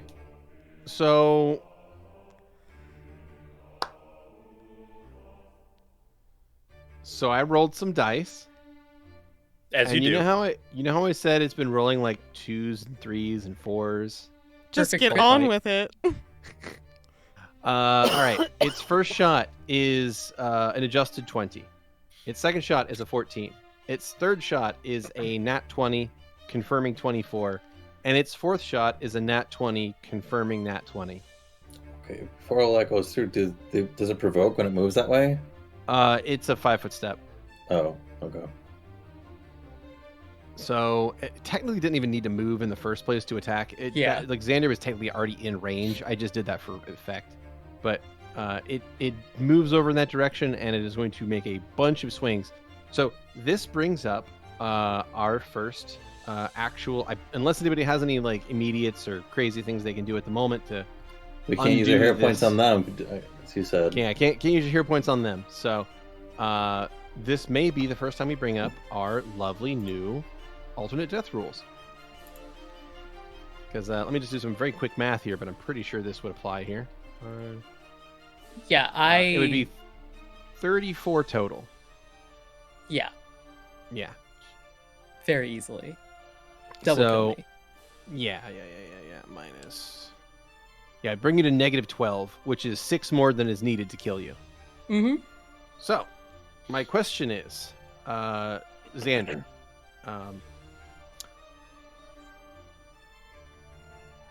using these alternate death rules, it's a very simple system.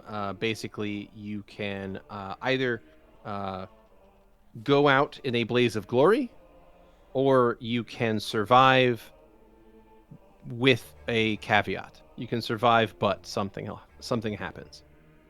So, you may choose what happens This of those two options. is not where Xander dies. I agree. This is not the end of Xander's story. So, in that case, this Magic Eater is going to rip at you with its multi-tendrilled attacks. It goes in, it bites, it drinks this golden ichor that flows out of your body in droves. Like these mouths on the tendrils lance across your body and begin to drink your essence. You can feel those deep wells of power within you becoming shallower and shallower as that power is flooding into this creature. And you lose consciousness in that moment. Everything goes dark, and for the moment, Xander, your story is going to end. And as this Magic Eater sups an incredible well of power, everyone else can see it begin to expand and grow as the wounds on it begin to close in incredible rapidity. And as it increases in size and in power, that is where we're going to call it a week.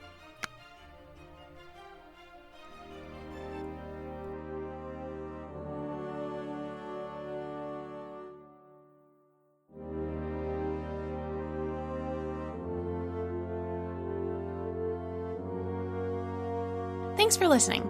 As always, special thanks to William Succi and Andreas Pichler for the intro and outro themes, and Emily Roll for Fantasy for this episode soundtrack. Interested in following us on social media? Follow us on Twitter at CheckPleaseDND. Or want to support the podcast and be part of the Czech Republic? Go to our Patreon under the Czech Republic. Until next time!